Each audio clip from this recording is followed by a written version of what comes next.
I got my logo back. Hmm? I got my logo back. Cool.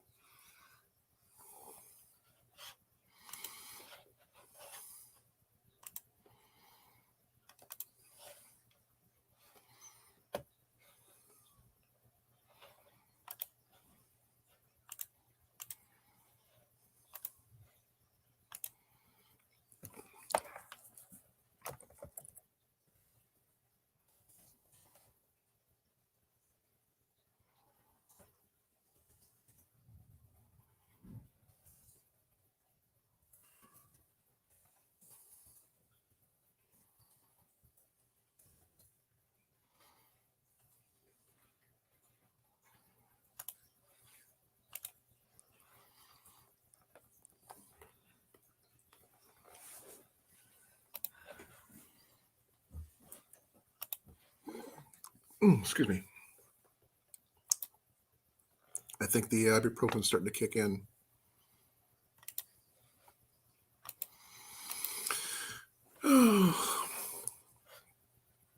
What to see, what to do, what to do. Mac! What do you do? You jumped Hey, up Blake. here when the thing wasn't fully extended. Ah. All right, now you can come up. Oh, not much. Got my membership to StreamYard back. That's hence the logo right there. Just come and see what everybody's up to. See what, who wants to talk about this, that, and the other thing. That kind of sort of thing.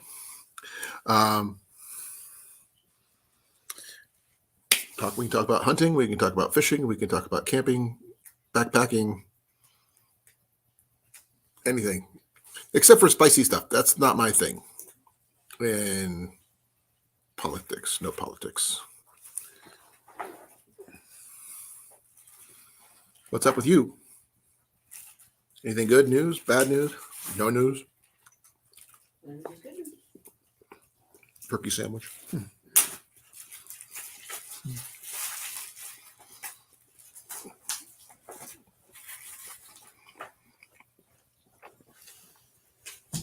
What is it?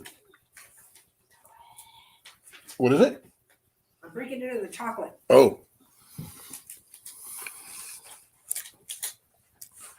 Let's see here. What's new to me? I went Saturday to go purchase my 3-year hunting fishing license. And turns out I bought my 3-year hunting fishing license last year. And yay, that was a fun surprise. I had totally forgotten that I did that. I'm not sure what you guys can do down in where you're from, Blake. So do you have 1-year multiple year licenses, or do you have to buy yours yearly, or what? And I'm not familiar. So I'm asking, what do you do? Let's see here.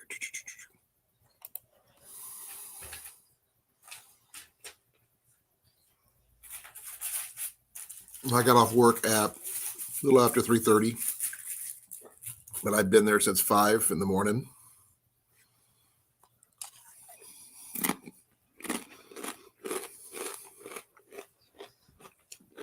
Got my Livestream Pepsi. Put more in the fridge if necessary.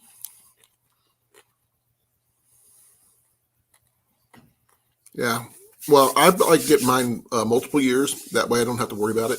So the exception of specialty licenses, like deer, turkey, trout. Those I have to buy yearly. I can't buy them. The tags, you understand, I guess. Saw a immense herd of deer today on the way home. It had to be between 40 and 50 deer in one location. Just like they know that the hunting season's over and they know where they're safe.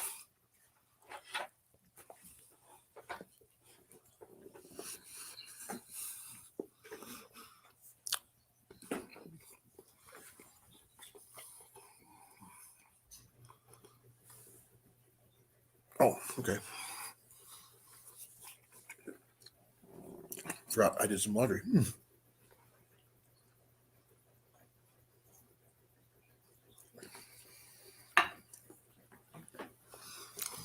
So, do you get bow tags, gun tags? What do you get? I was on Boxy's channel the other day, and they were talking about trapping. I don't know anything about that, but mainly archery, as you already know.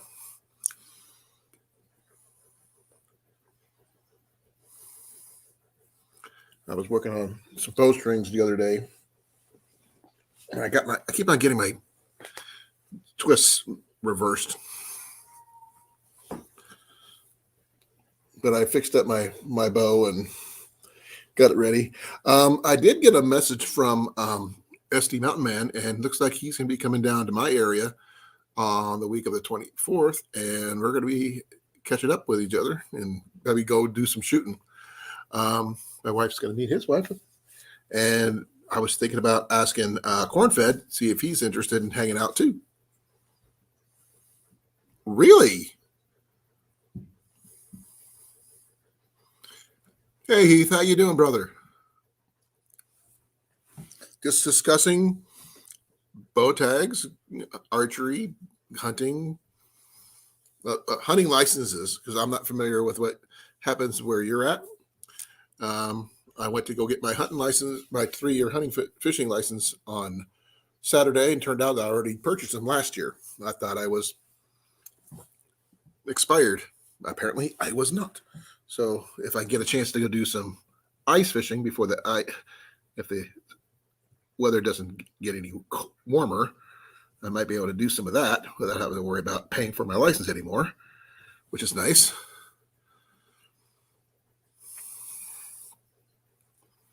And I was telling Blake, I got contacted by SD Mountain Man, and he says that he's going to be him and his wife are going to be in the area the week of the 24th. So they're going to be there in the area. So we're going to hook up.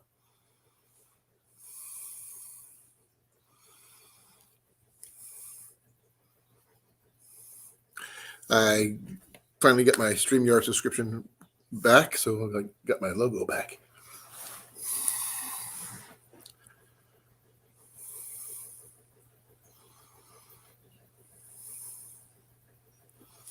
And I'm also, bear with me, I am eating my supper, sneaking it in.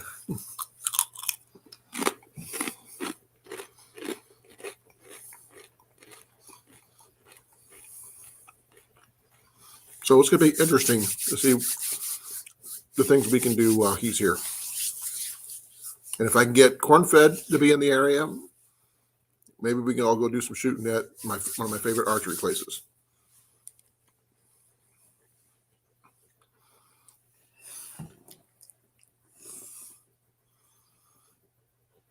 Now, Blake was saying that his hunting licenses covers bows and guns. Does that count for deer tags too, or do you need separate tags for those? Sorry, I'm itching my foot. I shouldn't do that, but I am. I'm not sure what the rules are in each of your guys' states.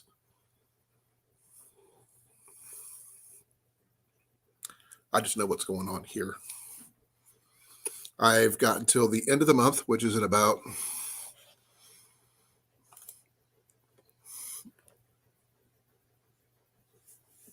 a little over a week and a half before I can go do some hunting. So I got 2 more weekends. I can hunt for squirrel, and another month and 2 weekends of hunting for rabbits. So I'm going to try to take my boy out, and we're going to do a little bit of those. At least we know we can do those. Like I said, I don't know the ice very well for ice fishing yet. That's where Cornfed's going to come in handy, because he knows the situations on those. Hopefully, if I'm lucky, he might pop in.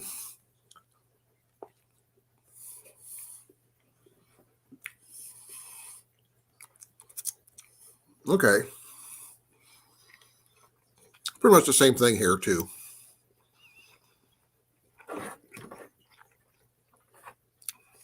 I've had my turkey tags and I've had my bow tags for deer, but you can only do so much when you call in nothing but hens when it comes to turkey. I mean, you call them in within 10 yards, but you get not one. Oh, man.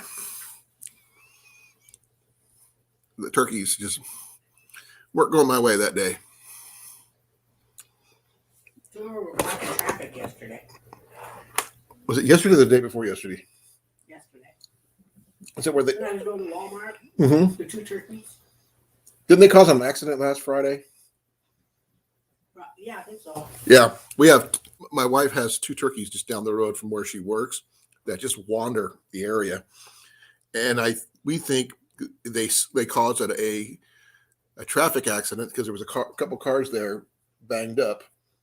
And it was snowing, so. It was just after the snow started on Friday with the snowstorm and everything, so it was interesting. These were really, really nice toms. So long beards about like that.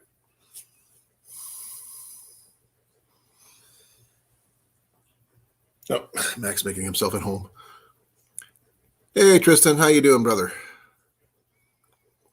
Have not made it to the post office yet because every time we try to go, they're closed. We're going to have to go in Des Moines.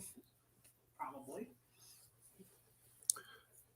But as soon as I get my next paycheck, I will promise it will be out in the mail.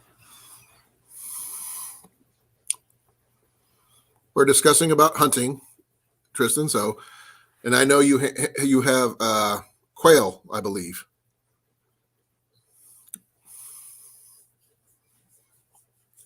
Glad to hear it.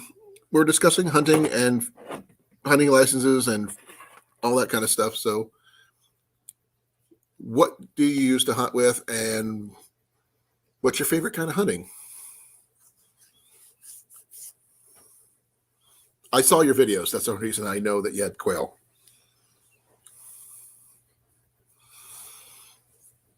And please forgive me if you see me eating. We just got home not even a half an hour ago.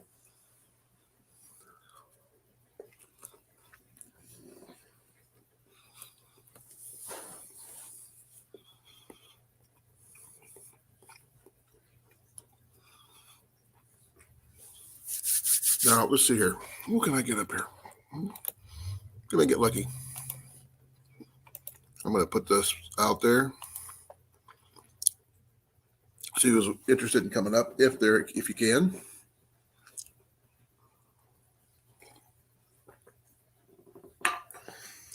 You don't have to come up if you only want to. At least putting the word out. I've been doing pretty good. Otherwise, Jenny and I did around the world on the snow shoveling on Saturday.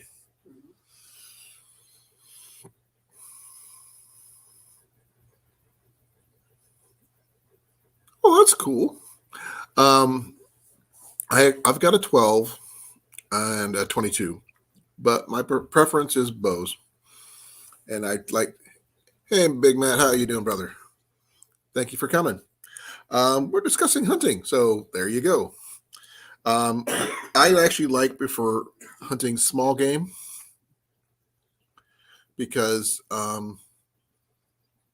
it's everybody and their grandmother can pretty much hunt deer, turkeys to a lesser extent, but rabbits and squirrel, they're everywhere, and no one seems to touch them. So that's what we're going to be. I think we're discussing hunting today.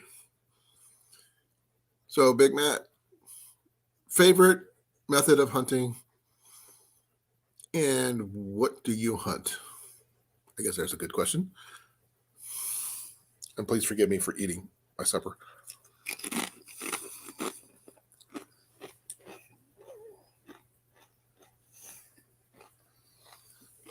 Sorry, looking at my wife.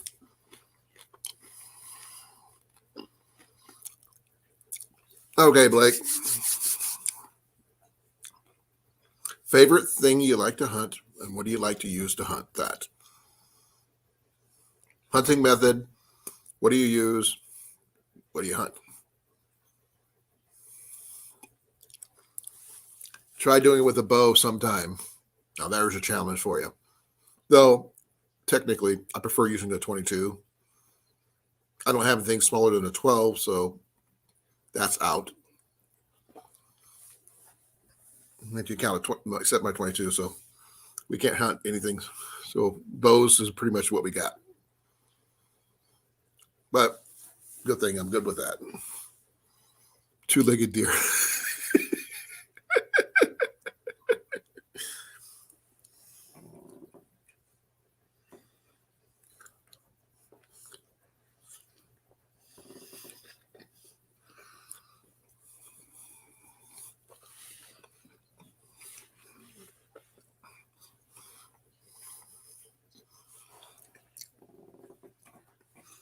I've been hunting for turkey and deer, but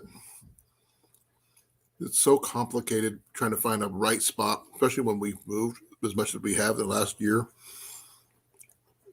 and a half or so, and it's hard to get a good place set up that's just yours.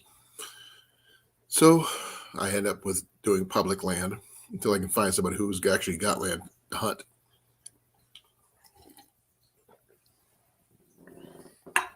I have found some public land here in this area, but it's pretty open. Not so much maybe rabbits. I don't know about squirrel though. That still freaks me out. The light going. So, is anybody gonna, talk faster with me, or am I just gonna ramble? I don't mind rambling. It's just, it is what it is. I was thinking about changing hats because it's just getting a little warm in here. Let's see here.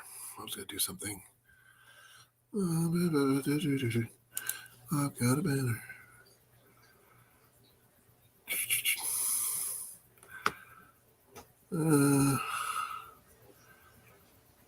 Let's go with that.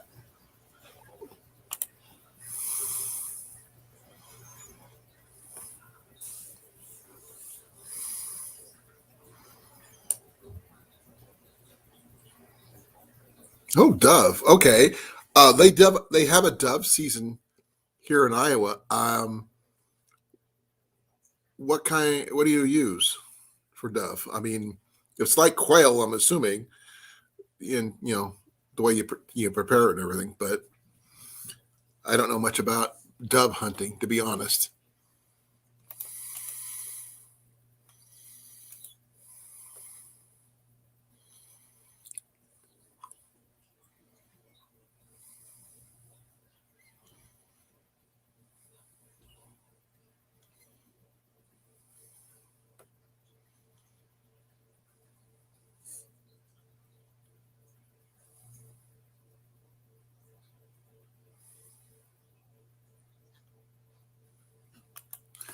Okay.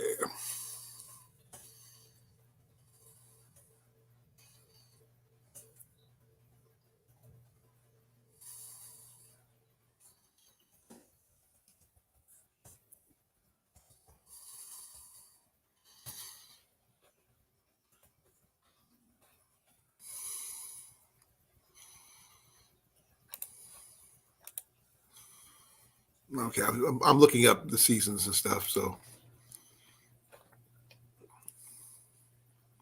I know we have a dove season. I just don't know when it is. Doves, September 1st through the 29th, and you can only get a daily limit is 15. Okay, that's interesting to know. We do have ducks, mergansers, whatever those are, and coots, and dark geese and light geese. I didn't know there was a difference.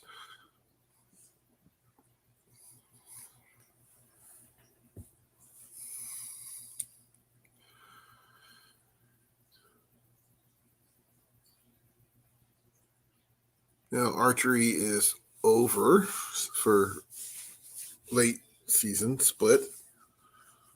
Shotgun season is through January 2nd. Look for the rabbit season here. There we go. Quail through the 31st of this month. So I got another 2 weekends for that. Partridge the same. Rough grouse the same. Cottontail rabbit till the end of next month. Squirrel is to the end of the month. Groundhog, continuous open season. Crow. Oh, good. It's open now. To the 31st. Then pigeon is continuous open. And coyote. I don't know about fur bearer hunting or trapping, so don't know anything about that. But that's raccoon, possum, badger, striped skunk, fox, red and gray are open until the end of the month, of this month. Bobcats, the same. Coyote, continuous open. Trapping is a whole different beast. I have no clue. The next turkey season doesn't start until April. So after my boy's 16th birthday. So he's going to have to get his... I don't have a 20. I wish I did, but I don't. Well, that's cool. Blake's cooking deer stew. We had venison chili last week. We used the last of our ground venison. We do have a bunch of the summer sausage and meat sticks still. We're working on getting those taken care of.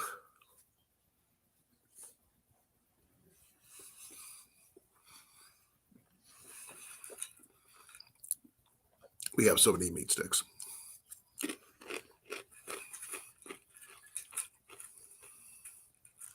Ooh, that sounds good. Deer stew with cornbread.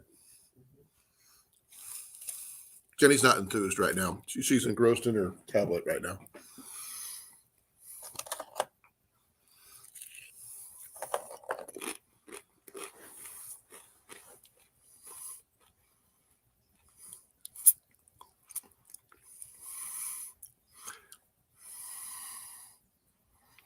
Really? Ours is not. We went shopping at Sam's Club the other day. Give me a moment.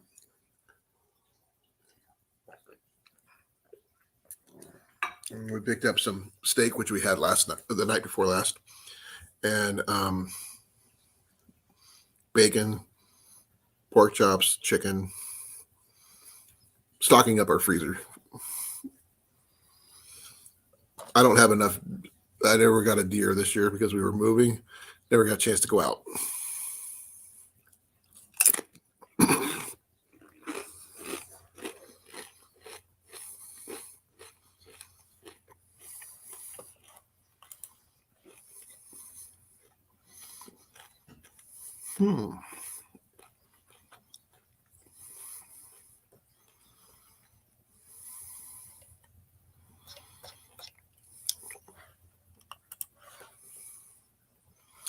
I wish my freezer had more venison in it that wasn't summer sausage or meat sticks. We do have some salmon, and what's the other one? Halibut. But I don't like salmon. It was part of the trade.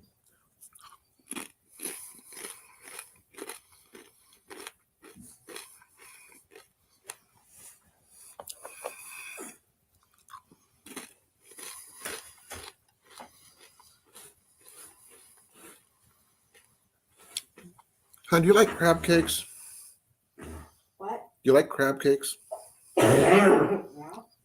Okay. Blake says, yeah, they got some grouper that his son caught and some crab cakes, but that's about it. We got hamburger, we got bacon, we've got chicken, we've got pork chops. Like I said, we had steak, but we ate that. Um, we have stuff we tried to base it on meals that we can make out of it. We also get we get a bunch of eggs and other things. So we try to plan meals that we can eat either multiple day or whatever. So since I'm out of venison, I'm going to be making my version of goulash for my boy when he comes on Friday.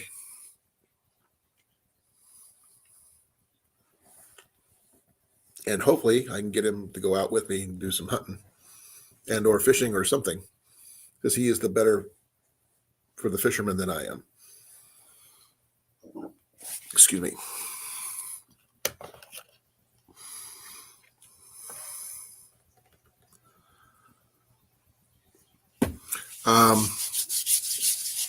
Last year, I think we went out once to a place called Russell Wildlife Area. It's where they have actual free shooting range where you can take your firearms down and do that. And we went down there. We kicked up some rabbits.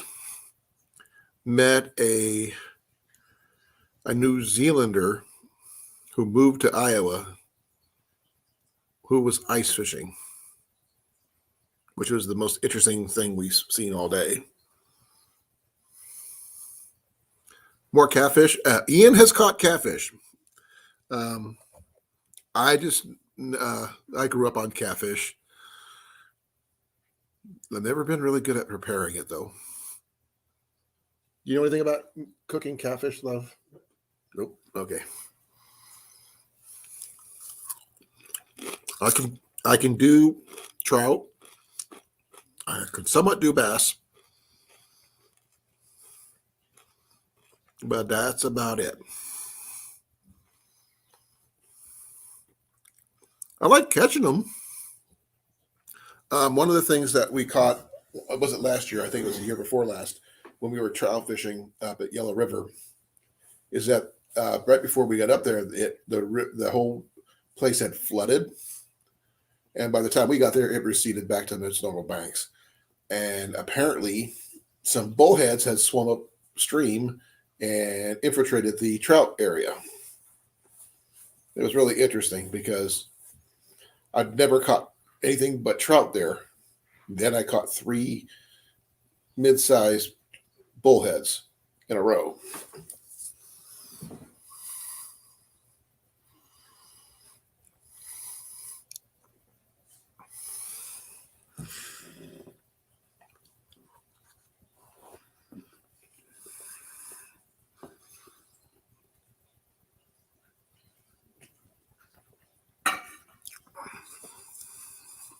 I know what they are.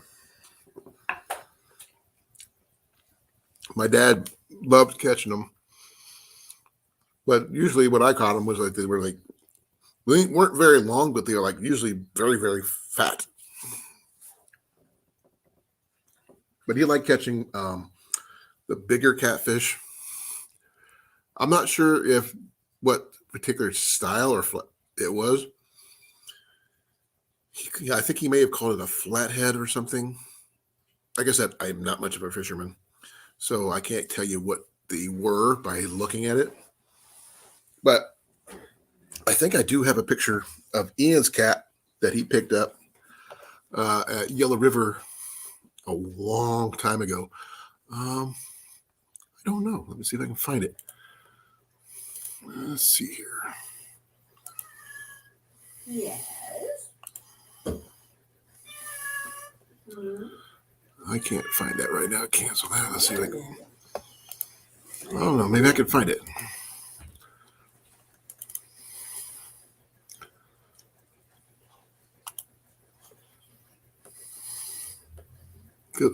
I have a picture of him with his catfish from a while ago. I don't know if I can find it, though. I think I had it on my phone, not necessarily on my computer.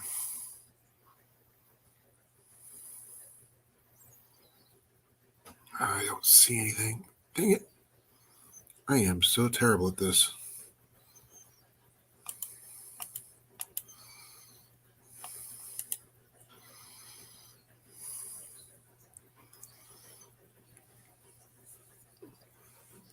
I know I had a picture of him with his catfish. I don't know where. When did I see that? When did I take that one? I can't remember.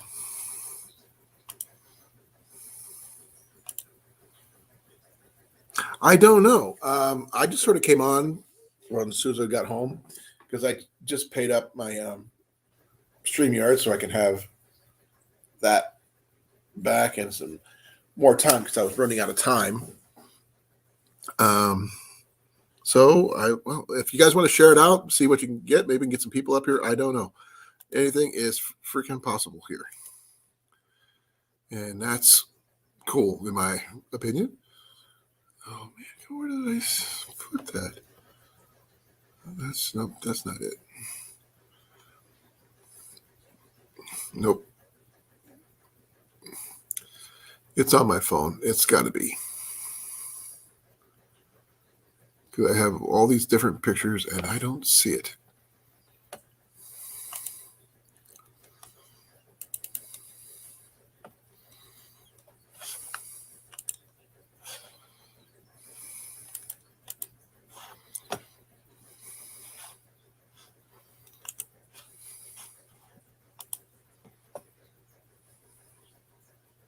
Yeah. I think it's might be on my phone. Let me see. Because he's the one that told me, Dad, I want to catch a catfish. I said, go ahead. So he put a worm on his hook on the Mississippi River, and 18 seconds later, he's pulling one in. And it's the one I got a picture of. And I'm hoping to be able to find it here. Picture of my dad. There it is. Oh. Yeah, there it is. I think it's a nice one. Look at that smile. He's like really proud of that.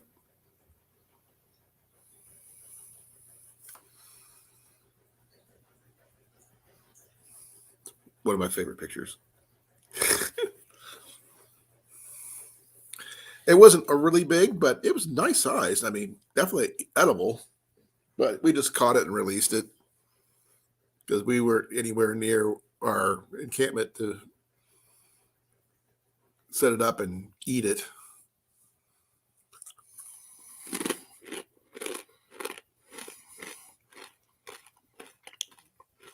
Okay.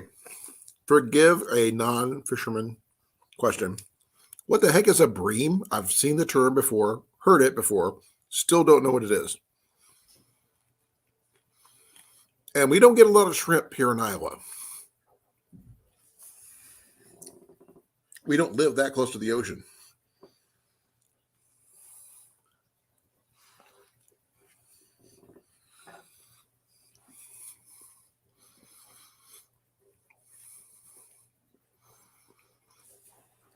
As I was telling JV, Mike, and quite a few others, definitely Rob, corn-fed. I am not a fisherman by any definition of the term.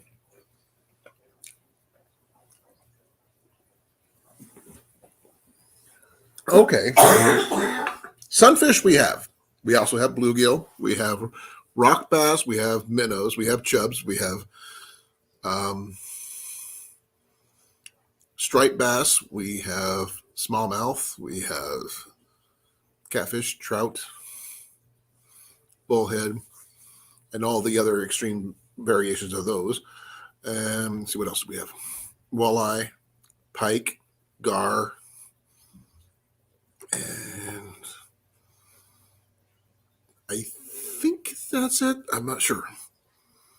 You get your shrimp from school. Okay.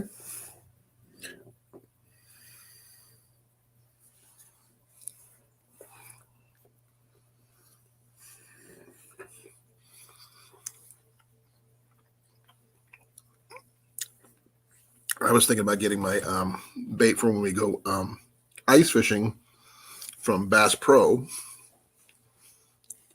but I don't know. Like I said, not much of a fisherman there. I'm willing to give it a shot though. just because I got the gear for the most part. I've got couple of small kid poles. I got a nice fishing shelter. I got an auger. And I'm not afraid to at least give it a shot.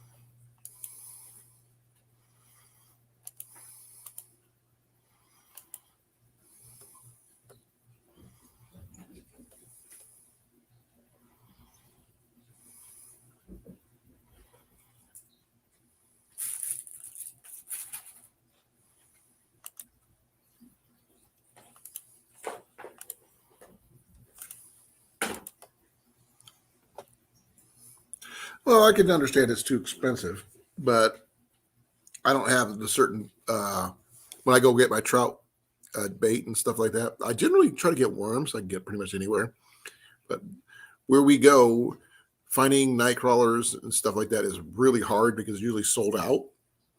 We tried regular trout bait. Doesn't work as well as worms, surprisingly enough.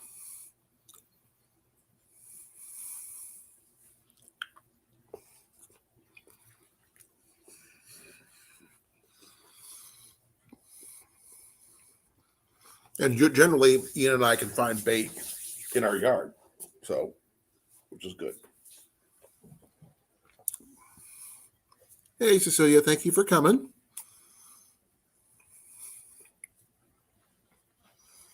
Let's see here.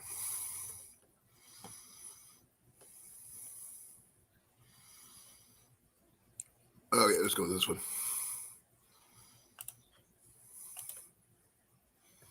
How you doing, Cecilia? Are you feeling better?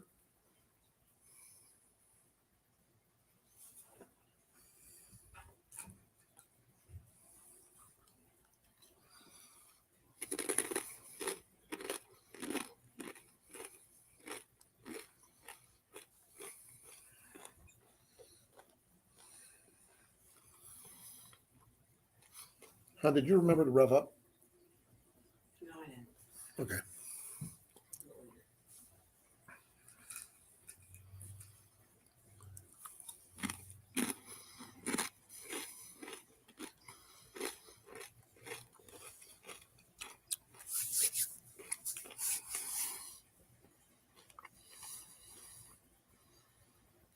Ooh, yuck. Glad you're getting over the flu. Our major snowstorm was Friday night and Saturday morning. We had to spend most of our weekend, most of the Saturday, digging out. Oh, we didn't get that much. We got about 8 or so in about 6-hour period. But considering we're in southern Iowa, that's pretty good. We broke a shovel in the middle of cleaning out everything.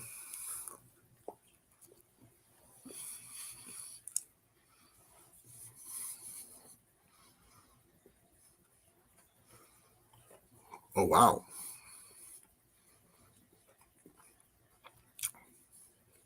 Okay. Please forgive a stupid American. Major, I don't know the term, and arm, I don't understand the term. I have an idea what we would call the governor would call out the National Guard. I'm assuming that's similar to what you're talking about. Yep. Like very similar to what I was talking about.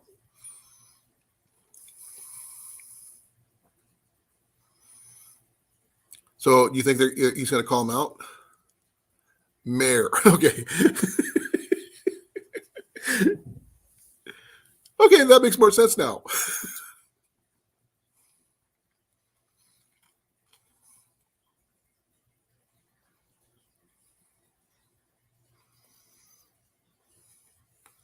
I thought I was losing my mind. I wasn't sure.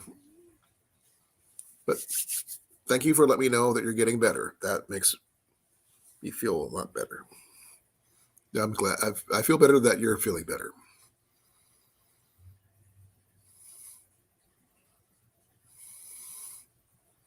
I understand you may not be 100%, but you're getting through. That's good.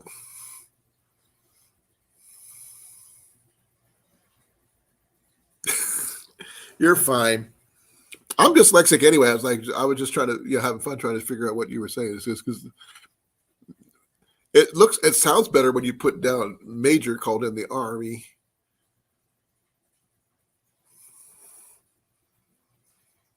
No, are they going to be bringing in the Army in to help you guys out due to the weather, or is that not on the table, or you have not heard anything about it?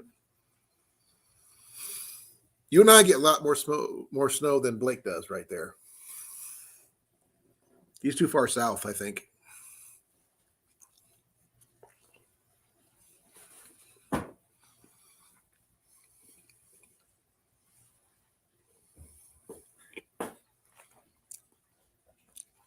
I can understand that.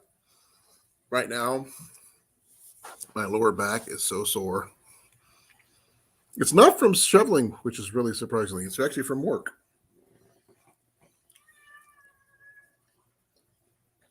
Yes. Come on. Come on up here. Where is he? Right there. Okay.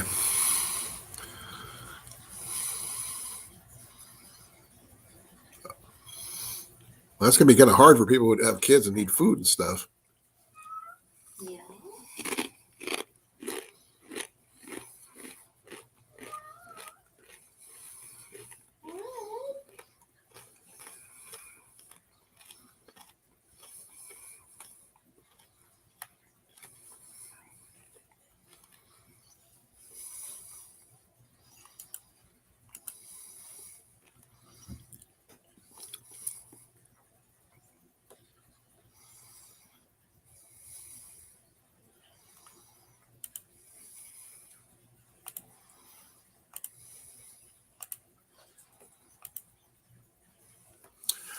Ours wasn't that bad though. Though we did have an issue with the snowplows covering up our driveway again. But we got lucky with some sunlight the day after we got their storm. And once we got the sidewalks clear, they warmed up the sidewalks enough where we didn't have to put salt down on some of it. So we got lucky there.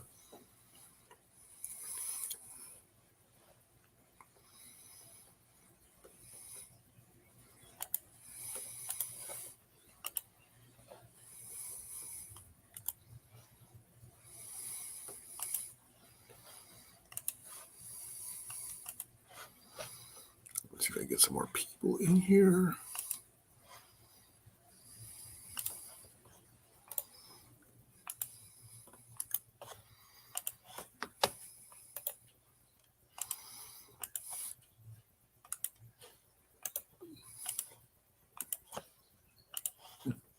Oh, please forgive me.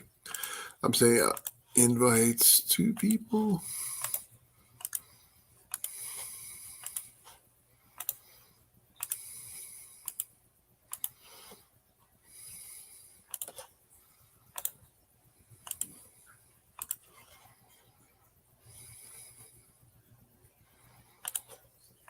I know Tuesdays, I believe, is mostly for Jesse is going to be on, I think.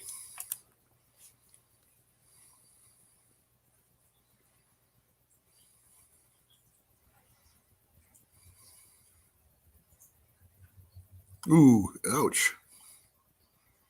Welcome back, Blake. Yes.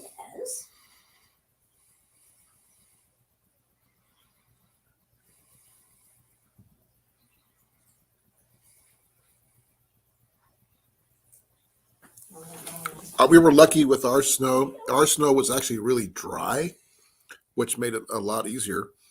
And I proved to the point where when I was shoveling the front, I grabbed some snow, made it to look like I was making a snowball. And as soon as I opened my hands, it just went. It just collapsed. No cohesion whatsoever.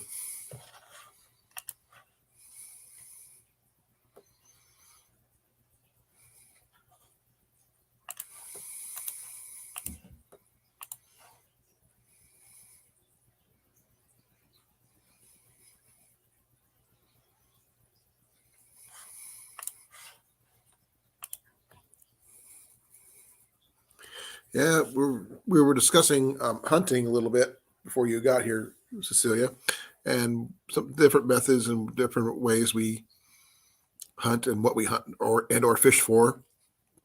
Um, I showed off a picture of one of the last catfish that Ian caught.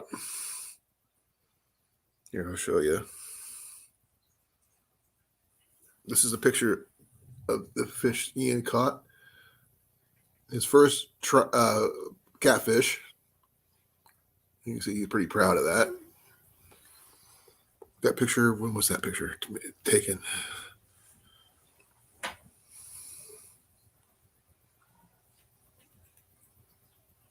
I can't even remember. But it was in the Mississippi River where he got it. That thing was fat too.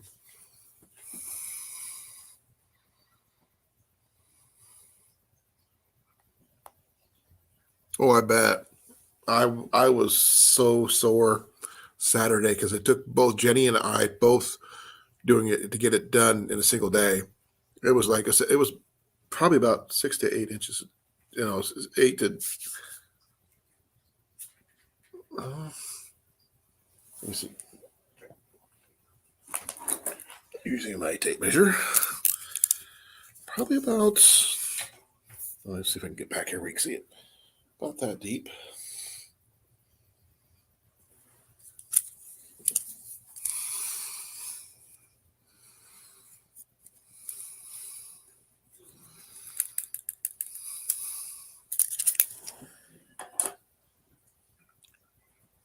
Oh, good for your neighbor to help you out.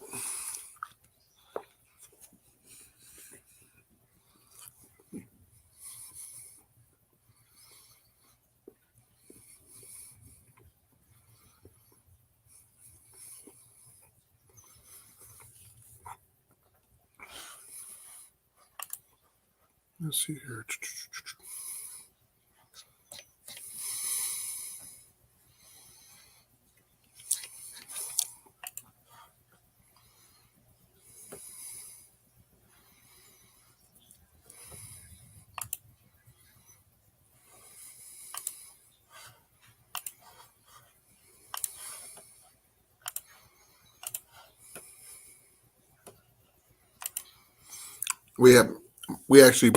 I actually broke our shovel halfway through shoveling on Saturday. Had to go to Walmart, pick up another shovel and more salt. But by that time, the sidewalks and the driveway were melting, so we're doing pretty good there. But our driveway was the hardest. It wasn't very big; it's just deep. Especially the plows really made it tough. That's being in a snowball. Okay, well, help me find one, hon. I actually was looking today. You really? Yeah. Okay. I found a few. You found a few?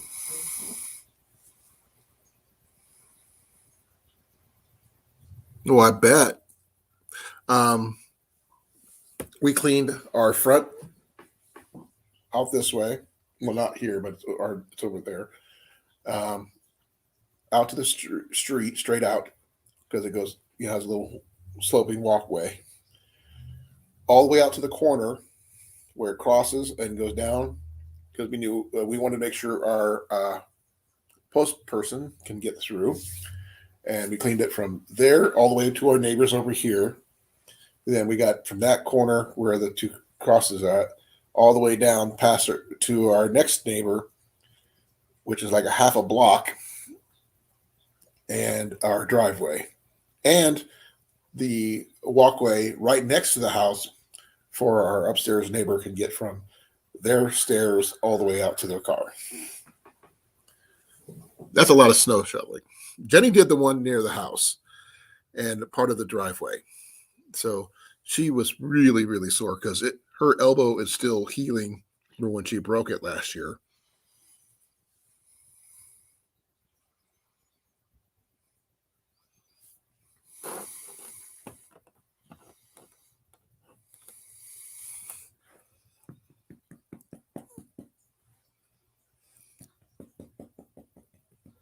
Back, come here.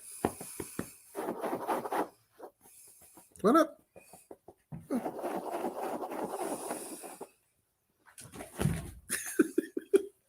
Nice try there, dude. Let's see here. I'm trying to get some more people up here. Let's see here, do I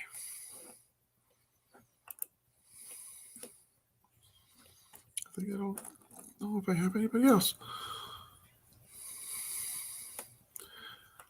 I could try Amber. Haven't seen him in a while.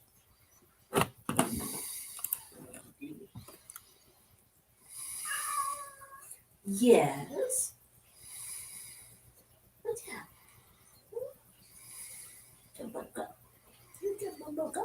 Oh, that's good that your neighbor did it for you. We so Jenny's apparently looking for snowblowers. I'm not doing it right now. No, I mean she's been looking for snowblowers today. I haven't.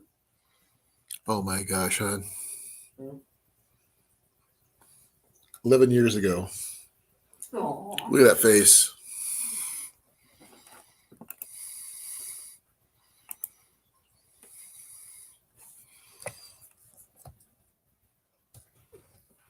I guess I was 5 years old, 4.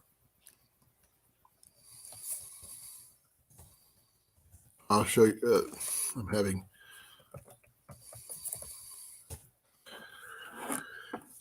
Went to Facebook and ended up popping up a picture of my boy from way back when.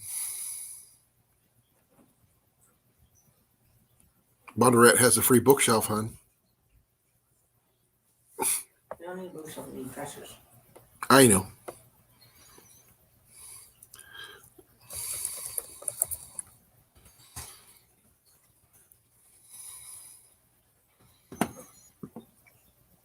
Holy cow. Way out of my price reach.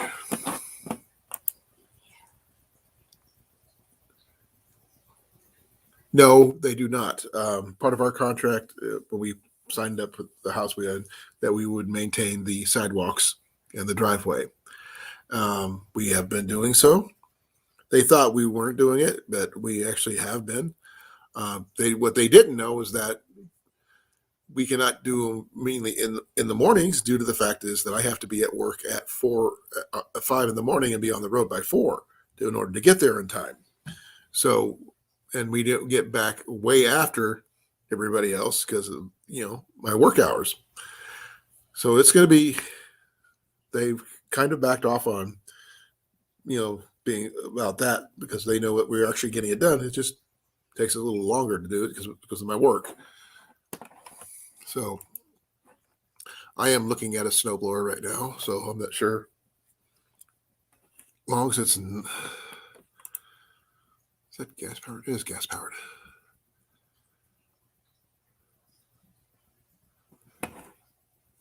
Okay.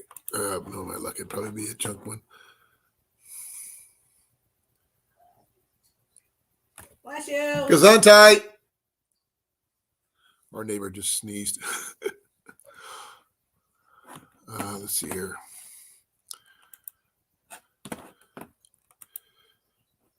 I'm trying to look at snowblowers and stuff, but everything just says ships to you. I don't want anything shipped. I want it local.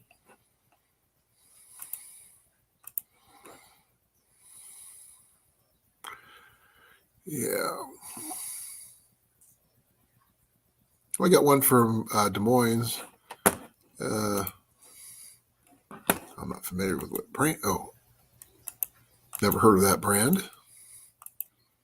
Is that a snowblower? Or is that a?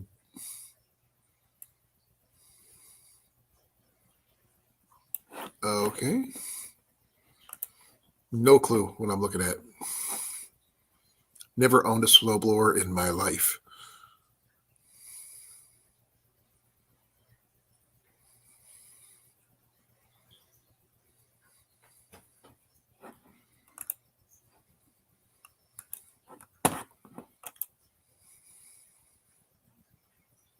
Oh, wow. Blake, do you guys have to deal with snow much down there? Or do you guys pretty much don't worry about it? So I'm not sure how close you are to Florida.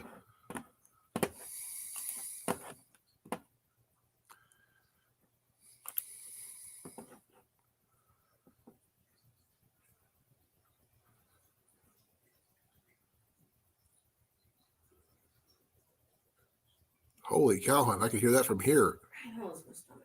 I heard.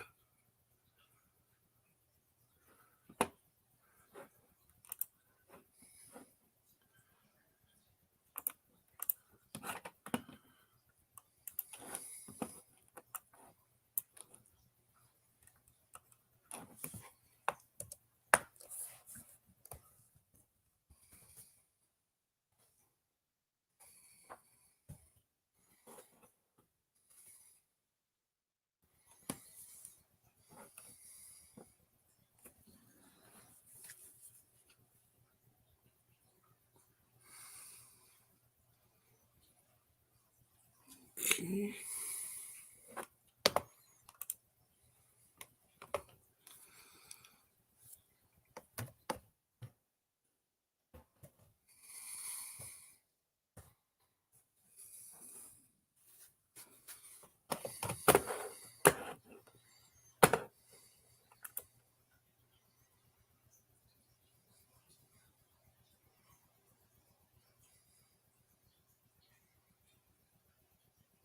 Oh, lucky you, Hawkeye. And thank you for coming. Really appreciate it. Let's see here. Do some here.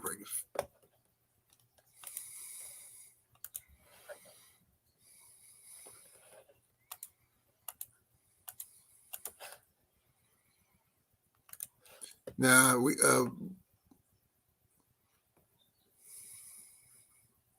I'm sure, Cecilia, that finding a one during the summer is probably the best. But when you don't have them and it's a little bit late, because we weren't expecting this much snow, because this is pretty much the furthest south I've been in a long time. Same thing for her.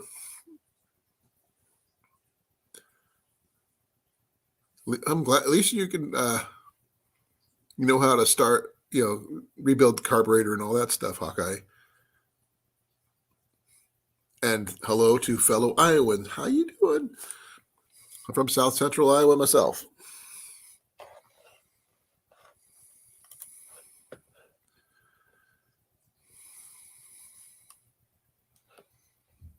Let's see.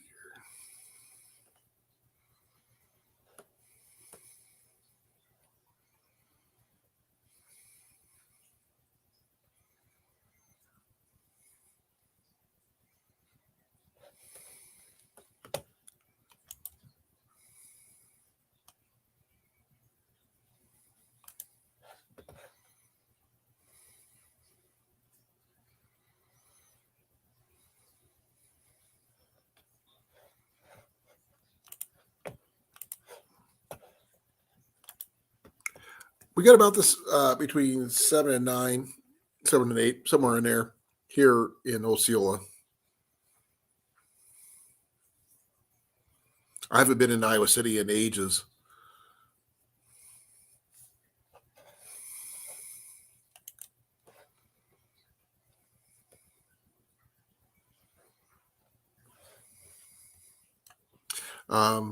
We actually had to buy a second shovel halfway through the walk on snow shoveling on Saturday. Hopefully, it doesn't occur again. If it does, then I am going to be buying a metal shovel because these are the only things they've been selling at the local Walmart here are plastic ones, which I'm not really a big fan of. But I did stop off at Sam's Club last Friday, and I did see that they had some collapsible travel shovels, emergency shovels that were metal that might work. But I'm thinking about at least keeping one of those in the van in case of emergencies, and get some cat litter for that as well.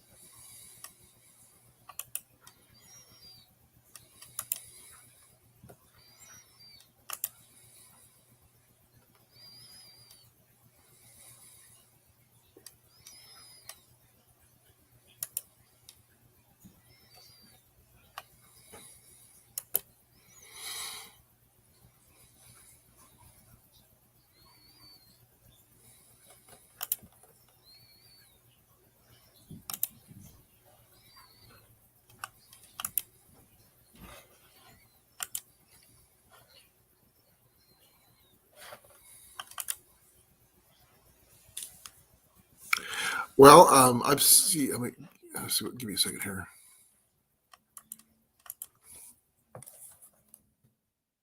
I've been buying my stuff at Walmart, but I may have to go to Menards or Home Depot or Lowe's or something like that because most of the ones they have are junk. I prefer metal because it's more durable. Let's see here. Plastic. Man, pretty much plastic everything.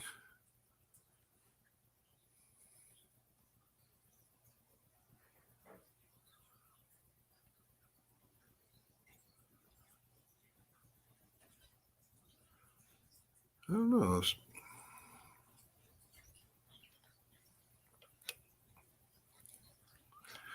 Hey, hon. They have a cordless snowblower for $94 At Walmart? through Walmart. Yeah, sounds like a plan. But you have to have multiple. It's a battery pack type setup. So I'm assuming you'd have to have extra battery packs to make it work. Especially as much snow as we have to move. Exactly. They have a bigger one for 140 of the same kind.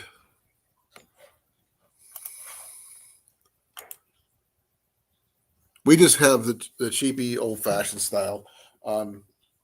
They had some aluminum ones on the website, but not at the store. The Walmart here is Tiny. small, minuscule even.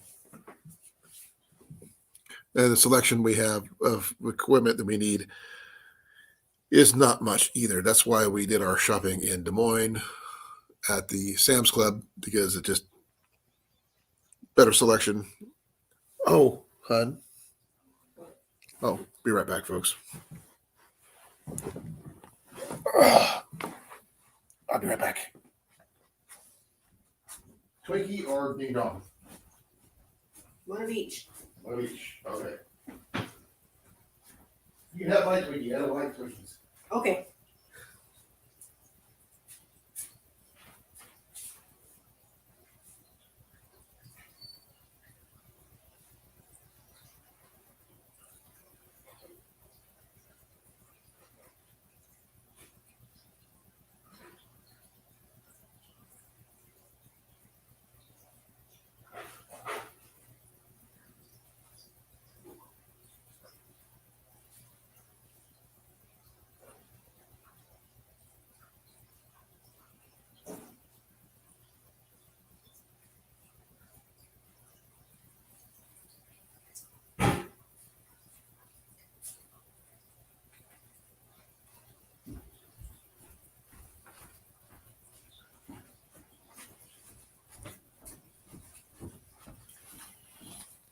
Here, you got 2 Twinkies and a Ding Dong. Works. Sorry, snack attack. Forgot we had these.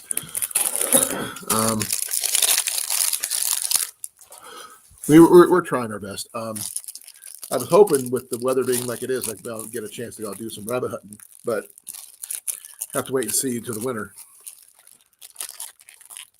S-shaped snow shovel.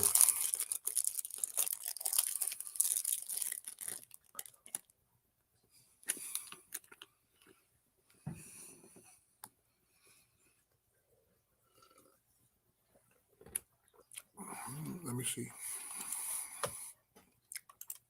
I think the one she was talking about is, give me a second. That would be a good one.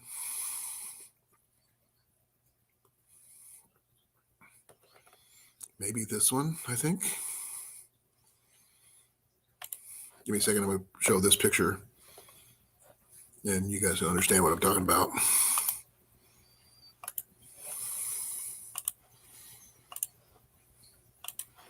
Do you mean something like that, Cecilia?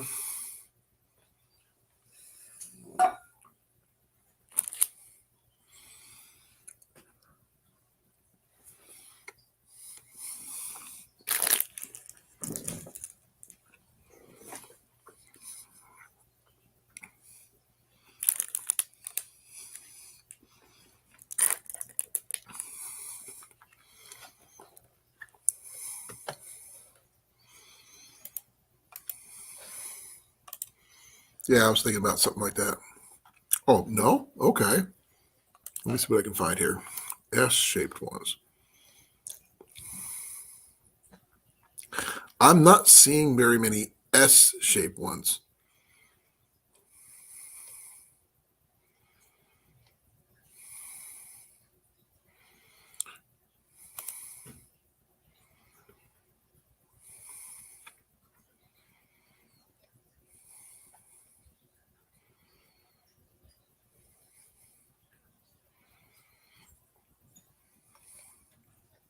There's so many different styles. Yeah, like 9 pages of snow shovels and scrapers and so forth.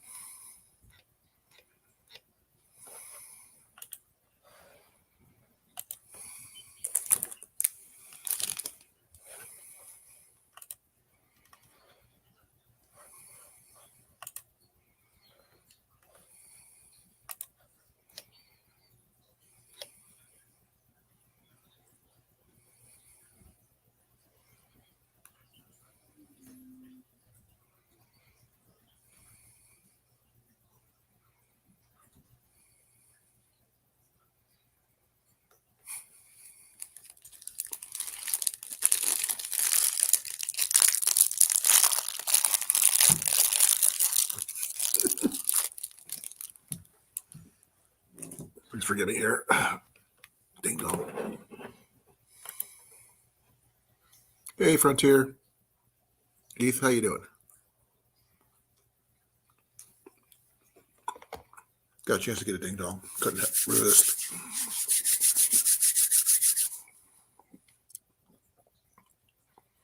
Huh. Well, they do have some push style, but I'm not really seeing anything other than that.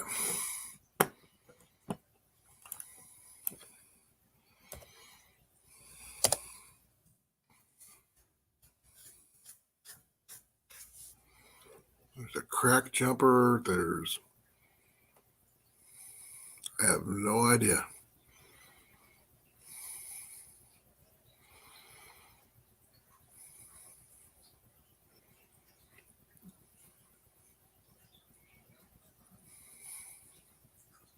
I did see something on TikTok that I thought was really cool. Thank you, Beckwith. I really appreciate it.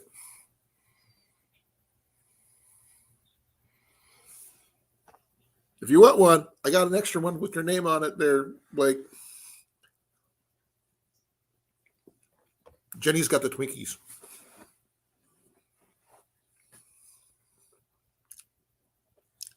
Hey, PA Trapping and Outdoors. Thank you for coming.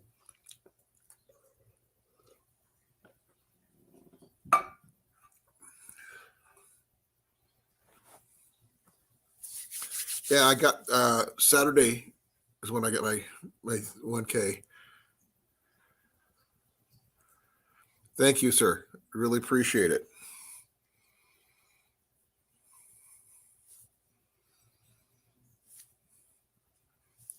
Give you guys 2 thumbs up. We were talking about hunting and fishing and all this other stuff and the methods you use, and maybe I'll catch you later.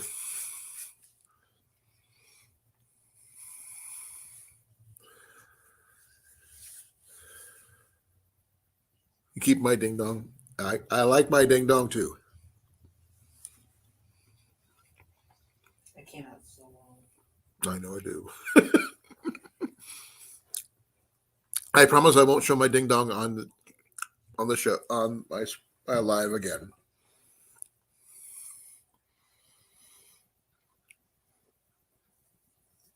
Thank you, PA. I really appreciate it. If you have any questions about traditional archery, I'll do my best to answer your questions. I bow hunt, I fish, I backpack, I do some bushcraft. I do a little bit of everything. Also a former Air Force and former Army. And my wife is former Air Force as well. You can't see her, but she's right there. That's pretty much the extent she gets on here, with the exception when I ask her to, when I have to cover me when I have to use the restroom. I don't think they make them anymore either. To say, hey, Mike, how you doing, brother? How's Florida treating you, sir? So we got Florida, Pennsylvania, we've got Kentucky, we've got Iowa, we have Ohio, and we have Canada.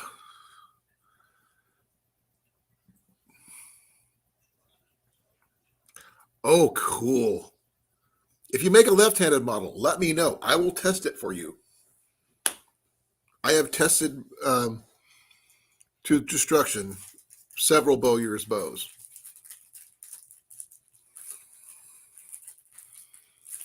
Anything in the 74-pound range, I'm good with.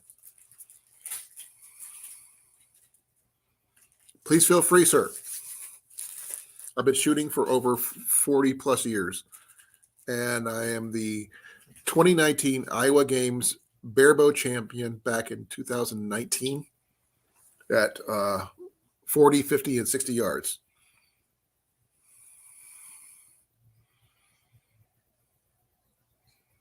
Oh, wow. Hike with Mike, who lives in Florida, had to scrape ice off his truck, Oh no. of his windshield every morning. That's saying something. When it gets cold down in Florida, that's cold. I can show you some of the bows that I have that are my friend made for me. He actually made me a 65-pound U recurve, deer sinew backed. So it's actually pretty cool. He also made a 100-pound bamboo backed longbow. Not very long for a longbow, but powerful.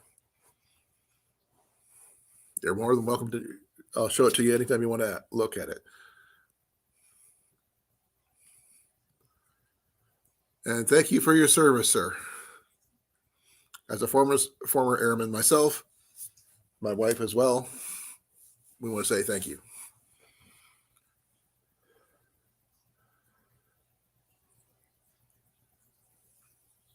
Okay, I've seen the name.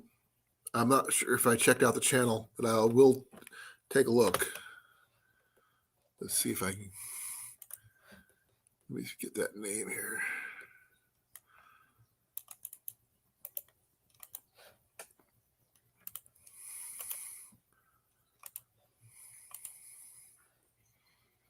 Yeah, I am. I'm subscribed. Oh, he's from Newfoundland. I did not know. That's cool.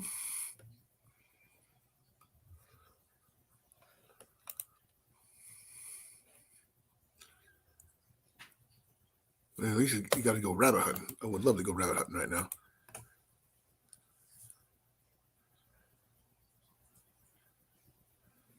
Nice. You know, I've only used traditional bows. Let me repeat that.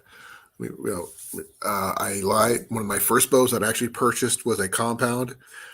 I shot it for a minimal amount of time before I had to sell it. The bow itself, the riser and everything was so heavy, it would hyperflex my right arm, since I'm left-handed, to the point where I could not use my right arm for the rest of the day because it's just too heavy. The draw weight was fine, but I just trying to hold the bow up was terrible. I've got 100-pounder that I use for medieval reenactments, if that counts.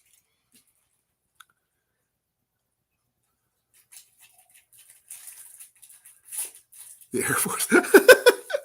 That's cool, Mike.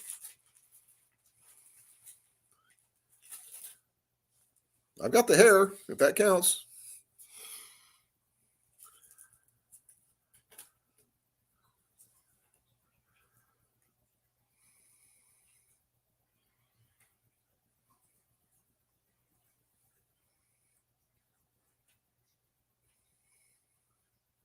Hey, Grace. Thank you for coming. Sorry I didn't tell much. I mean, I tried to send out a lot of information about for people to let me know what was going on. But thank you for coming. I got my StreamYard back. As you can see, I got my logo up there. So, because got the messages saying I was out of my free time. So I bite the bullet and get my subscription back.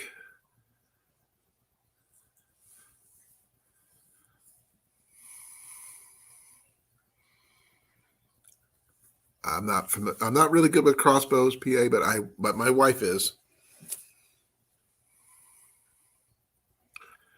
But like I said, I have a composite bamboo backed bow, longbow that is 100 pounds that I use for a war bow. I can shoot it, not just pull it back. It's not the easiest thing to do, but I can do it. It's not. Right now I shoot a 74-pound Black Widow longbow.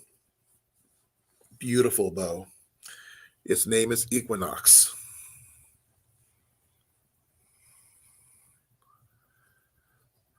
Drive safe, sir, and I will talk to you soon.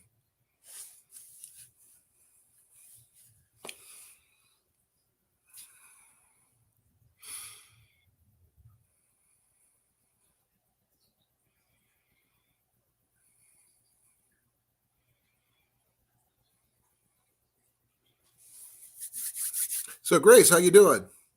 How much snow did you get?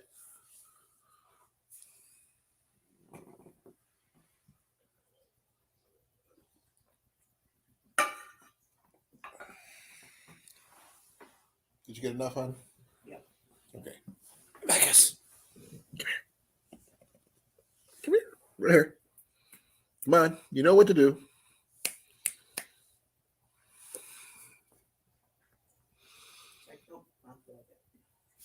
Right here. I'm a cat. I'll do what I want. I'm not doing it because you wanted me to. I'm doing it because I wanted to.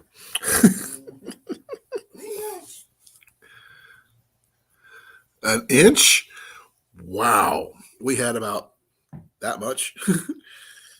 And it came down right after we went to bed on Friday. And because it was raining when we went to bed, we woke up to that much snow.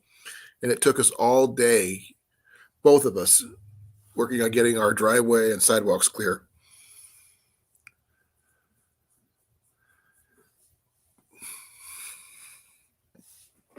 Come here. Oh, quit laying down. Oh, you. Mac, what do you think? Did he get his greenies? What? Did you get him his greenies? Yes. Okay. Right when we got home. Okay. Right now he's just kind of chilling. Oh, because you're forcing him to. Yep. Now, we actually did pretty good considering.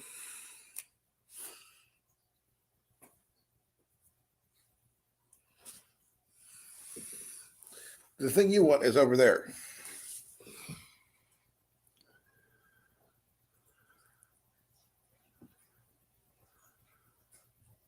Oh, we had where our garage is set, because it's down below, down here.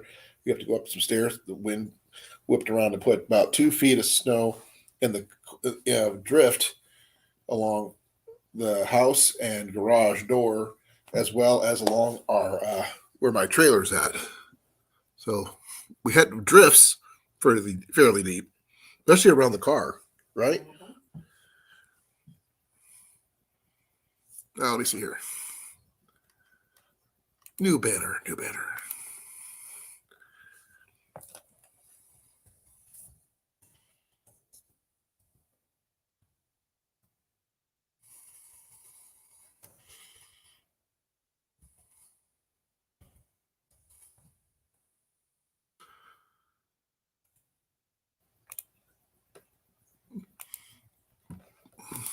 Sorry, just had to put this out.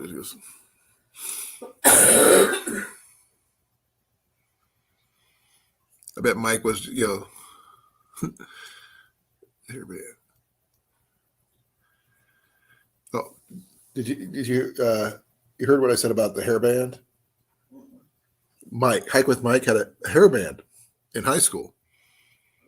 Yeah, him and his buddies had a hairband. They called themselves the Hair Force. It's actually. The irony.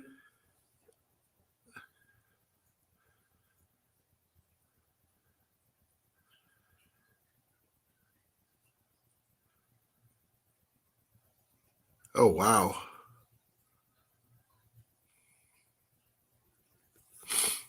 Glad you're doing okay, Grace.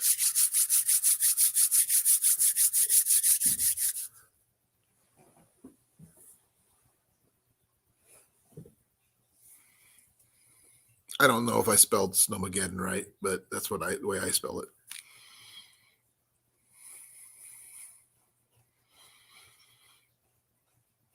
Oh, here's a good one.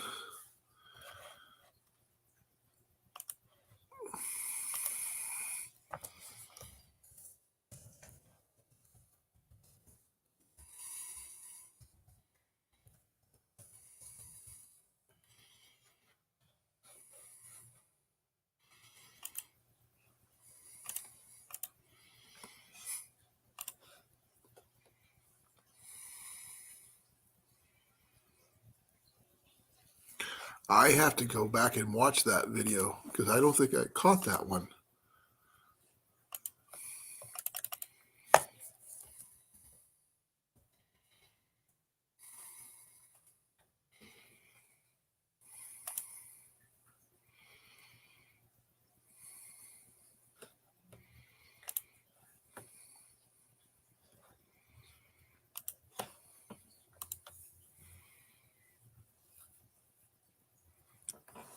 I've got your video running in the background there, Mike.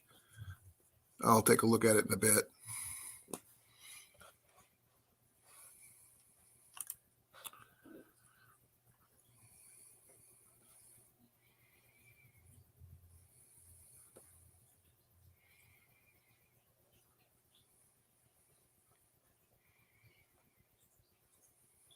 Wow, that was a good sized tree.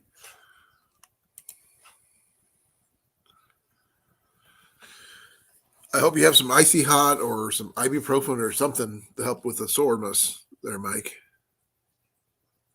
Because right now I've got a sore back from all the stuff I did, both work and at home. Hey, love, can you do me a favor? Mhm. Could you go swap the laundry around? Yeah. Thank you.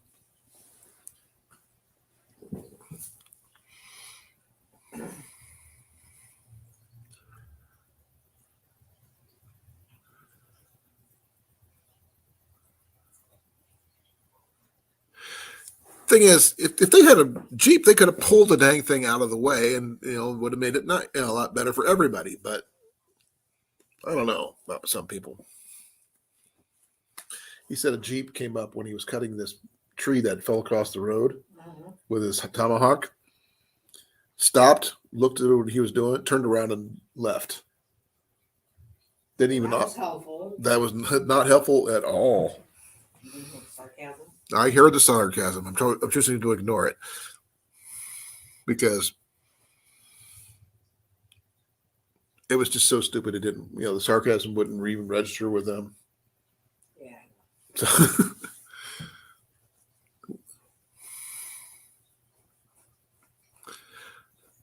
so did you save the wood for later, Mike, by any chance? I didn't. I'm still watching. I haven't got to that part yet. I have the volume turned off for. I don't know. Can I do it? Oh, there we go. Had to turn on the subtitles.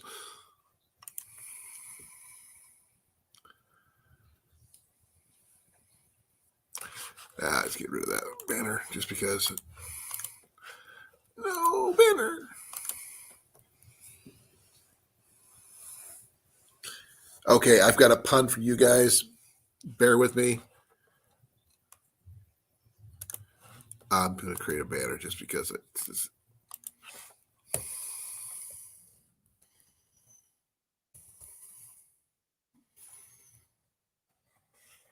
And let's see if you guys get who I'm referring to. Okay, hon. What am I referring to? For what? Look at my banner. I can't see your dang banner. What's it say?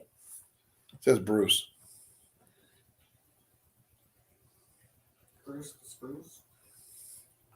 Okay, what is it? I don't know. No. Bruce is what? I'm talking to you. What is it on my screen?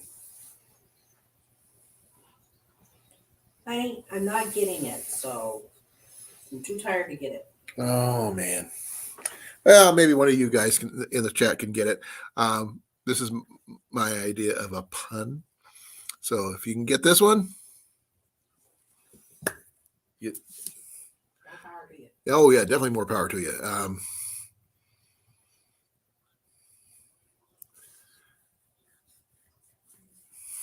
Let's see if Grace. Nope, Mike. What it is also telling you about who it is. If you think about it in an abstract sort of way. Oh, Grace, you win the prize. Ding, ding, ding. Bruce Banner. Oh. She got it. I just had fun. Decided to have fun. I just happened to, think of that one. I don't know if I could come up with another one of those, but who knows? I just thought it was funny. There's the answer, folks. It was Bruce Banner, a.k.a. the Hulk. I should have done it in green. Would have probably been a lot better.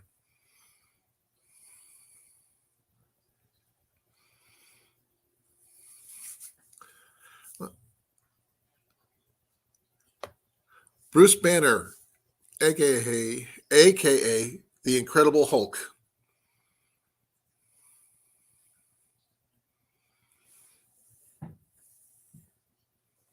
Played by Several people. who was the one on TV? Bill Bixby. Bill Bixby. Yep, Mike the Hulk. And portrayed by Lou Ferrigno. Also played by, give me a second here.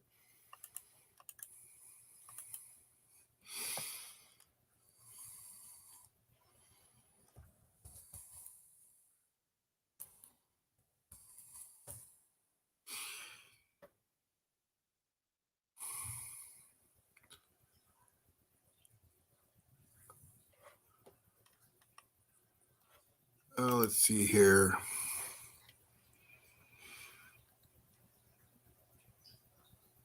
He was first, let's see here, back in the 1960s, 1966 as part of the Marvel Superheroes animated series.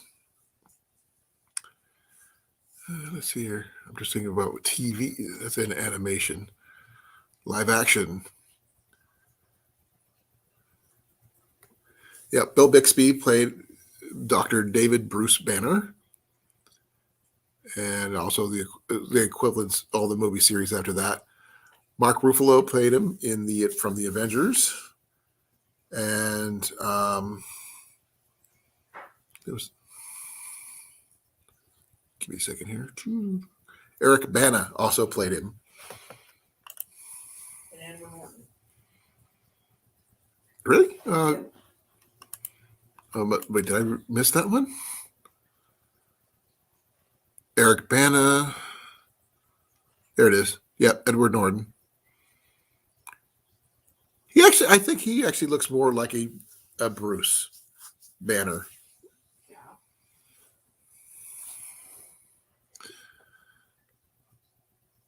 But that was in 2008 for Edward Norton, 2003 for Eric Bana, and Mark Ruffalo, till present.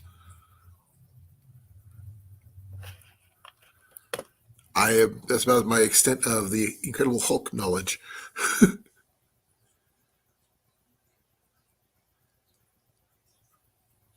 Yes, I believe so.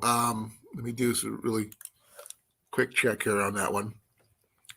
Yes, that the Hulk movie explores that was the one in 2003 starring Eric Bana and Nick Nolte and Sam Elliott, Josh Lucas. The Incredible Hulk was the one.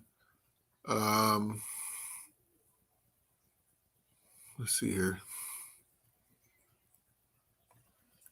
I have to do some more research on that one because that's a little bit out of my area of expertise.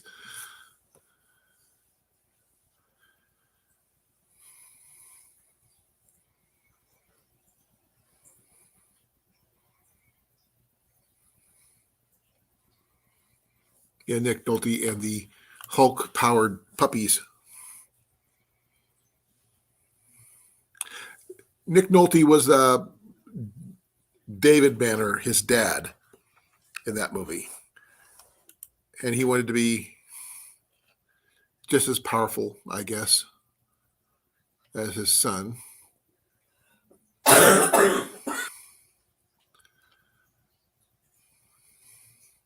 There was supposed to be a sequel, but they canceled it. Ooh, featuring Grey Hulk. That's a whole different ballgame. Lou Ferrigno is still the Hulk to me. But too bad Bill Bixby can never be the Bruce Banner anymore since he passed away.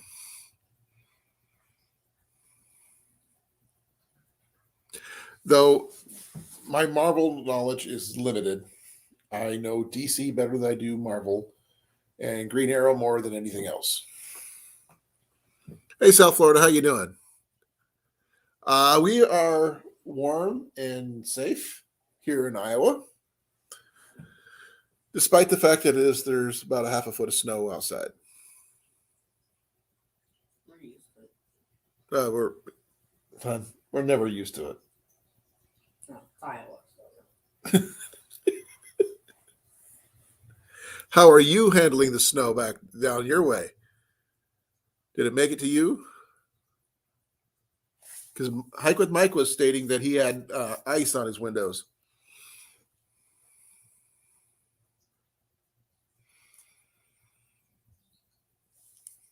Let's see. Currently, it's actually kind of warm here. It's 38 degrees. It says it's supposed to be cold tomorrow. I don't know. Cold snap going through. We got another cold snap going through. And let me see here.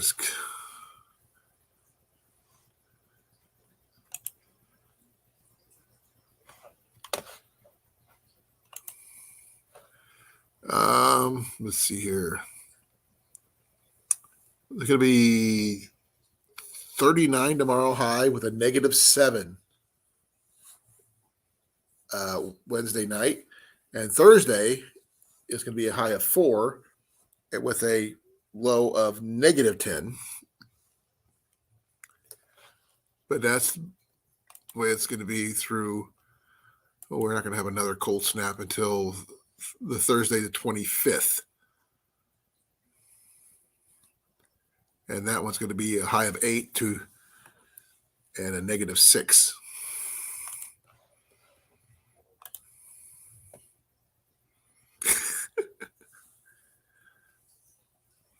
Well, 38 degrees is warm. That means it's not freezing. A light jacket, pretty much, and a hat, and maybe some gloves if you really need that far. But that's not bad.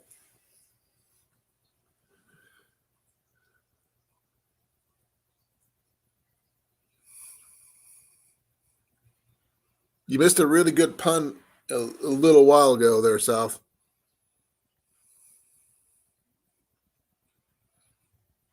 Right now, like I said, it's 38 and clear, which means it's going to be really, really cold tonight. It's about 7 degrees with a 5% chance of precipitation. Thursday is going to be the cold. At Friday are going to be really cold, but it's not supposed to get above freezing until Monday after tomorrow, which might give us some chance to do some fishing, ice fishing maybe.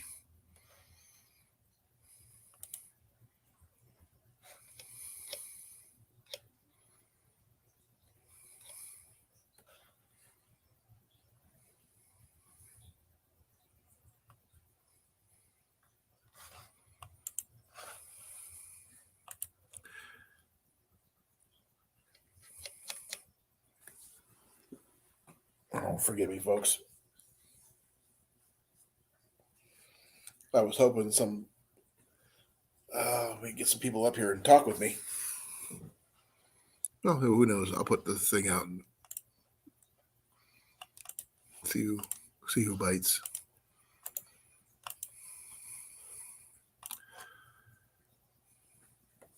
So I got to figure out what other.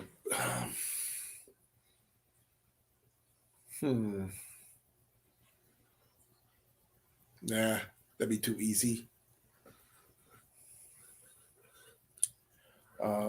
I put a pun on my my banner at the bottom of my page, which you just missed out on, South. I put the word Bruce on my banner. And I wasn't sure how many people were going to get it, but Grace got it. Thank you for coming, Cecilia. Love you. Keep warm, and I hope you feel better soon. Take it easy when you have to go out. Because it can't be easy with a walker.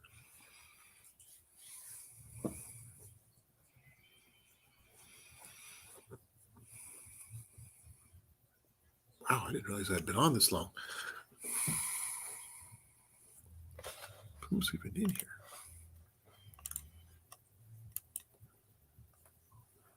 Well, he's going to town upstairs, aren't he? Yep.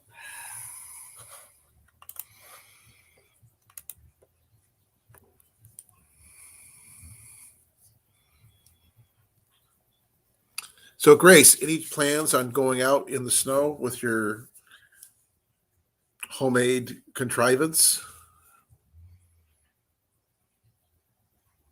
She made an all-terrain vehicle out of a riding lawnmower. Nice. They took the deck off, and then she drives it down that way. There you go. Hey, she said she gets about 10 miles an hour. That's pretty good.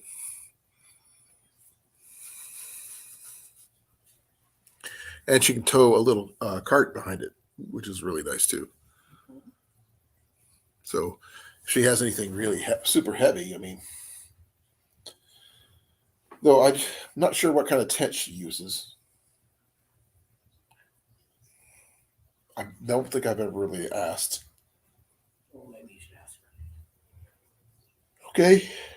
Hey, Grace, question for you. When you go do your camping trips, overnighters, what kind of tent do you use? Nope, snow is all gone, all but gone. Well, I'm sorry to hear that, Grace.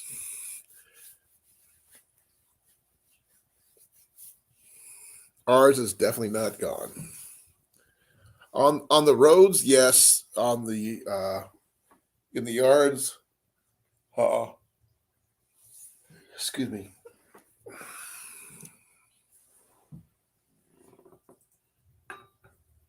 I have to break out the Pepsi because this is.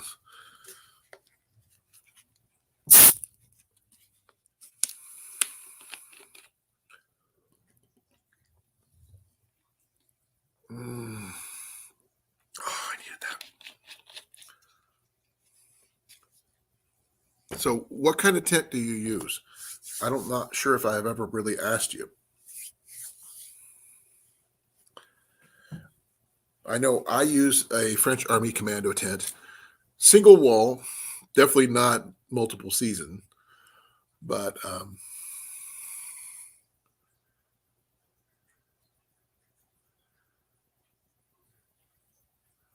Okay. I don't have a 3-season tent. I've got a commando tent. So I might be able to get multiple seasons out of it if I throw my tarp over the top of that one. I considered it anyway. It's an idea. Hey, Rob, how you doing, brother? Thank you for coming.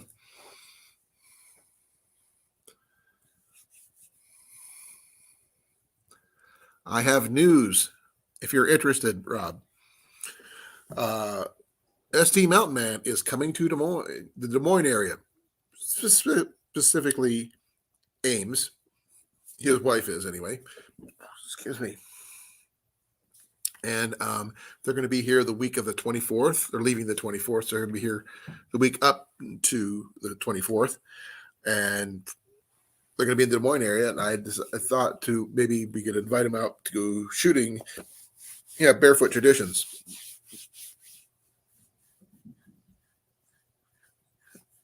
That's true, Grace. Ooh.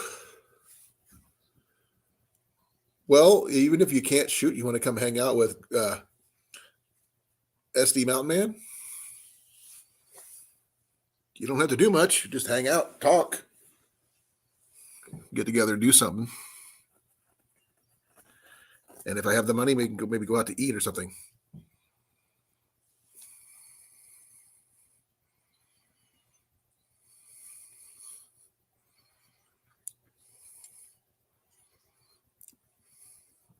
Well, it gets a lot colder here.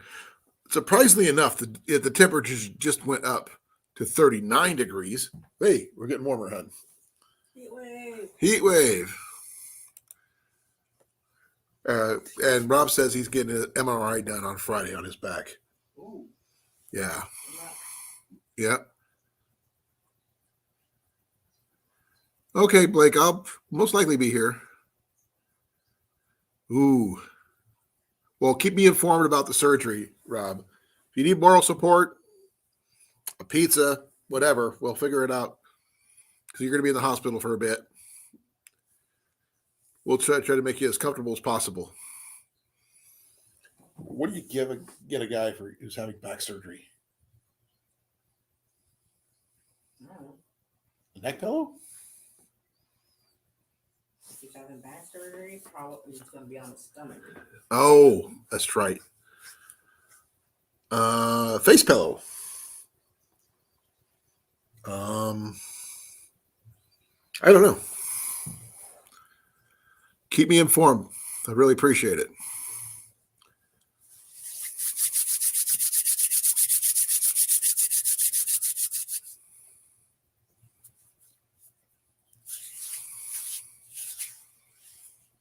He's on morphine. Ooh, new stuff. Yeah, be careful with that stuff, though. Might turn into a nun. You get it, hon? No. Because it's habit forming. Oh, good. You walked into that one. No, I was trying to stay out of it. Dragging me in. Well, like I said, be careful. That stuff can be habit forming, and the withdrawals are not pretty.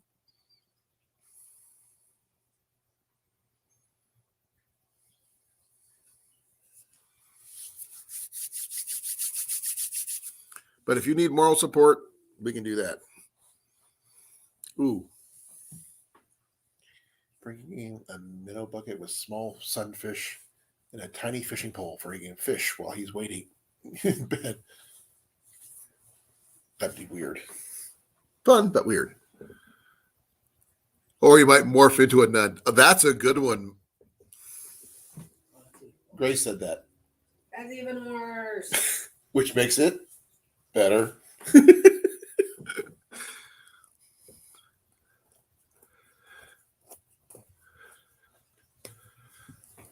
Mighty Morphin Power Nun.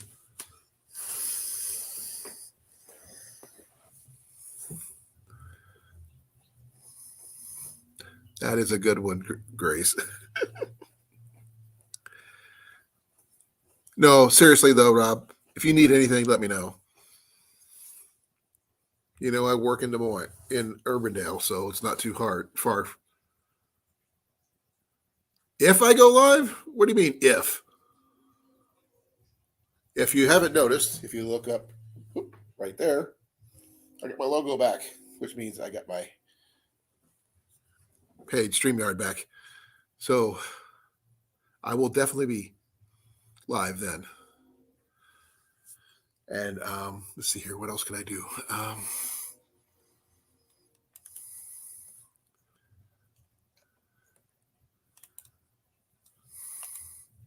Yeah, we'll go with that.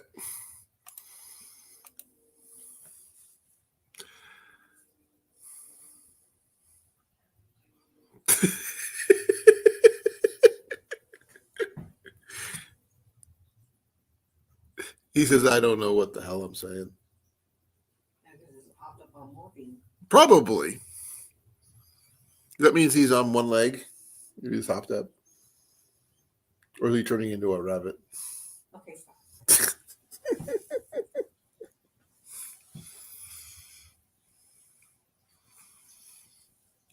Does that mean you're hopped up on morphine there, Rob?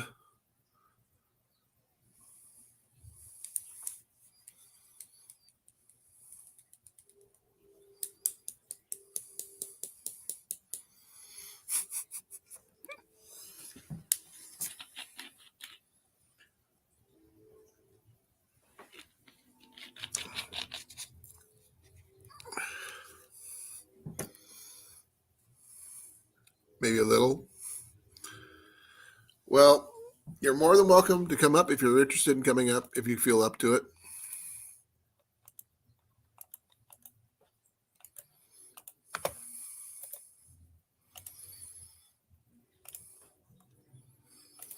And as I told everybody earlier, it is 39 degrees and clear here in South Central Iowa. That is nothing on your radio dial because we don't have a radio dial. And it looks like our possible ice fishing trip is canceled too.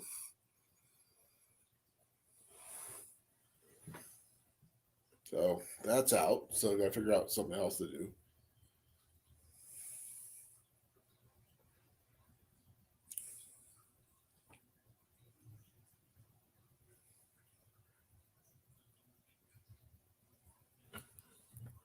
If you want to come up, you can come up. If you don't want to come up, that's fine too.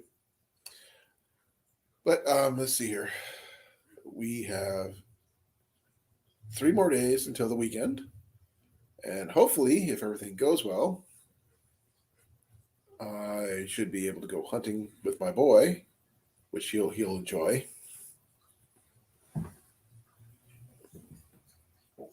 Be well, Rob. Thank you for coming. Hope you feel better soon, and keep me informed about the surgery. I've been on here, folks, for almost 2 hours. If I can make it up for another hour, depending on how many people show up. If any more shows up, even better. I've got my Pepsi. I've got you awesome folks. And I think we can do something with that. I don't know what exactly, but who knows?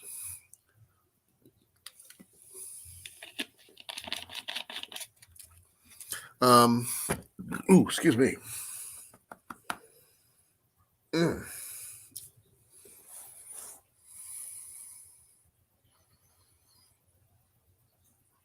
So I need to come up with a topic for Thursday's regular live. I'm not sure what to put down. Anybody got any suggestions? We've done medieval weaponry talk. We've done B-movie talk. We've done random talk about anything panels.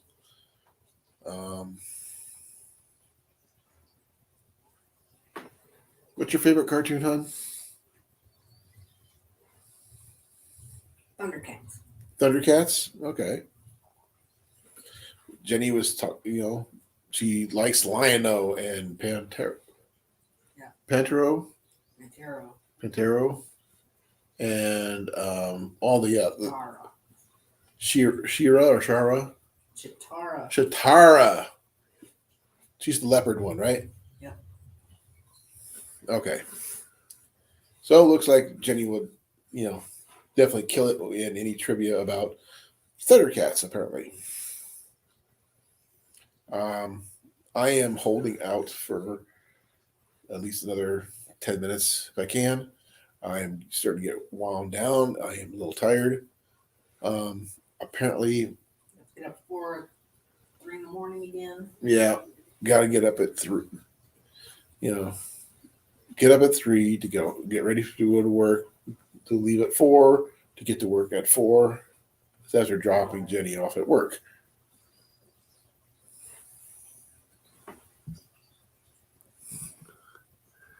Hey, Daddy Duck, how you doing, brother? Thank you for coming. How goes the ducks? And do you ever use the duck's feathers that you got for fletching for arrows? Because I'd like to know. That's inquiring minds want to know. And I am kind of rocking back and forth, trying not to fall asleep because I'm exhausted.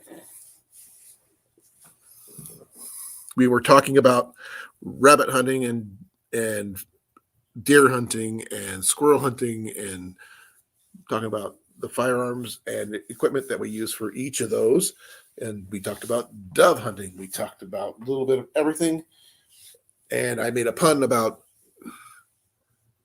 it's going to be a good rough year. I'm sure it is. It feels like it. Hey, Buzz, how you doing? Thank you for coming.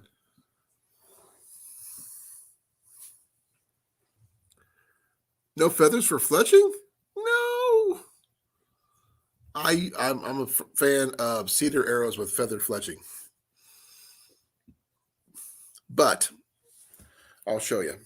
I don't think I've ever showed you these. Give me a second. My quiver is right over here.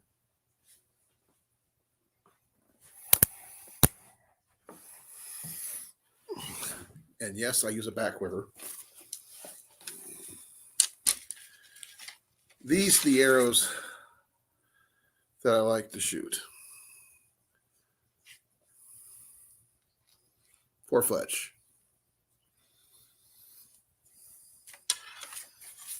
But they're hard to find, and I always end up finding ones like this. Just 3 fletch. But this is one of my hunting arrows with the hexagon blunt. Hex blunt. And this one is my broadhead for deer and turkey. This one is just a broken arrow. This one is another blunt judo point.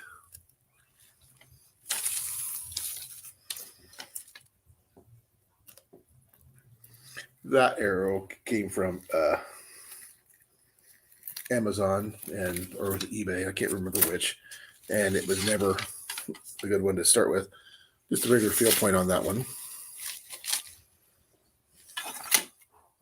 Now, here's one Blake made me. You might get a kick out of with a real homemade flip nabbed tip wrapped in sinew on a, what is it? Do you remember what I told you what this was? By any chance? Is it a reed? It's a part of a plant down in Georgia. Like palmetto. There's a palmetto shaft with turkey feathers, self-knocked and reinforced. Warped as all get out. Can't be shot. Wall hanger only. Here's another broadhead. Medieval style broadhead.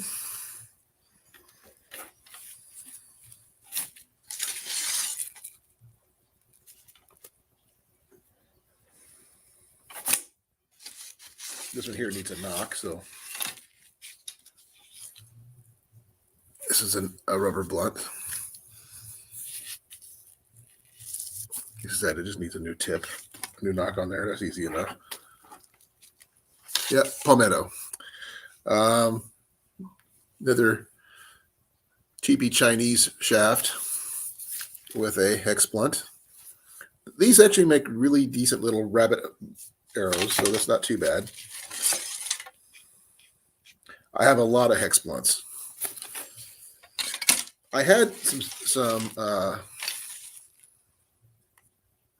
carbon arrows that I had won at the Iowa Deer Classic last year, and I ended up giving those to my boy. Now here's one of my favorite broadheads right here.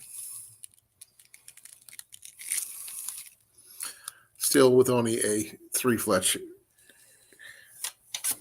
arrow. I prefer 4-fletch, but 3-fletch is what I got. Yep. Apparently it wasn't dry when he sent it, and by the time it got to me, it warped, and I don't know how to straighten it, if it can be straightened.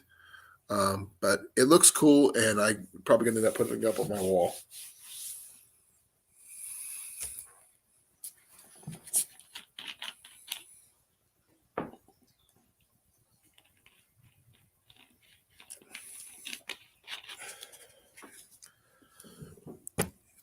It's a cool one.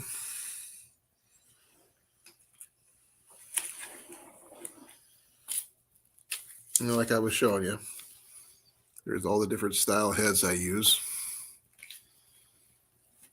A little bit of everything.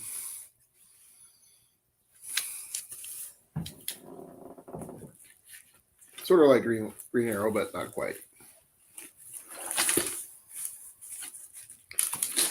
The rest of these are just regular field points with a couple of hex blunts put in there. I need more arrows badly, but I can't afford them.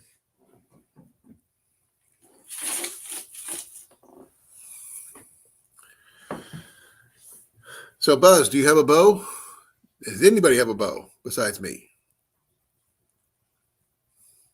I have several.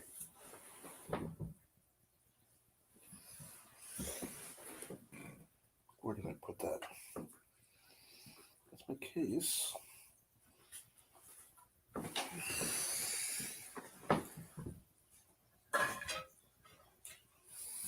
Yeah, I got a bow right here, which is actually pretty cool.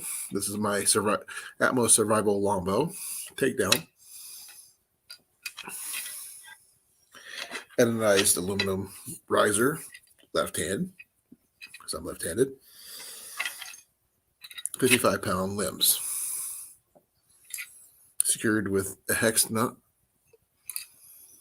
And the riser is actually compatible with sights and counterbalances, but I would use that for bow fishing and stuff like that. So that's all set for that. And I have a really nice handy dandy case. This canvas case I found at the Goodwill Outlet store on New Year's Day. Excuse me. And this thing works really well.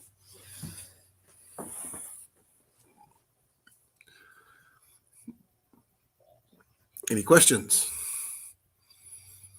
Any jokes? Any puns? Because I actually will do that pun again. Let me see.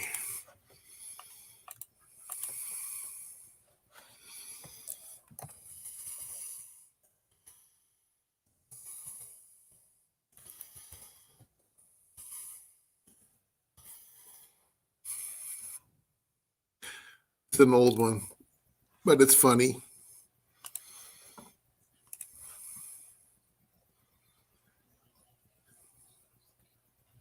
Okay, I'll take a look at that one, Grace.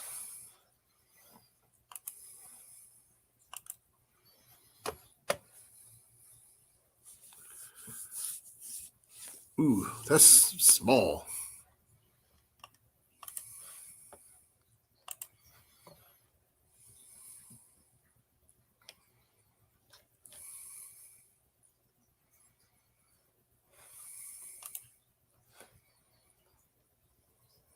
That doesn't look too bad.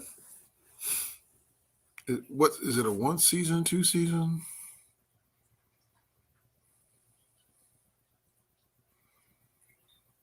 I don't know.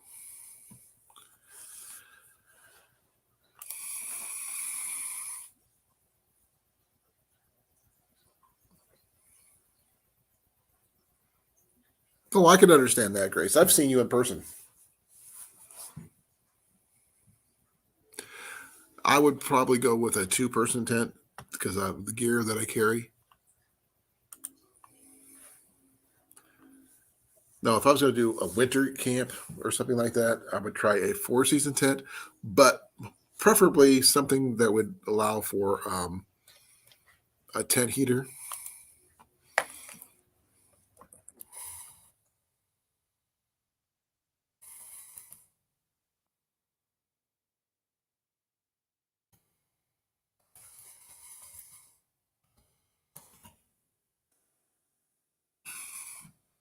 Something like, if I can find it, give me a second.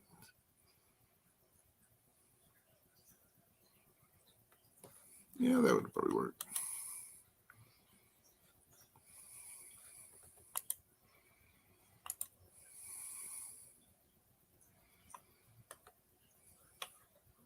Yeah, that'll work. I was going to do a second. No, I got it. Okay. Now, this is what I was thinking. Something like this. As you can see, it's got a little stove inside there.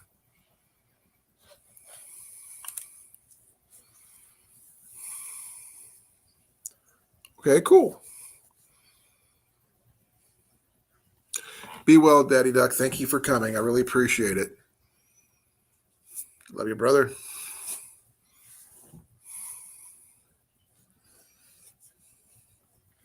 Huh, did you ever switch the laundry around? No, I haven't got enough yet. Oh, well, I thought you had.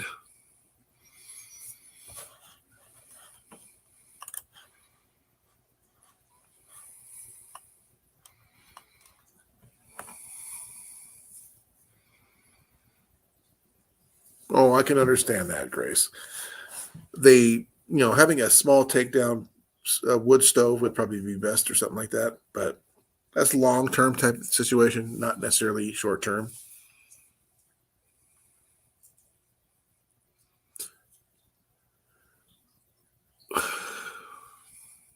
I'll be right back. I need to use the restroom. Unless you want to talk to my wife, let me know.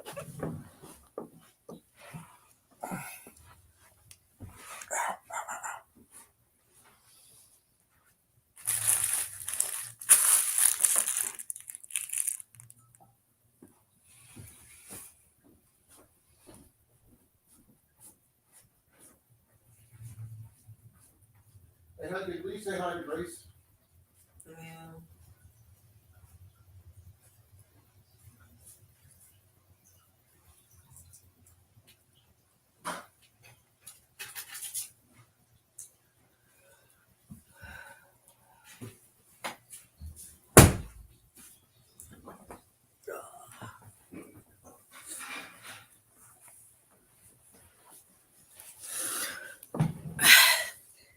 Hello. Hi, Grace. How you doing?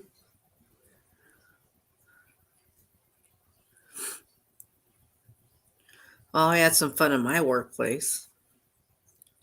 My boss got COVID. He tested positive, so now he's quarantining for however many days it takes these days.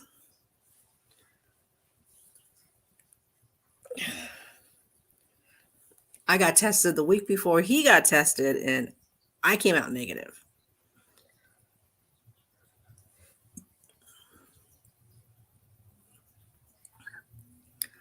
So, I got some of the symptoms, but most of the time the symptoms are my everyday.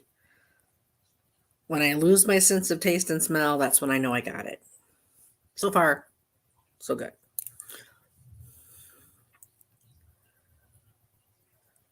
How are things in Indiana?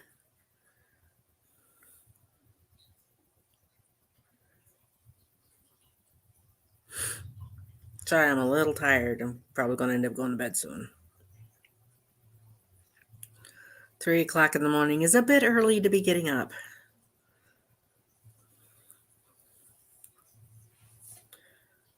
Especially since I don't have to be to work till 9 in the morning.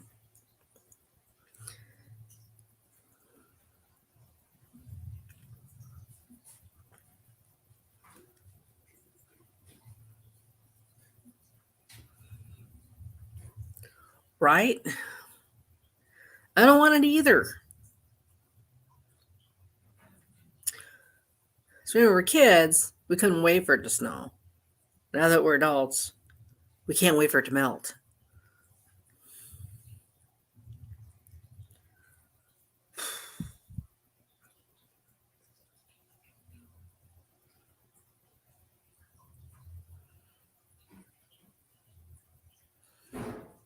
For a while there, it was pretty warm. I was starting to worry. Because, 50 degrees in January, not a good sign.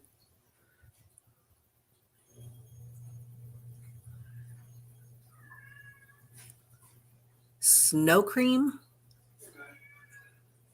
Never heard of it.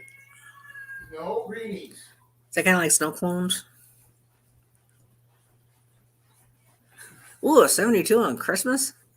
Ooh, What? How warm it was? that's how warm it was. It was not that here. No, it wasn't that warm here. It was pretty sunny.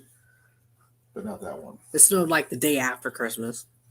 It's like, now it snows. Okay, he's back. Thank you. Bye, Mom. see you later. You did awesome. As per usual. Yeah. I took care of the laundry while I was up. Okay. Oh, you kept my seat nice and toasty, too. There you go. You're welcome. Did you make snow cream, hon? No. I have no idea what snow cream is. It's okay, like ice cream, but with snow. Oh. Basically, like a snow cone. Oh. I don't think we have the stuff for making snow cones. Oh, she says you use milk, snow, and vanilla, like soft serve ice cream. Ooh, that's my favorite. So we got the vanilla, we got the milk, we got the snow. But I would have to wait till after we actually have a fresh snow, because I have just no idea what's been in this snow since we've had it. So I think We probably had stray cats tromping through it and everything. oh yeah.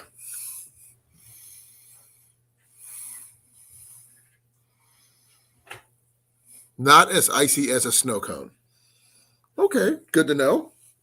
Actually, that's something we could probably show on a stream sometime. Yeah. If we have a fresh snow, that is. Though our snow was really powdery, so it didn't compact very well. But it might compact with, like, I don't know. Milk might make it melt. I mean.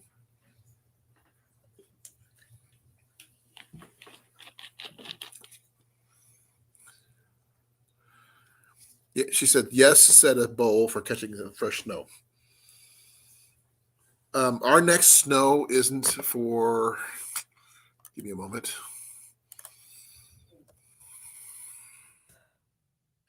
I am looking up to see. I'm doing the next 10-day here. We won't have snow for a while.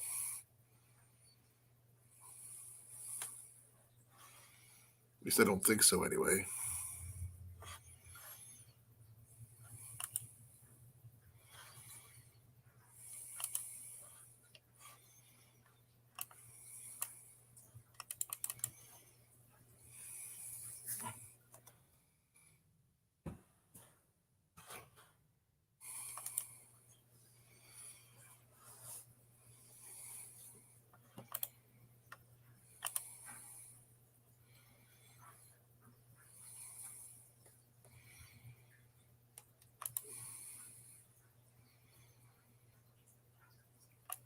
It doesn't say when it's going to snow next. I can assume when it might because Thursday is when the high is going to be 4,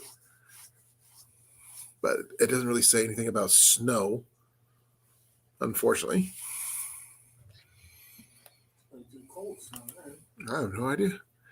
Hey, Mandy, thank you for coming. And Mandy says hi to you as well, love. Hi, Mandy. Oh, here she is. You can say.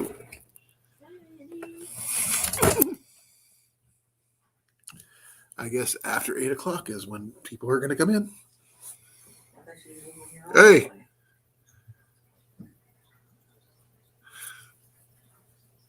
way. Hey, Cliff.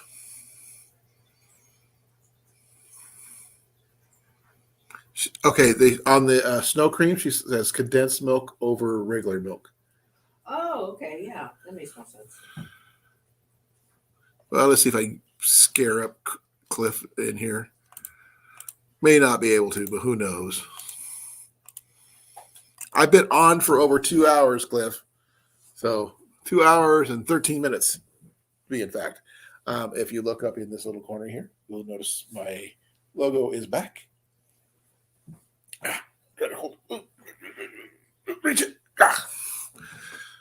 Oh, you're eating. I was eating too when I first started. We always eat. We are not small people. We have to eat.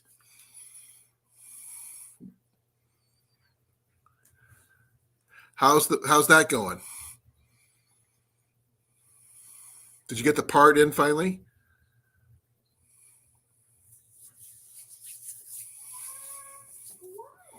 That was a definite mom. Yes. You missed it. We had a lot of interesting. We had Blake in here. We had Daddy Duck in here. We had PA Hunting Outdoors out here. We had Grace, obviously. Man, Andy. Hey, Mandy. We had Cecilia, who was here and gone. We had Cornfed, who was in here and gone. Tristan was here. Blake is going to be back. Who else did we have in here? We had a few other really cool people in here.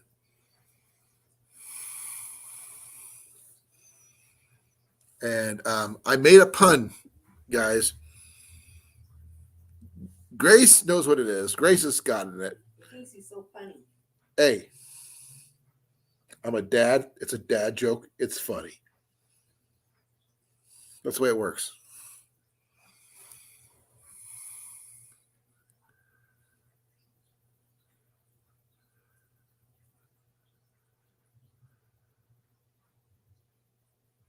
So you're going to make sure you have both vehicles going. That's good. He got his van running. Cool. He's got a little tweaking to do on the rear brakes. Then he'll be 100% good to go. Way to go, Cliff. Good job. I'm not that mechanically inclined, but that's awesome to hear.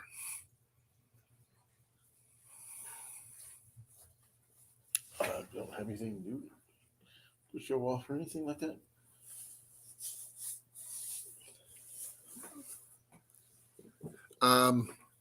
Heard from the news from Rob is the fact that he may be having to go in for surgery on his back. He's supposed to let me know more by Thursday on my live.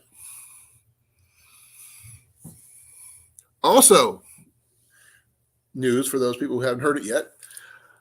SD Mountain Man is going to be in the area the week of the 24th.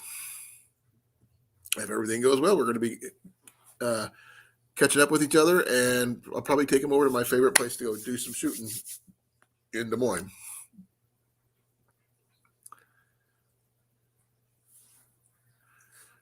His part must have came in because he got everything running. Cool. He's going to take his Isuzu to the mechanic, though. So it must be something beyond his expertise, which makes sense. That happens to everybody, though. We tended to go straight to the mechanic anyway. We don't know what the heck we're gonna. No, we do not.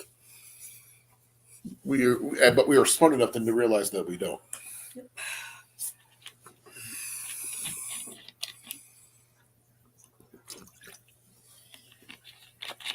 Well, I hope you get it back soon as well.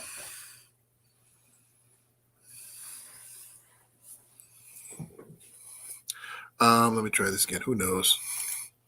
Worst they can do is say no.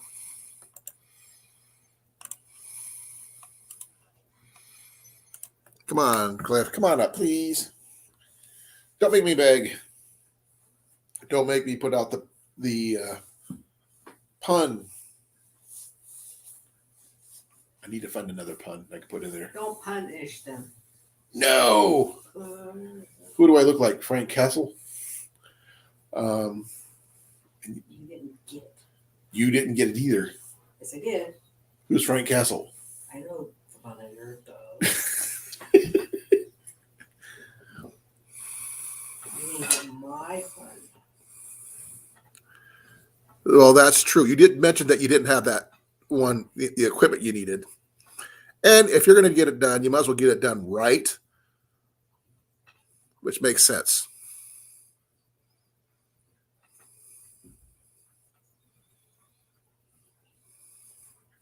I can honestly say I do not have the expertise or the inclination, but I'm smart enough to know that I don't know. And it's smart enough to know that if you want something right, you take it to an expert, which I know for a fact is not me, because I don't have the tools or anything else either way.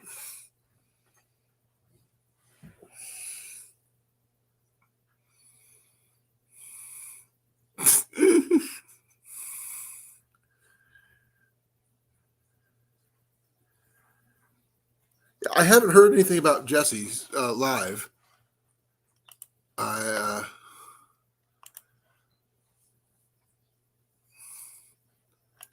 There's 9 people waiting in his room in his thing right now. Prepping 101 is on.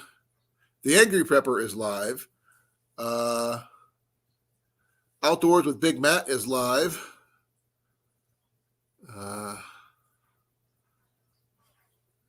Let's see who else is live. No, I am live. Let's see who else is here. JW Survival is on. Dusty Data is on. Hickory Croft Farm is on. And Cliff is on. Right as I get in here, Jesse finally goes live. Yep, I saw that. You're orange. Aren't you glad you made it in here finally? Man, I got the volume like midway up on this thing. He's quiet tonight. By the way, Mandy's saying hi. Hello, Mandy. How are you today? Need to pop out my chat. If you hear any chat talking in the background, it's because I got Jesse going on.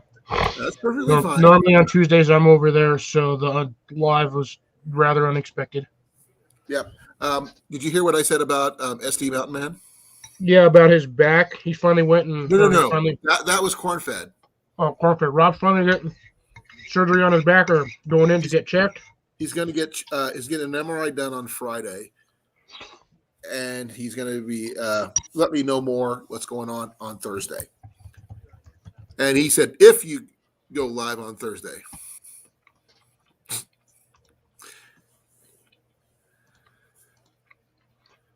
Uh-oh. What's wrong, Mandy? My guess is stress. Yeah, I can understand that. Did you see the logo? Oh, nice. You switched it. I got my subscription back up. Nice. Because I got the notification that said, you have only 2 hours remaining on your free trial. That will That's only $20 a month. Well, actually, mine was 25, but yeah, same thing, same difference. I guess it just depends on when you get it. Oh man, right?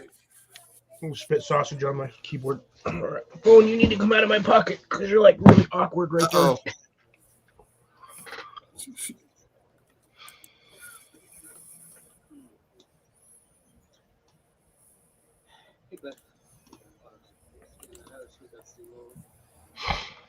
So, what drink of choice is Jesse drinking today? Don't know. He hasn't done the pour yet. He just started, and he's just getting through the introductions. Oh, okay. Now, I was telling about we had about between 7 and 9 inches of snow on Saturday. Nice. It was not so nice when Jenny and I had to shovel it all day Saturday. You need to just buy a snowblower. Well, we got to find one we can afford first.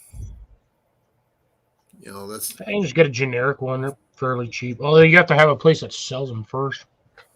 Well, I'll be happy with a used one. Uh-oh. Mandy's got a cold. That's what I said. He's not feeling Sorry, well. I'm back and forth in between 2 live streams right now. See, I put that on the screen.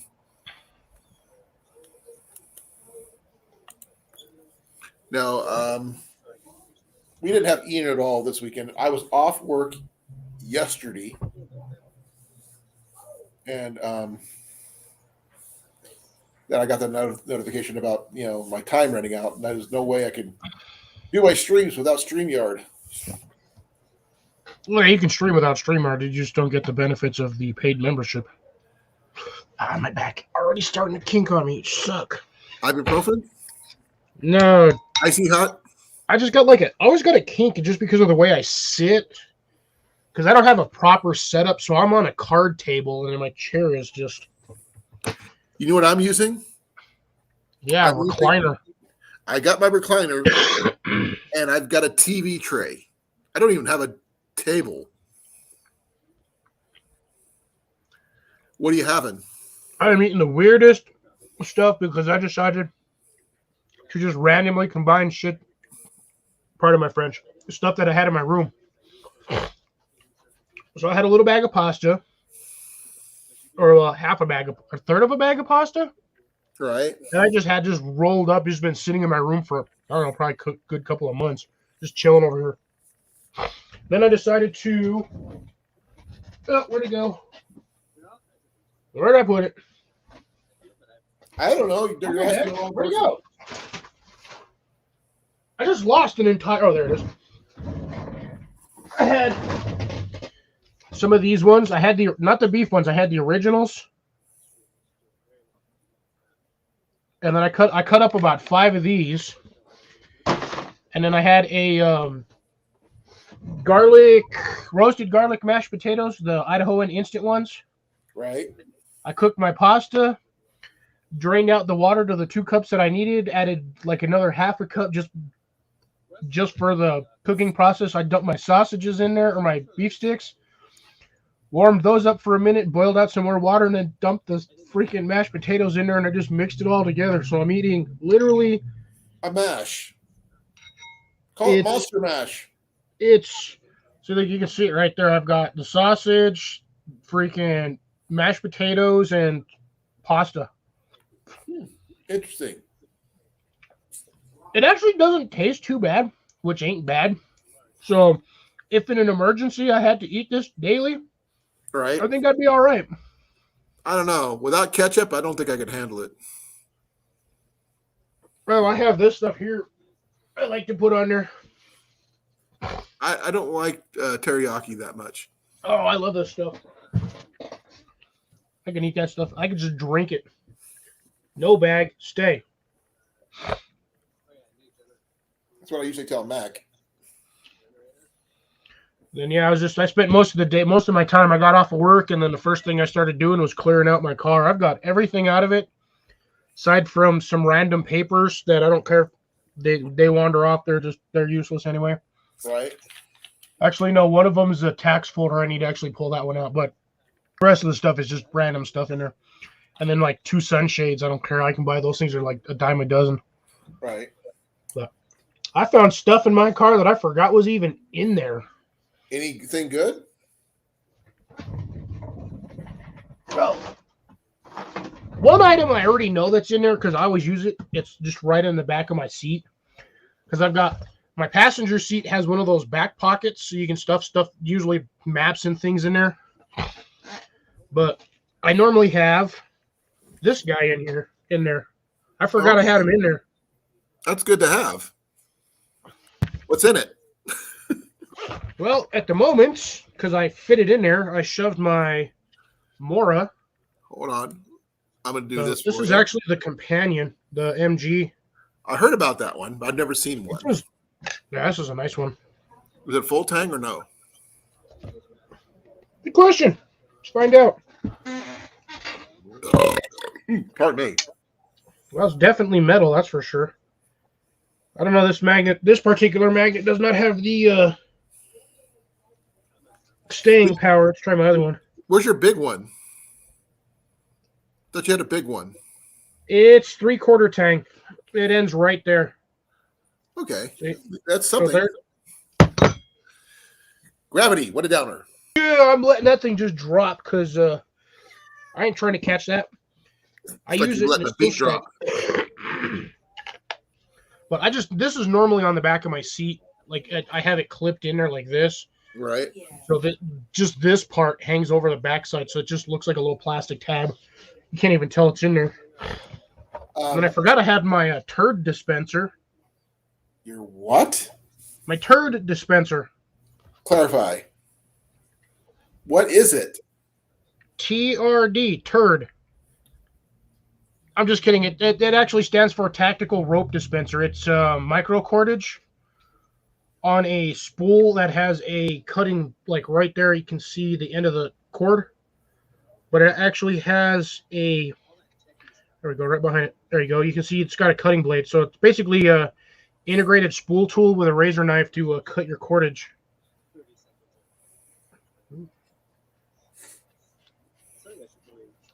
Which is good because you can put this on your pants because it's got the little belt clip right there on the end. You can attach it.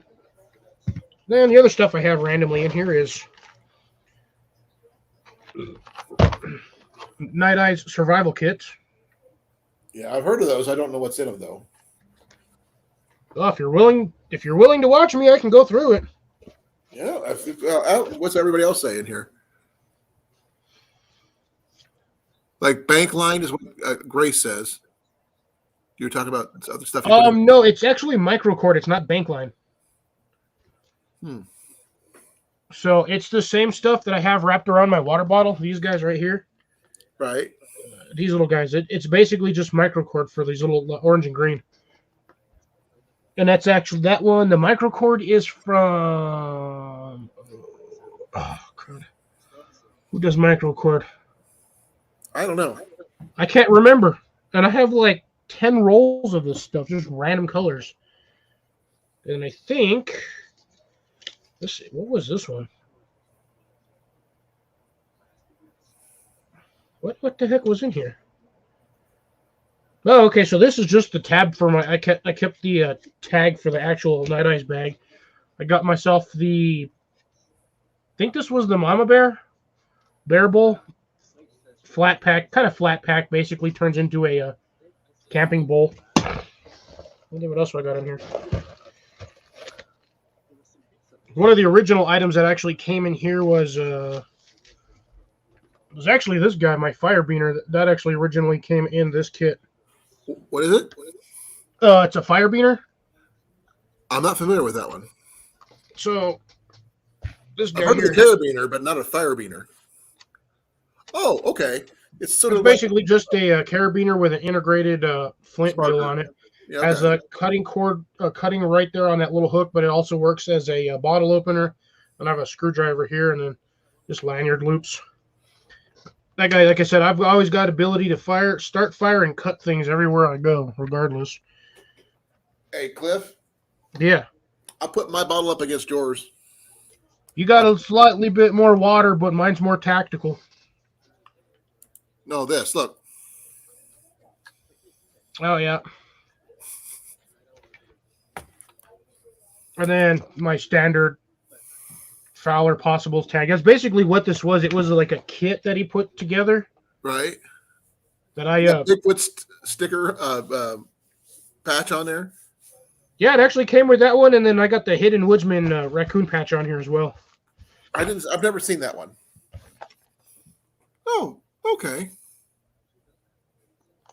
And then, so yeah, so Oh. the kit came with this, came with the fire beaner. I've also got some of this Adobo. Adobo. Adobo. I still haven't tried it. And then it came with a big old pack of man, that stuff is like fused together. Fire strips. They're wax impregnated like paper. I don't remember what the heck they were called. But yeah, let me get all this stuff back in here. Those. You see what I like keeping all of this stuff in here because if I ever need it, I have it.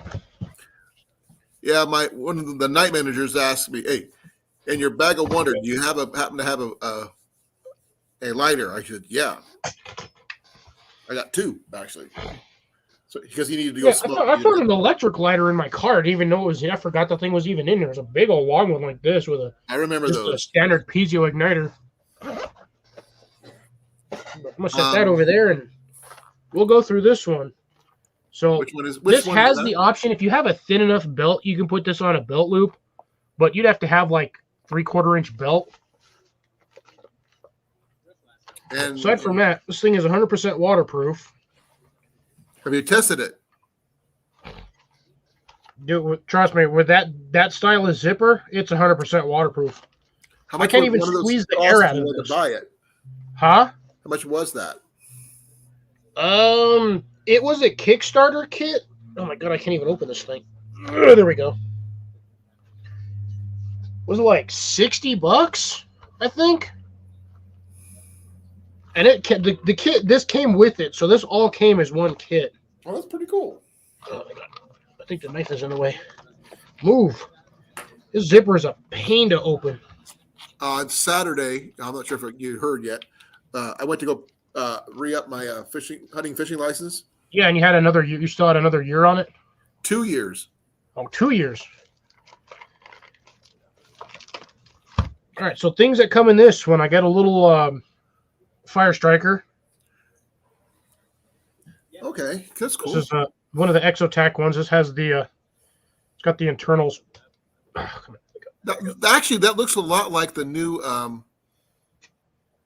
fire starter they have at Walmart. But that might have the ferro rod might be a little bit longer on that one. I can't even get this thing out. It's like stuck in there. There we go. Yeah, so normally you'd have I kind of shortened it, but there's like 6 inches of stuff, and then you have the little striker bit right there, and then the ferro rod. I'm gonna let's see what else comes in here. Get the Gerber dime, comes with it. What's that? I'm not familiar with that one. It's kind of like this, almost like the Skeletal, kind of like. It's a micro version of mine. Similar. It's kind of like this one, like the mini suspension. Right. But this one's the dime. It's the smaller version.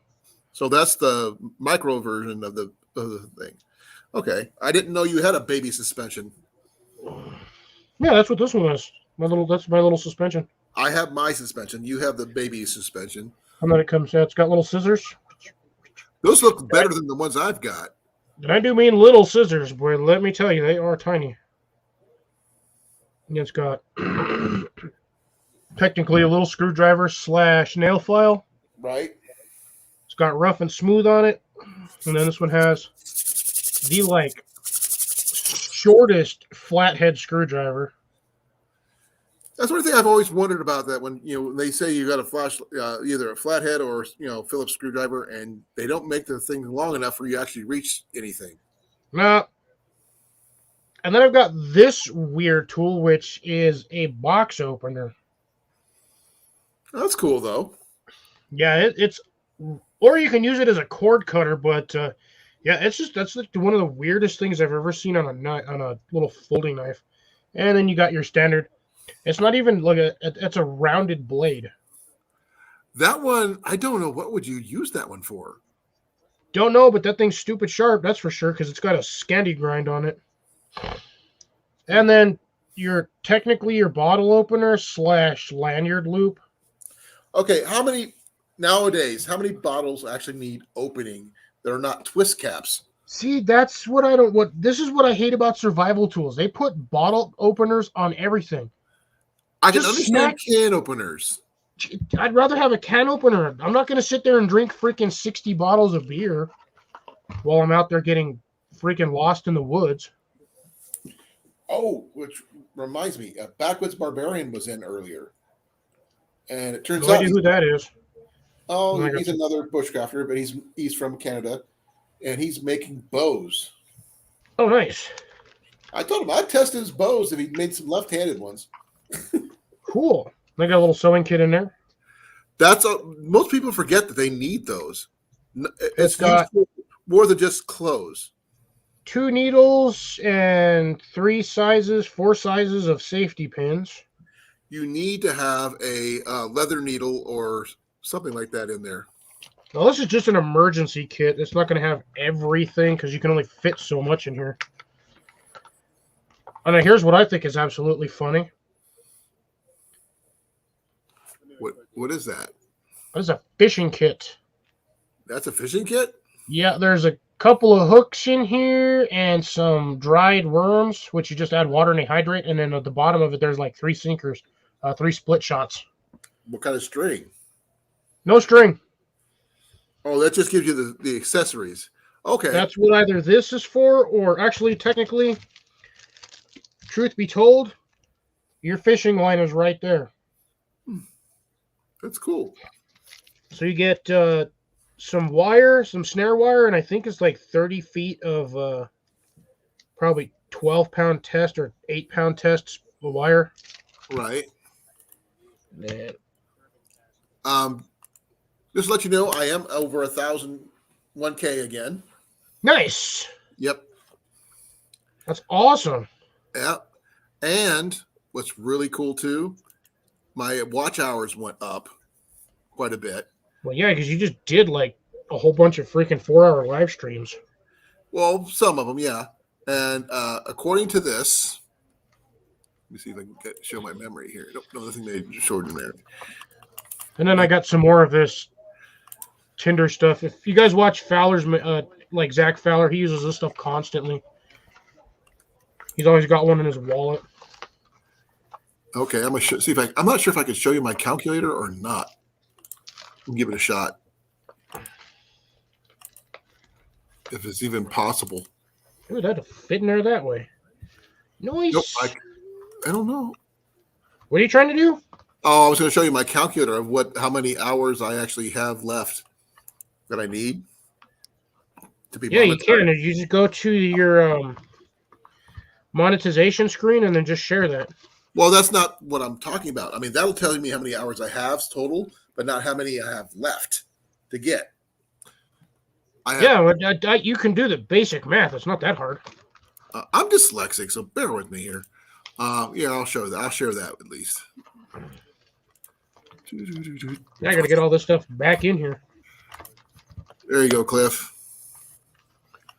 Oh, see, you're pretty close to getting your full-on watch hours then. You don't need 254 hours. 56. 54. 56. Does that say 3744 or 3746? 3744. Okay, so 56. So I need 256 more hours, and then by the way, Cliff, Mandy's chanting your name. Yeah, I see that. See, look, I just filled this thing with air, and I can't even squeeze the air out. This thing is like 100% waterproof. That's cool. They've tested these. Zach has tested them. Chris Thorne has tested them. But we haven't seen Chris Thorne in forever, though. Yeah, I think he's done with YouTube. I think he went, like I said, he went to a different platform. I haven't seen him back in a while. What platform did he go on? I don't remember. I did see something when I was renewing my subscription for StreamYard, that it's supposed to be able to go on several different platforms, not just YouTube. Yeah, I think they've got it so you can now stream on Facebook, I think Twitch, and something else. I don't even have Twitch, so I don't even know. Now, I was talking with Grace earlier about that. She's got a 3-season tent that she was using. Man, I'm glad you stopped. You finished that with 3 season because I thought you were about to say a threesome, and I was like, what the heck? 3-season tent. We're Killing me here. discussing tents. That's what I said first. And I was, Where his money? yeah. Jenny says she knows where your mind is. I'm also tired and like half alive here. Yeah. Oh, what is the most important thing to have in a survival situation? Knowledge. Yep. Without knowledge, everything else is useless. You could Actually, have I would say it's skill. same thing. Not necessarily. Knowing how to use something is a skill. You know, Says a man who hates making bow drill fires. yep. You have the knowledge, but you don't have the skill. No, it's just the fact is I get so frustrated I just give up. But that's why I mastered the flint and steel, which is considerably harder to some people. So I can do it. I just have to have char cloth in order to get it going. or something the equivalent thereof. Well, yeah. But I mean, majority of the people you watch that do bushcrafting and stuff like that, they'll take a chunk of char cloth and they'll put it on their rock and they just whack it. Right. And then they get the ember off of that, and then they wait till it's nice and fat ember on there, and then they just throw that in their bird nest and they start from there. Okay. Another question for Mandy. For Mandy. I would say for someone like me, as I'm assuming that's what she meant, who does not have any of that, what should we do? Read, learn, practice. Yeah, pick up stuff like this. These things are sold everywhere. If you want to go with a pretty much, they're pretty cheap. The SES survival guide. Oh, yeah. But you can get some of these. These guys right here, they're usually about $20 a piece for books. I mean, that's trapping, gathering, and cooking. You're supposed to have a second one to the first one you showed. You're supposed to have a book that goes with that.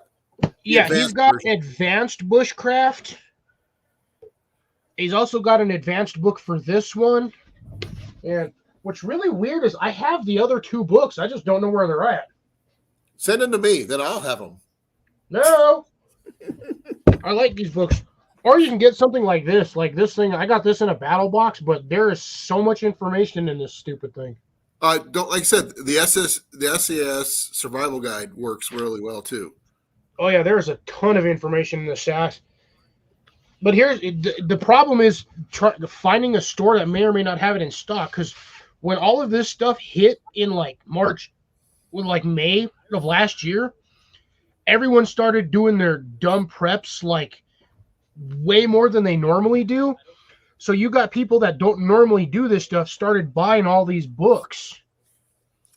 A lot of the bookstores, they were completely out. You couldn't find the SAS handbook. You couldn't find any survival books for squat. Amazon was sold out even. Yeah. All right, Grace. I was going to say the same thing, but I didn't want to be rude. No, I mean, JV knows a lot, but he doesn't know everything. But I mean, not every survival person is an expert on everything. So you need to complement what he already knows with the skills you learn along the way. Right, Cliff? Yep. Work it together as a partnership type situation, because a lot of situations you cannot do it by yourself. You need someone who actually knows what they're doing to help you do it the right way. That's why you notice a lot. Like I said, a lot of these bushcrafters, when they do these things, unless they are 100% skilled in what they're doing, most of these guys will only go 24 to 48 hours on a solo trip. Because it's not easy to all that stuff you see them film. That's only a small fraction of what they actually film and actually have to do. Oh, they probably cut out a ton of stuff. Oh yeah. If you watched Corporal's last video, he literally explained, because he's getting tired of people not reading or listening. He's like, basically, it takes me 30 hours to scout for an area, like 30 plus hours to set up and get the materials to build the stuff that I'm filming for. And then he's got like 15 hours worth of editing to work on. Oh no, don't forget about setting up the camera stuff while Yeah, he's got constantly. How do you think Luke feels? Luke does 90% of stuff Luke does, he does by himself when he's not taking Susie with him. One of his last videos, I just watched it, where he was doing the test on the Army surplus tent, the Marine tent. He said him and Susie was up at that location the day before, setting up the location. Well, most of that stuff he films, he sets it up on Lone Wolf Mountain. Yeah. His mountain. Yeah, which is his property. I think he's got like 20 acres or something up there, something ridiculous, or 50 acres. I don't remember. Well, he owns the top of the mountain or something like that. Yeah. Which is he owns a good portion of that, because like his closest neighbor's like half a mile down the road or down the mountain. Right. No, as I said, I watched that particular one. And it was really interesting. I like Luke. He's honest. He doesn't pull his punches, man. He's actually lost. I want to say sponsorships, but not really sponsorships. But like people that like high-end crews that would normally do stuff like with normal people that would just send you free things for like reviews and stuff. He is pissed off some people, but you know what? He doesn't pull his punches. He tells it as it is. He doesn't accept free anything. He buys everything. Yep. He doesn't want free stuff. Case in point, he said one of the tents that he bought, he purchased that tent after the company contacted him to see if he wanted to send him a free one to do a review on it. No, he bought it himself. Thing is, Luke does not pull his punches. He's straight. Well, that's the only way he can do it. Yeah, if he does it, he pays for it himself. Yeah, for a while there, he used to get free battle boxes, and he basically ripped Battle Box a new one, and they just stopped sending him them. He was getting he got the Karen box a few times, and then there was another one. It was like a Seed Vault box, and he was doing that one for a while. Him and Susie liked that one, but I don't know why they stopped getting that subscription. Hey, Blake. I think they like the ones. I mean, if they got stuff like from Black Rifle Coffee Company and things like that, I think they would love that particular setup because it's coffee. Yeah, but you get like one thing of coffee and then there's a bunch of junk. Well, there's other ones like Death Wish Coffee and all those others too. Now, you realize Luke has like almost an endless supply of coffee? Oh yeah. I'm jealous. People send him coffee from like Argentina, freaking Canada. He's got freaking boxes of instant coffee everywhere. The good stuff, the bad stuff, and still, more stuff. I think one of his viewers sent him like 5 boxes of Folgers. And he hates that stuff. No. Like, he hates that stuff. It's the other stuff. He hates the other one too, but he hates the funky Folgers like just as much. Choice is what he hates the most. Oh yeah, Taster's Nasty, as he calls it. Yeah, he hates. Taster's Nasty. But what's funny is he's constantly drinking that stuff. Hey, it's coffee. I don't have any Taster's Nasty, but I do have. Not only is it coffee, it's free coffee. Okay, the coffee that I have in my bag right now. Yes, I've got 1 Folgers instant coffee, 1 Folgers coffee single, and 4 coffee pouches that I got from the hotel we last stayed in. Blake's over here being a smart aleck. What's he doing? Amanda Blake? Well, if you read the comments, Blake goes, "What's up, Outback Adventures?" And Amanda says something about the quarter. Oh, and then she goes, "Call me Amanda Blake." So Blake goes, "Hey, Amanda Blake." You know who Amanda Blake is? Nope. Have you ever seen Eureka? Yes. What the heck? That's a new icon. Printer turned on. The the lady who married the cop at the end. Her name was Amanda Blake, I believe. I don't.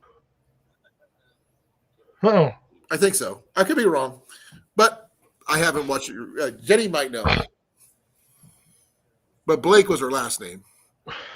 Oh, she's got an AeroPress and a Black Rifle and Black Rifle coffee. She's going to use it on the next camping trip. Grace is, that is. That's cool. Noise. I got Jenny a really good coffee press, but she found herself a tea infuser. Hun? What? That big tea infuser thingy. Okay. What is it exactly? Cold brew coffee maker. Oh, it's a cold brew coffee maker. So we just call you Just Amanda. Okay, Just Amanda it is. Uh-oh. What's Cliff up to right now?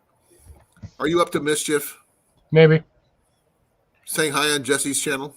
No, I'm asking him random questions, bugging him. Which is... But no. I would recommend, honestly, for cordage, folks, if you can find it, Bankline. It's a lot. Cost effective wise, it's more beneficial to buy that stuff than it is to buy paracord.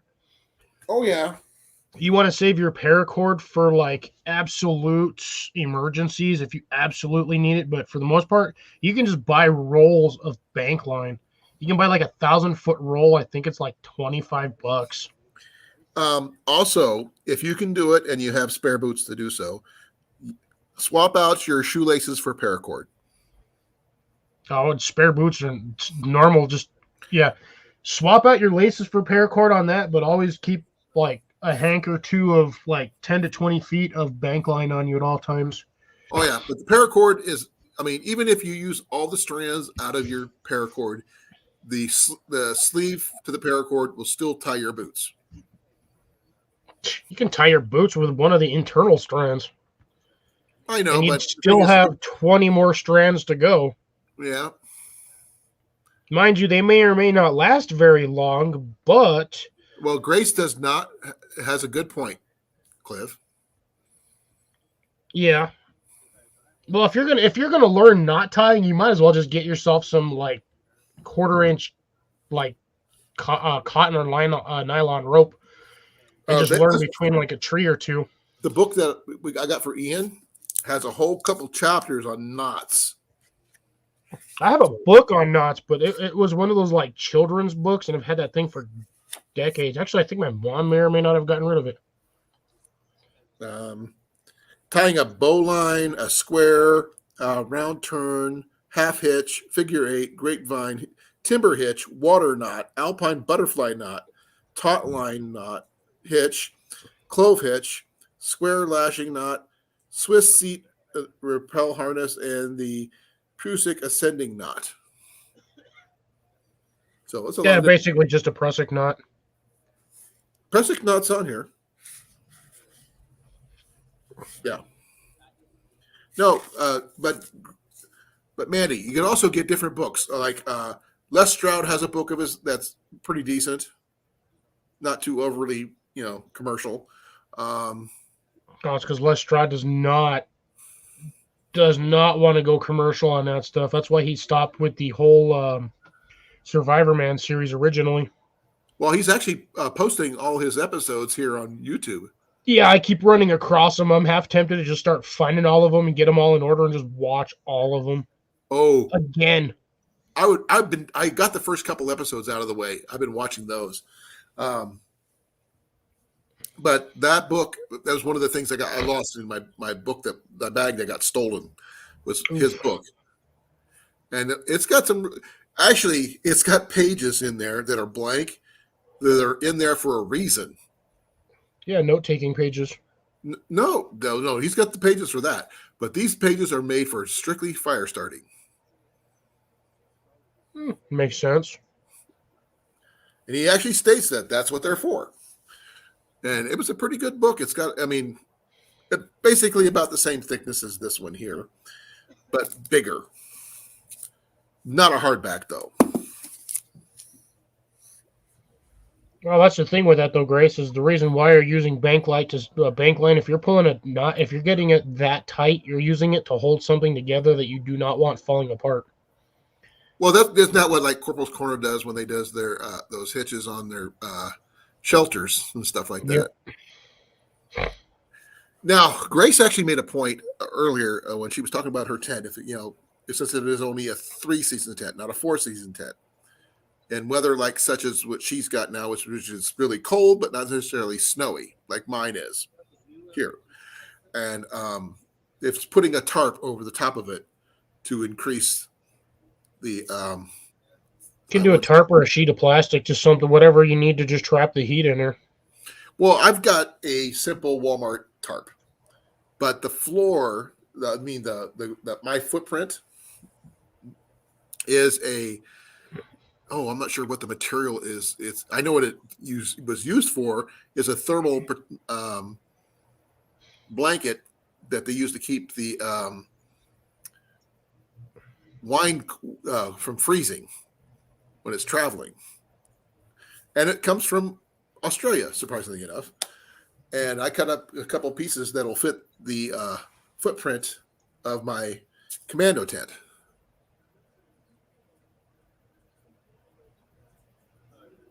Yeah, no, I understand, Grace. Yeah, it makes sense. But you can't really do that with the bank line, though. No, a bank line is kind of like if you're making a permanent structure and you don't want it to fall apart, that's what you use. It's basically like bowstring. But the problem with paracord is paracord stretches over time. Right. I'd say a double overhand knot, mainly for tightening down structures, your bow line and your bow line, clove hitch, and your Slip what is that? The slip knot one, which is the prusik knot. And don't forget your snare knot. Yeah, but that's if you're in an area where you have to trap for sustenance. Right. Let's see here. Trapping is not another skill I don't have. I guess I don't have the patience for it more than I. No, trapping is like fishing. You sit there, you wait hours and hours and hours and hope you get something. Right. So That's one of those like passive things where you set out a whole bunch of like traps everywhere and then you do other things because you don't want to waste your entire day while you're trying to survive waiting to catch food. You want to get wood prep, stuff for your shelters, always something to make it more cozy. You want leaf litter, tree boughs, Always for improve. sleeping on. You improve everything as you go. Yeah. Uh-oh, love. Is that I'm getting ready for bed sound? Yeah, pretty much. Yeah. I recognize that sound. You can start learning now, Mandy. You don't have to wait to get here. Oh, there's all kinds of stuff you can learn. Like I said, I got books everywhere. I still don't know where my other 3 books are. I got them someplace. I just don't know where. But I know I have the other 2 books because I had the full stack of them. Actually, I think they're in my drawer, to be honest.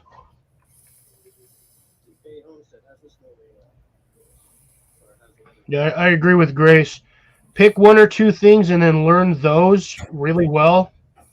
And then once you have those done, move on to the next 2 things. And why, for the life of me, camera, did you just... I'm looking that way and you decided to go blurry on me. Butt plug of a camera. Yeah. I'm actually looking at Dave Canterbury's shop on Amazon. Oh, sure. I leave and then it's unblurry.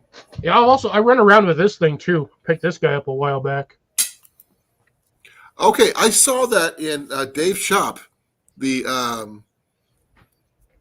on the main one, his Bushcraft shop one, is that they actually have that's a Fisker. Yeah, this is the Fiskers. I think they usually have the Baco Lackblander. That's the one that they use, is the Baca Laplander. Yeah, this is the Fisker Pro. This one's actually got the locking huge blade. blade on it. Is it a little loose, is what I heard them complaining about? Yeah, a little bit, but that's only because of the pin. But I think that's because they cut the notch in the back of the blade too wide. But, I mean, I don't have It's got a folding tons saw. of flex. That's the problem. Oh, that's I mean, probably look. too much. Look at how far I've got that thing bent. Yeah. Straight as an arrow. I actually got a little bit of a curve, but I mean, this thing is like stupid sharp. It cuts on the pull and the push. Okay. Mandy has a question. What's the top 2 things to learn first? Making a fire is going to Purifying be your water. top priority, regardless, because you're not going to want to. You don't want to freeze. And how to purify water is the second one. Does she know the rule of 3? Good question, 'Cause Amanda. Do you know the rule of 3?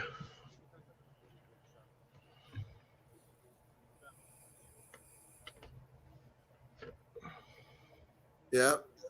Yep, fire, water, shelter. That's a triangle. I would say fire, shelter, and water, but that depends on the situation. She does not know. Would you care to enlighten her, please? Or Okay, would you so the rather rule me? of 3 is you can go 3 minutes without oxygen, 3 days without water, 3 hours without shelter, depending on the condition, and 3 weeks without food. Yep. Now, the 3 hour in the 3 hours without shelter rule is it mainly applies for conditions where it's either extremely hot outside or like 30 degrees below freezing. Or damp. Which I causes can damp, I've got no problems with. I can be damp all day long, but the minute that temperature drops to freezing and you're still damp, if you don't have shelter, you will freeze to death. No, look up the rule of 3 in a survival, and it'll tell you that. And you go based off that. I mean, as long as you can breathe, you're good there. The first one is honestly, if you're trying to swim under something, or if you just happen to like somebody dies in front of you and you have to resuscitate them. But the first one, again, that's majority of that is going to be medical. So unless you have a trained medic, you're most likely that first rule of 3. If somebody's out like drowns on you and you're trying to resuscitate them, they're pretty much dead. Now, as Grace said, getting Yeah, wet. rain will soak you to the Hypothermia bones. can happen when your body temperature drops 2 degrees below normal temperature. So if you go from 98 to 96, you can go be hypothermic really quickly. It's really funny because my standard body temperature is 97 degrees. Mine's 97 as well. Yeah, But- I can drop down to 95 and still be warm. It's weird. Yeah, I know. I have the same issue. Yeah, I think it's a guy thing for some reason. Guys tend to run hot. Jenny's the same way. Who is? Jenny. Oh, that's weird. Yeah, because I think Luke's always says that he's always hot regardless. Well, it depends. I would love to lose like 30 pounds because if I can do that, you can see the weirdest effect off of me in the snow. It's absolutely mind-boggling. I generate steam under the right conditions in the snow. I will generate steam. Oh yeah, anybody will if you do it right. Now, I haven't seen it done yet, but I would wonder if because they were talking about on another channel I was on of making a rocket stove out of a log. Yep, you can do that. Now, but you have to have an auger bit. That same log in a snowbank. It would still work because you're burning it from the inside out, not the other way around. Yeah. And that internal heat is going to dry the outside, so eventually you're just going to have basically a giant inferno at some point. Yep. But those rocket stoves, but the thing is, you can't make those normally. You have to have an auger bit. Or unless you have a small rock and really a lot of time on your hands. What is a Swedish fire log? Yeah. Okay, Pretty so the similar. Swedish fire torch is basically what you do is you get a standard 6 to 8 inch log and you cut it into 6 pieces. vertically, and then you stuff you kind of space it so it has a little bit of space in between each log section, and then you stuff debris down the middle. You can tie it with stuff in there or not, depending on how you really want to do it. If you have a place to set it in the ground, that'll be better because then the thing won't fall over. And then you just light it on fire, and the center burns, and it burns from the inside out. And Colin's falling asleep over there. I'm sorry, I was thinking about something. They was talking about that Swedish fire log because I saw a video on it where they basically split the log into 4 equal pieces. You can do 4 or 6, really depends on how. Then they shave the center of each piece where the wedge is at, and they shave it down till they have a hole about that big, and they use baling wire or around the outside to hold it all together. I mean, you could probably use twine or something like that too, but it probably wouldn't last very long. Yeah, they probably went and did a rocket style stove on that one, which basically you take about 1 inch of the triangle, you just cut that all the way. You put a notch, basically you take your saw and you go about 2 inches up. You put a saw mark in there, and then you take your batoning knife and your whatever, and you split all the way down to that cut, and you take out that intersection, and then you cut a small triangular wedge in between 2 of the slices, and then you just light that, and you basically end up with a rocket stove. Okay, now you mentioned something that something she could actually work with is batoning. She could practice batoning. You don't have to have a lot of wood to learn how to do that. That and feather sticking. Oh, nice, Blake. Feather sticking is hard if you do not have a sharp knife. Well, Or if have you're a not moral. comfortable with a knife. That's even more so. Yeah, if you're not used to handling a knife, I would not attempt feather sticking until you're pretty much until you're not afraid of cutting your fingers off. What was that Dutch knife? Those guys, the Dutch knife guy, the 2 guys who do the Dutch knives. Oh my God, I know who you're talking about. Those guys are funny. I'll watch those guys all day long, and it's like they're nuts, but they know their knives. Yeah, they've been doing basically knife reviews and messing with knives almost as long as Chris Tanner. Yeah. What do you mean no fire at all? Oh no, Australia, dude. Some areas of Australia are in like a massive drought right now. You don't remember when Steve was up here the other day? He was talking about that. I remember him saying something. Yeah, they're in a severe drought right now. They have not gotten rain in like 4 months. Well, so fire skills are out for her, but no, she depending on what kind of stove she can learn how to make char cloth on her stove. Again, char cloth requires fire. No, on her stove. You really remember she is getting ready to move out of the place she's in there because the tenant's a butthole and he's selling it. Yeah, I know. That's why she shouldn't have no problem making char cloth. Getting an Altoids tin, some cut up little pieces of cotton cloth. But the problem is the smoke. Char cloth makes a lot of smoke when you're cooking it. Oh, that's true. You don't want to do that inside of a house because it'll leave black marks on the ceiling. Unless she's got the vent hood for the stove. Ours, we got one, but it's not. I would just say for Amanda, I would probably just try to get used to using a knife doing batoning. Also, she can learn about getting a water filter, using a water filter. So she doesn't have a stove at all, so char cloth is out the question. Well, does she have candles? I would not want to make char cloth with candles. That would take so long.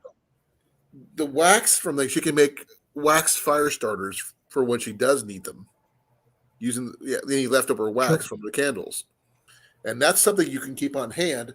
I made some fire starters using the cotton, 100% cotton.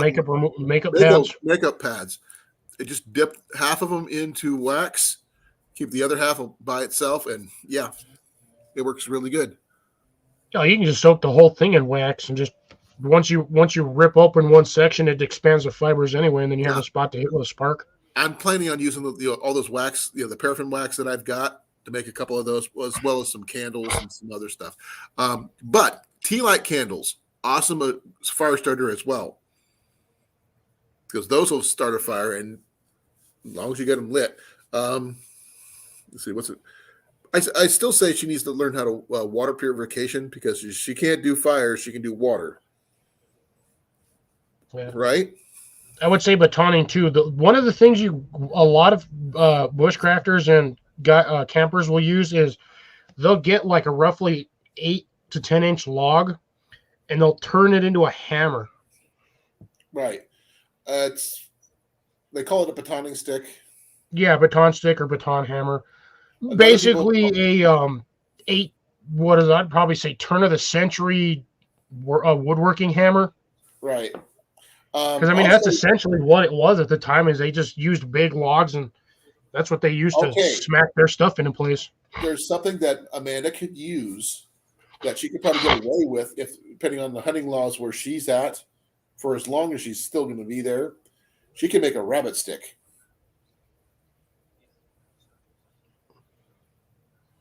Well, they have the serious hunting laws with you can't use certain things, but they don't have anything laws on the rabbit stick.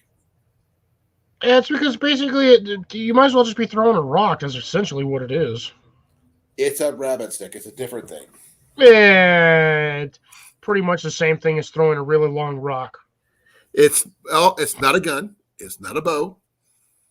And they really, It's one of the most basic hunting tools aside from the generic sharpened stick from Aboriginal times. It's literally just it's like it's like a 12-inch piece of curved wood with a knot on the end of it.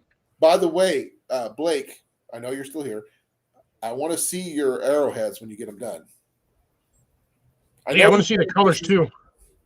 Huh? I said I want to see what colors he got, because he said he found a bottle dump and it was making more. Oh man! Old-time glass dump. Those things are awesome. Bottles. Ooh, actually, Blake, if it's a really old bottle dump, dude, I would get a hold of Aqua Chigger and see if he can go out there and do some filming, because that dude travels everywhere and hits bottle dumps all the time. Well, not just him. What's the other one? The kid. He goes. He pairs up with Aqua Chigger from time to time. His real name is Michael something. I don't. I see so many of them. It's like they all blend together on me. Well, the thing is, he pairs up with Aqua Chigger from time to time. I know what you're talking about. I just don't remember the guy's name. I remember his real name, but I don't remember his YouTube name.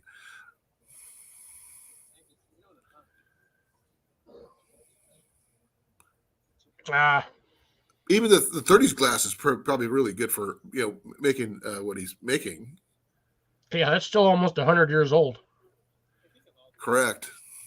Because I mean, we're already 30s to 2000 to be 7, and then we're 22, so 88 years. 92 years. That's almost 100-year-old glass.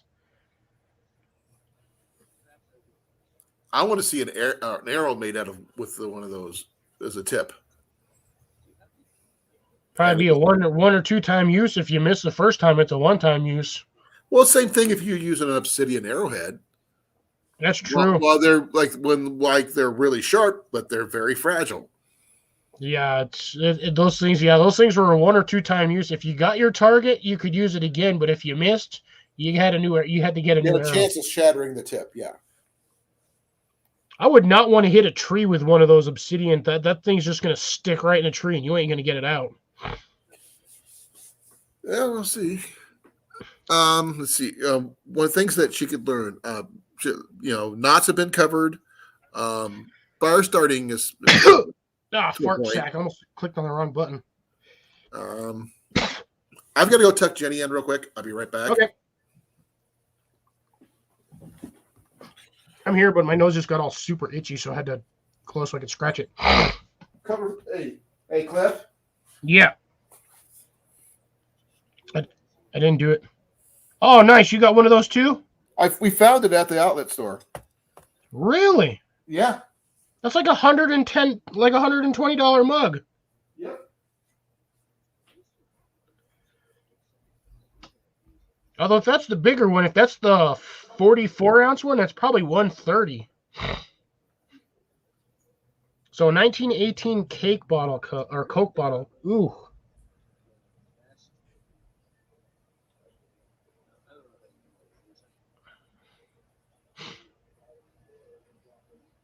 Just remember, Amanda, if you are working on those and you have an issue and you can't get it right, just remember this. It is not your fault. You're welcome, folks. There's my dad joke of the day. Although I have another one, I've been sitting on it all day because I just thought it was hilarious. Yeah, you've got the memories too. Yeah, so it's nice to know. Are they that expensive? I still have food on the stove over there. I kind of want to eat more, but at the same time, I kind of don't.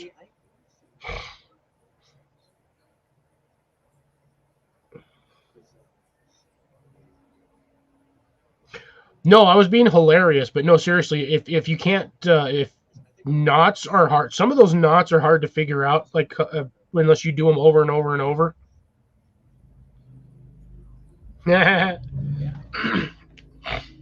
Now here's the weird thing. I can't do a bowline knot for squat normally, but for some reason there's a corporal teaches you a one-handed bowline knot around the waist, basically for like rescue purposes. And for some reason, I can get that one almost every time, no problemo. But I can't make a bowline knot normally for the life of me. And I know how to make one. I just, for some reason, I can't do it. But I can do a single-handed bowline rescue knot as if nothing ever happened. I was not actually expecting that to stick to my...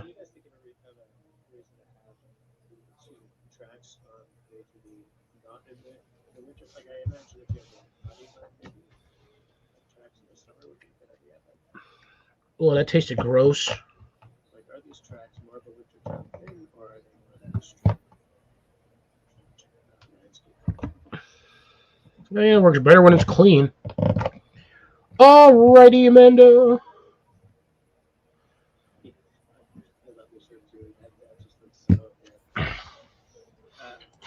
John says, I've been looking for a set. I was 8 and 12, but it's still a little much while building the property. Maybe after these properties are all fair enough. I have all kinds of plans for the monetization of this channel as we go, which I can start with. Making things happen on taxes. A lot of quick purchases on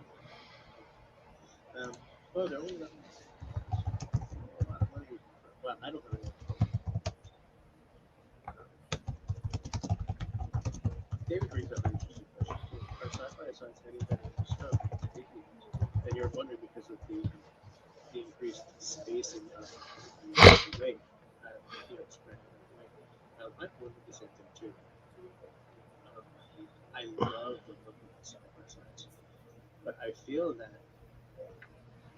you kind of have to cut your trails more. There's a lot of work associated with having only ever getting a side-by-side once and a lot of ATVs. It feels to me like... Sorry, folks, I'm not too entertaining over here as a secondary host. I'm on Jesse's channel. It's kind of I've done that before, Blake. You want the easiest way to not be able to untie a knot? Take a really thin necklace chain, like a chain necklace. Stick that in your pocket for about 20 minutes, and good luck ever getting that thing undone.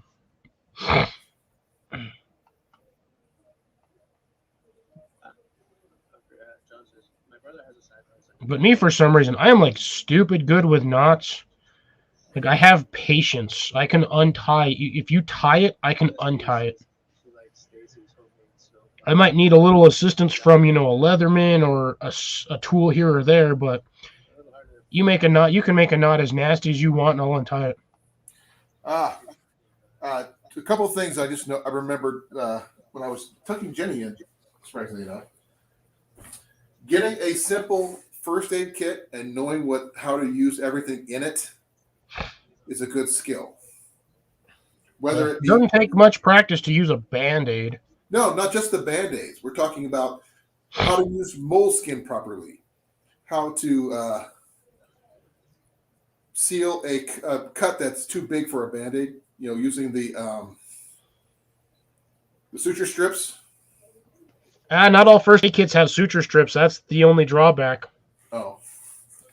Also, though most of them will have the butterfly bandages. That's what I meant, the butterfly ones.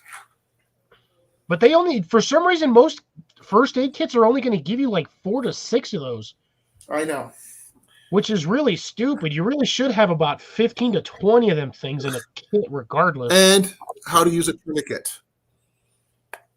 Yeah, you can technically use a belt, though a lot of medics will tell you not to use a belt because it's dangerous, but so is technically using a tourniquet. How to use a tourniquet is different than just making a tourniquet. That's the thing. Well, I know. I'm saying, though, using a tourniquet, though, unless it's a dire situation, most medics recommend not even using one. Okay. You recognize what this is, Cliff? Yeah, that's a Mora. Nope, it's not. This is a $2 Walmart knockoff of a Mora. Oh, okay. Yeah. That's their basically what they call their fishing knife. Exactly. But it looks like a Mora. The blade's a little bit narrower, as you can see. Yeah. Doesn't have that girth. And it's not a full Scandi grind. You can see it's got a secondary bevel. And it's got a Scandi with a convex. Right. Or a flat grind. It's a Scandi with a flat grind. Exactly. Not something you really want to have or anything like that. But for the price point, for learning and you don't have anything else, this works. Got to live near a Walmart, though. I do. You do. I don't think Amanda lives anywhere near close to Walmart. When I sent that stuff off to Nicole, the backpack and everything else, when she was here more regularly, when she wasn't so busy, I sent her off with one of these because these work. They're not long-term as good as a Mora, but they work. That's the big point. Yeah. And basic. Looks like he's drinking whiskey again.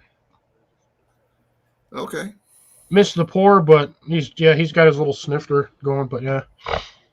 Any poops? Okay, I got a question for you, Cliff. Ask away. Anybody and everybody gets paracord, correct? For the most part, and or bank line, one of the two or both. Yeah, it's hand in hand. You have both bank line and paracord pretty much just regardless of where or who you are. The one thing, my question is, what happens to the parachutes that the paracord are supposed to be coming from? The material for that would be awesome, survival gear, in my opinion. Well, that's what you got a lot of those paratroopers do. They don't toss that stuff when they're done with it. They'll stuff it in their bag and use it if they need to. But as far as I know, I've never heard of an instance where a paratrooper had to use his parachute as a shelter and cut the cord off to make shelter. Right. But you could make a full-blown, weather-resistant shelter. Yeah, I was going to say, because the parachutes are nylon, and they're usually, if it's a single chute, it's 1 or 2 layers, but if it's a specific style, they're like 2 layers. But even with that, if you got paracord, string it across, you've got something that's 6 or 8 feet long or wide by like 20 or actually I don't even know how long a parachute is. They're like 30 or 40 feet. But the thing is, they could use it to make a hammock if they were so inclined. Oh They yeah, could absolutely. use it for like a overall shelter, as per se, as we talked about before. And there's so many other uses you can use it for, but you never ask, can you get just the chute? Technically, yes, you can just buy a parachute. Although I've never actually physically tried to purchase one, but look, if you think about it, when you were younger and you were in gym class, remember that stupid giant multicolored circle? That was a parachute. With the big giant ball thing that they put in, you had to bounce around on it. No, you had like 20 or 30 kids around the edges, and they used to just do this. Yeah, but ours had a big giant ball that went on top of that. Oh, we didn't have that. We just had the parachute thing itself, and we would just mess around with that. But yeah, you would get everybody would raise it up, and then they would all hide in it and tuck under their butts, and they would just sit under there until that thing sank down on top of them. Right. It's like a blanket for it. But, I mean, I guess technically you could buy a parachute because, I mean, how else are you going to be able to run, say, a skydiving company? Okay, let me see. So you would have to be able to purchase from somebody a parachute. Okay, those multicolored parachute things that they call them, you got one for like $81. See? But that's not what I'm looking for. I'm actually looking for the actual chute. Well, I'm pretty sure you can just buy a plain parachute. I mean, they have to sell them somewhere. Otherwise, like I said, how are you going to be able to run a skydiving business if you don't have a parachute? Yeah, I'm looking. And I'm not seeing. I'm seeing the multicolored toy, but that's it. Parachute. God. Wow, you can get a 34-foot US military G1 for $120 on eBay. Oh, I'm not on eBay. I was on Amazon. Yeah, I'm just looking at Google, and this is what's just randomly popping up. Okay, no, I'm gonna try that one because I mean, can you imagine having to use a parachute as a survival item? I mean, technically, a parachute is a survival item.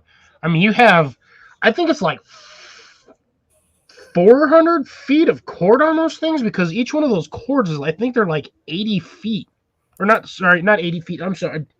Don't listen to me. I think they're like 30 or 40 feet between the canopy and the harness. Okay, there's a German military Ram Air style parachute for $120. Yeah, like I said, you can get a 34-foot U.S. military G14 cargo Oh my God, that's a cargo parachute. That's a multi-layered parachute. How much? It's literally a cargo parachute, but it's $120 used on eBay. Although there's this USGI 35-foot cargo parachute for $170 on eBay. I'm looking at that too. Ooh, I found a military style tactical parachute flight pack for $40, Army Surplus World. Oh yeah, there you are, the German military Ram Air style parachute. Yeah, see those ones, those kind of like parafoils. Yeah, that's what it is. It's not quite a parachute, but it's like 2 layers. Yeah, like a parasail. You got all those baffles. Yeah. But see, the thing is, you can fill those baffles with leaves and like small litter, like leaf litter, debris, whatever. And it'll keep you warm. And yeah, you can use that as basically a sleeping bag / everything else. Oh, here we go. 100-foot diameter G11 cargo parachute for $550.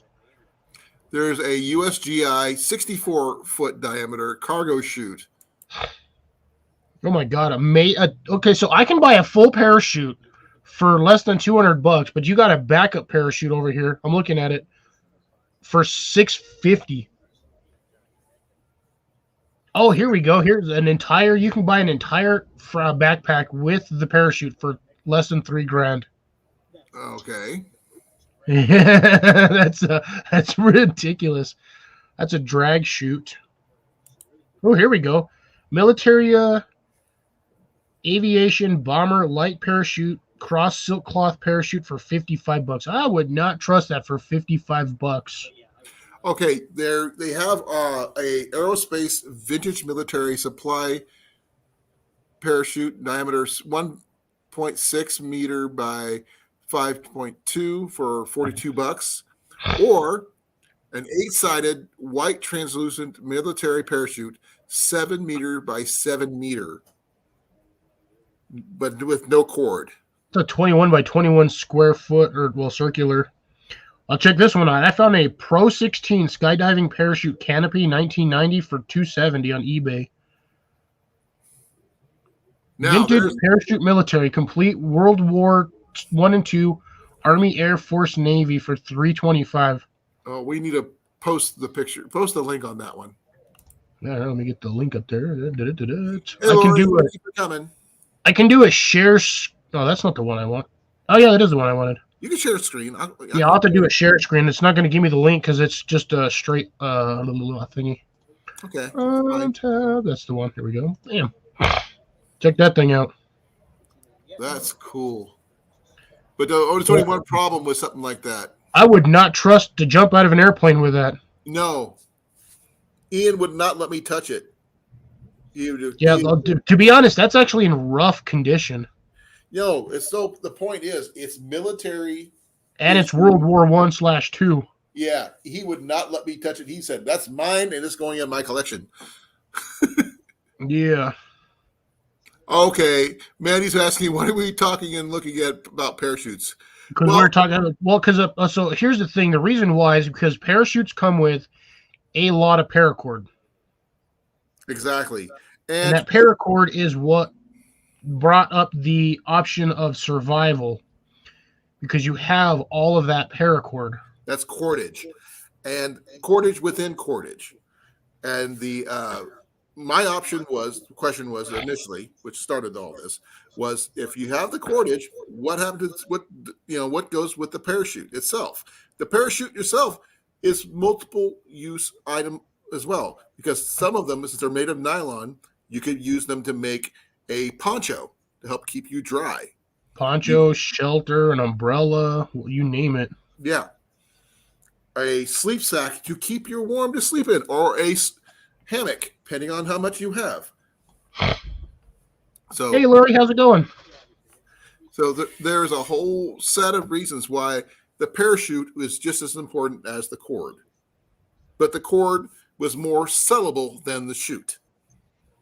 But the suit, I would think having a shelter made from a parachute itself, properly insulated and or waterproofed, would be extremely light. Well, if you think about it, if you get one of those standard round parachutes, since those are actual curved, like a dome, you can set those up in a yurt style setting. Yeah. That probably would work really well. Yeah, because, you're going to have the center hole regardless, and that center hole is basically just so your parachute doesn't tip over to one side and you go just crashing down. They have to have, it's basically a slipstream for air to go through, but it still creates enough drag that you're not dropping like a brick. Yeah, if you create a dome using sticks or trees and you get some really long saplings that are flexible, and you make a dome. Yeah, like you said, if you make a dome or an arch with it, you can set that around it, tie it to the bottom.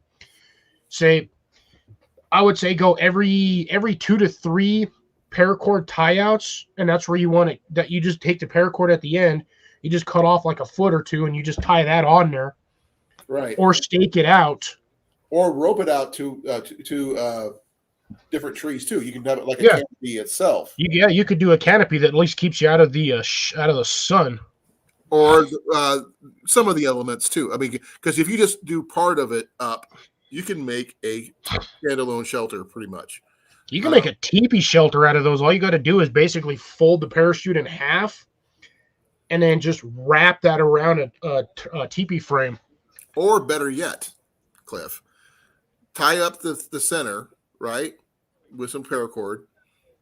Throw on the other end, put it on a rock. Throw it up over a branch. Yep, just do a straight basic freestyle canopy. Yep, and there you go. You got shelter. Stake it out. You're good to go. Yep. That's your quickest, easiest shelter you can do. And those things are usually like 30 to 50 feet wide anyway. And if you do it right, you can fold it down underneath to give you some ground protection as well to help insulate from the ground. Because the ground can sap your core temperature really quickly if you're not careful. Sorry. Well, I would with that I would say though, if you're doing that freestyle teepee, free hanging teepee style, once you get that thing anchored to the ground, if you got 2 or 3 people in there, that's going to heat that whole space up. You're not even going to have to worry about ground sucking out heat. You are going to have to make an entrance and exit for certain reasons. Well, all you got to do is just lift up and crawl out and then drop it down. No, but you could make a doorway, so to speak. Yeah, because you don't want to go to the bathroom in your own tent, so to speak. No, but like I said though, if you have it loose, if you just kind of stake it out, you can just grab it. If you got enough leeway on one side, you can just grab it, lift it, just crawl out. Right. I still say make an arch. You can still do the same thing, make it a little easier. But yeah. It might not offer a lot of insulation value, but it's going to keep you out of the sun or at least keep you out of the wind. Okay, now, Grace, think of it this way. How one of those, say a 64-foot cargo chute, like we were discussing. That chute itself, folded in half until it makes a triangle piece. Fold it back to a one triangle, then popped out, is probably about 4 or 5 layers of material, minimum. Well, that's the thing with the cargo chutes is those are actually 2 separate parachutes. You've got the outer baffle, and then there's a gap, and then there's the inner baffle, and then you have the hole. Well, like I was saying, Cliff, though, because a circle, you could fold it in half. Yeah, you can fold it in, but you end up getting like a round triangle. A cone. You make a cone. Pizza slice. Well, it opens up at the bottom, though. Yeah, I mean, you basically get like a pie slice. Yeah, but the thing is, that pie slice will be 3 or 4 layers thick. Yeah, probably thicker than that. You're probably 6 or 7 layers, depending on how big the chute is. And I think that would probably keep you fairly warm. She was talking about insulating from the ground. As long as you're not directly touching the ground, I mean, leaves will work. Yeah, throw some of those on there. And if I remember correctly, if we actually used a pilot's survival kit, they actually use their parachutes for a lot more than just getting to the ground. Surprisingly, if you go to, almost wanted to say MRE Steve, but if you do go to Kit Bash Survival, he's actually done reviews on like 1960s like pilot survival kits. Those things have virtually nothing in them. Flares, good way to start fires. And burn your canopy down, but yeah, you got to be careful with a flare. No. I mean, for the emergency road flares, where you just pull a string and that's an emergency flare wise of getting your stuff going. Yeah, it'll get your stuff going, but it'll burn for like 3 hours. Right. What you could do for the ground, because a lot of them you can just they do offer the Mylar blankets, survival blankets in those kits. Yeah, some of those kits have them. But with that, in conjunction with the parachute, both, I mean, whether it's Army, Air Force, whatever. No, I think it'd be like to call them the baked potato blanket. Yep. Actually, a friend of mine, before she passed away, had the heavy-duty reusable one. Yeah, I've got some of those. You can get a couple of uses out of them, but you can't use them for shelters because once you get them tight, you start pulling out the grommets on the corners. Right, but the thing is, she didn't use it for that. She used it for the ground. Help reflect. Well, the thing is with the Mylar blankets is you don't want it touching direct skin. It'll actually burn you. Yeah, your body heat would reflect back too hot. Yeah. It's good in emergency situations if you're like trying not to freeze to death, but generally, if you're going to wrap yourself in a baked potato blanket, you need a secondary blanket. like just like a thin sheet of cloth just over you, and then you put the baked potato blanket on you. Otherwise, you'll actually physically roast yourself.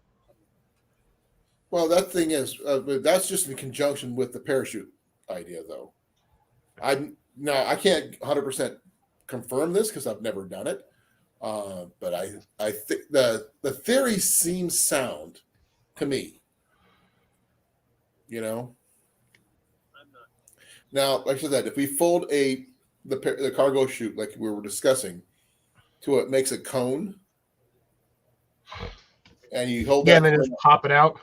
Yeah, and hold it up with a stick or whatever, or even do it like I suggested before.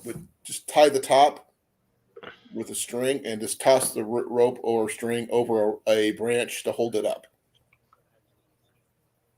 like a bed canopy, or mosquito netting or something, whatever you want to call it. Well, if you think about it, well, here's another scenario too. Because I mean, if you're jumping out of an airplane, first off, there's going to be more than one person with a parachute. So if you layer those parachutes and then do that, you've got that double wall insulation. Can you imagine the shelter you could make with those? Imagine the canopy, because like I said, those things are huge. Well, the thing is, with enough of them, you can, cover, get 4 trees, separate trees. If you get one somewhat square pattern and cut the tops off where they're like 6 to 7 feet tall, throw that over the top. Plus, you have a couple extra ones, like I said, they're backup chutes that you can put in hammocks for them to sleep in, so they're not directly on the ground. They got shelter, they got someplace to sleep, and it keeps the bugs away. Yeah, I would honestly, if I was in that situation, I would keep my backup chute as a backup chute just in case I had to jump off a really high cliff. A really high cliff? Yeah, really. I could be if I did a little bit of the herb, but nope.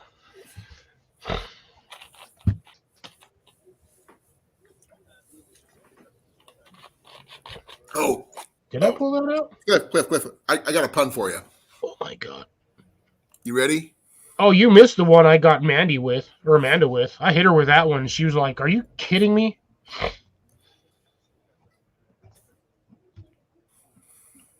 I'm waiting for it. What is it? Oh, my God, Bruce. Oh, because Mandy was talking. Let me see if I can find it. I'll have to go back up here. No. What is it? I think it's like Bruce. Isn't that from Bruce Almighty? No. Okay. The name Bruce is Bruce Banner. You're killing me. I'm like sitting here. I'm like, it's just Bruce, and then I'm like, oh wait, that's in the banner. I'm like, oh damn it. Got me with a Bruce Banner joke. Come on, that was a good one. Yeah, that one was a good one. Yeah, and so Mandy was talking about starting knots, and then I was like, Amanda, I was like, if you cannot figure out how to tie a knot, I said, it is not your fault. And then she goes, "Are you serious, Cliff?" I'm just like, oh, I got another one. I've been sitting on it all naughty? Day. If you climb up and down a ladder all day long, no matter which direction you go, does that make you move? Does that mean you're moving laterally? True. Yeah, I've been sitting on that one all day. You're sitting on a ladder all day? No, I was sitting on that joke all day. Then you're sitting unilaterally. If you're I'm sitting unilateral.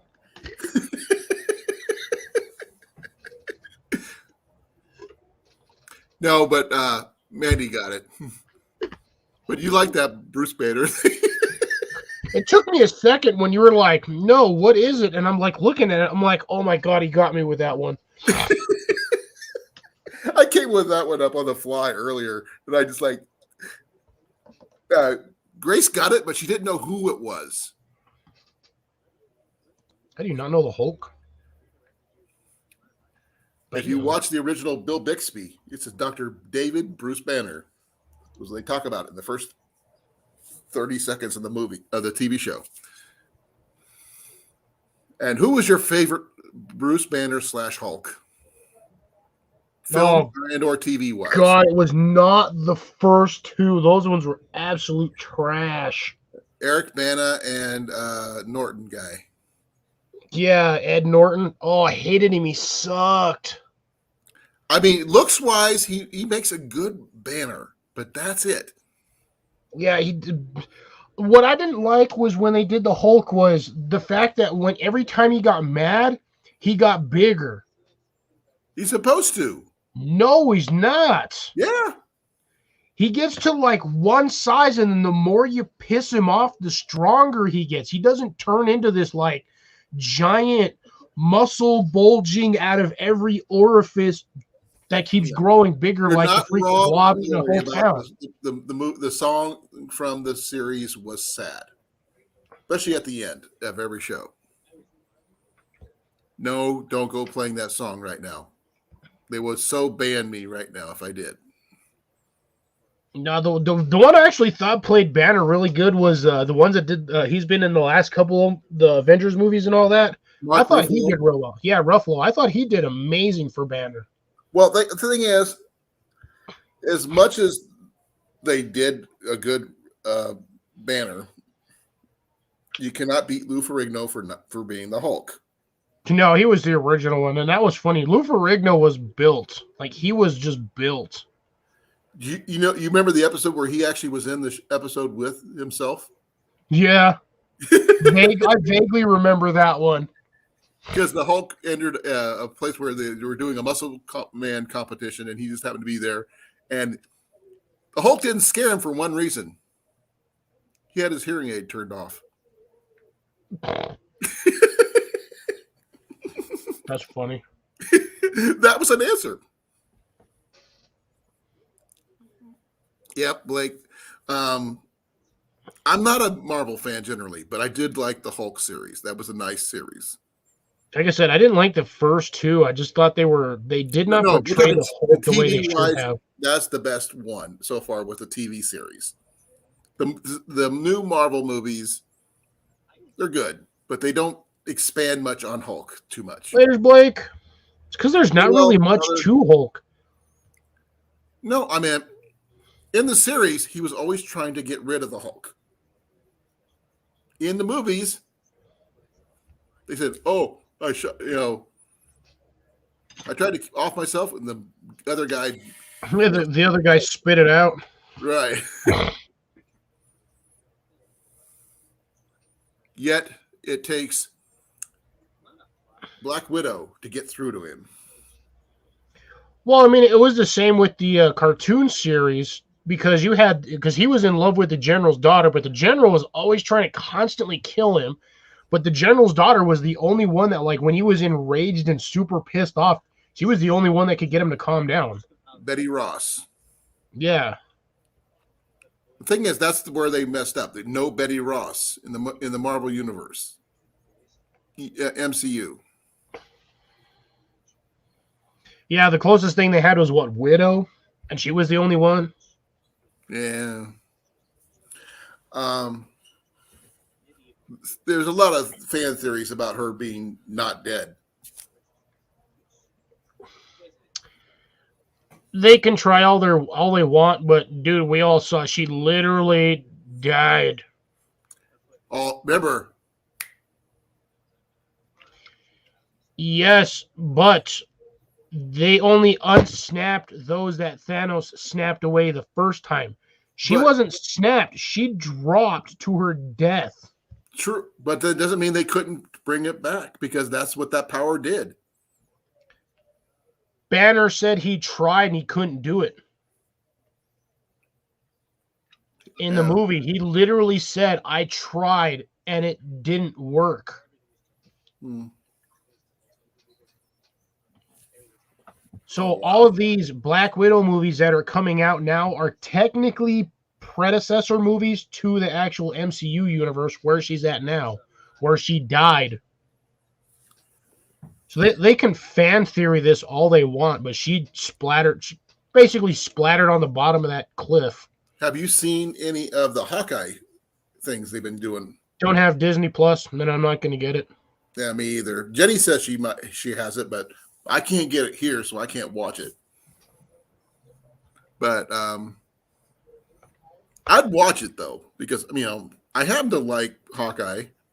The fact that he's from Iowa, that's my big thing. Like Hawkeye, the one thing that bugged me was that stupid pose that he did when he was going through the forest. I missed that one. Oh my god, he's got this like Superman. He's like dumbest like pose because he's holding the bow like this, but he's got this like stupid Superman like angle to it, and everybody gave him flack about it. Right. Well, he was okay. To be fair, he was not trained by an Olympic archer like Stephen Amell was. And I think he was just really gifted with a bow. Stephen Amell, Yeah, he is. no, the actually. trainer. But let me see if I can find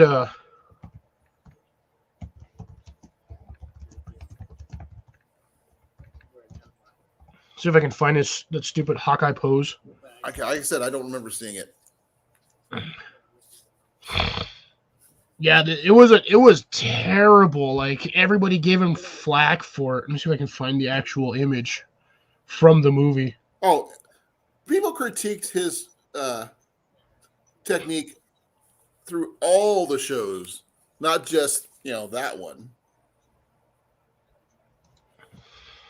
because he didn't have any technical background in archery at all. Nope. I can't even. It's not even going to pull it up. You have to. It's just like one section where they're like all going through the forest, and he has this dumbest pose.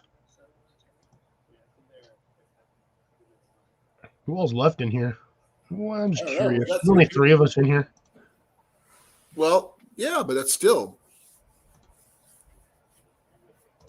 Now, Lori was in here for a while, and Blake just had to leave. Yeah, I Lori think just. Eddie's still here, Lori so and Blake probably just went to bed. I'll be going to bed after a bit. I'm tired. I got one day off this week again. I got to go back to work on Thursday, so I get to drive my vehicle pretty much almost all the way past work to drop it off at the mechanic, because the mechanic that we're going to just happens to be all the way on the other side of my workplace. Hey, Lori's And I still mean, here. and by Eddie's all the way still on the here. other side, I mean literally on the other side of town. So it's the 3 ladies and us. Oh, man, Lori is still here. Amanda's still here. She came back. And Grace. Because I know I'm in the chat, so when I only see 3 people in here, and I'm just like, I know I'm in the chat because I got technically my YouTube chat going back and forth. I feel like I'm there's still almost here. nobody in here. Ow, ow, ow. I can almost sit without any pain, which is good. I had the worst deal today before I came home because my back is just sore as all get out. I'm not even on my StreamYard. Pulled a muscle or. I was like, who's that Kincaid person? I'm like, wait a minute, and I was like, oh wait, he's sitting right there. I saw the logo pop up. I'm like, at first I thought it was Sean. I'm like, wait, what? Sean's in here. Hey, which one do you like best, theme-wise? Classic? I kind of like both logos. Oh, you're talking about that the thing name. right there? Yeah, there's minimal. No, I don't like black. It's too. There's block. There's classic, and there's Yeah. there's bubble. I like the round one better, personally. Bubble. Yeah, bubble. They don't ask you for if you can do more, but that's it. But I got my logo up there, which is nice. I can change it from to the one I originally used, and that's the one with the sloth. Then there's the one that Sloth ticker. sloth. Nothing. The No, sloth ticker. That is wrong. Swath of cloth ticker. Uh-huh. What do we got here? Oh yeah, Come on, peppers. I had Whoa. to shovel a ton of snow. It seemed like out on Saturday. Don't remember putting that behind that, but sure, there it is. Yeah, because you guys got like 8 or 9 inches on that on Friday or whatever. Yeah, and Jenny and I took all day, with one exception. We had to stop for a little bit to go get another shovel because I broke the shovel. Ooh, did you guys pile all your snow in one area? No, You suck. No, I mean well, it depends on where we were at because on our sidewalks we just set it off to the side. Oh, dude, I would have sat there and I would have piled all of that snow from both your driveway and wherever your sidewalks at. I would have piled it right in one spot and I would have made myself an igloo. A Quincy. Yeah. I actually thought about Quincy's today when I was going through Walmart parking lot, but I'm not sure if I would ever have the guts. Because of the Joe Robinette video. Well, there's just that. I mean, or Steve Wallace. no, technically, Steve Wallace has not done that one. Nope, actually, he got on that one. Joe beat him to that one because when he was talking to Steve was like, "Oh, I was planning on doing that, but the conditions weren't optimal." And oh no, like I'm doing it right now in a Walmart parking lot. Although technically somebody did bring it up that he wasn't theoretically in the Walmart parking lot, he was kind of off to the side. No, okay, just to let you know, since I deliver to Walmart. All part of that is still Walmart parking lot. The part that he did a little bit different that probably was the safest thing he did is that he did it right off the edge and came in from the backside. Yeah. That, I mean, in itself was smart more ways than one. Because that way... Well, I mean, if you looked at the size of that hill, that thing was probably 15 or 20 feet across and probably like 10 or 12 feet high. Yeah, so even if they added snowplow more would have to it, pushed more over there, it wouldn't have done anything. Yeah, exactly. So technically, he did the smart thing. Oh, says the old timer down there in the chat, Grandpa. Hey, at least I'm Grandpa not South over there. I'm hey, not South, I got a question for you because it popped up on my thing, and I swear to God this is the same photo, but I got to go back into my thing to find it. Hopefully. You done going slow, phone? Jeez, I'm on Wi-Fi. Why are you going all turtle on me? Somebody sent me a message. I wonder who it was. Was it me?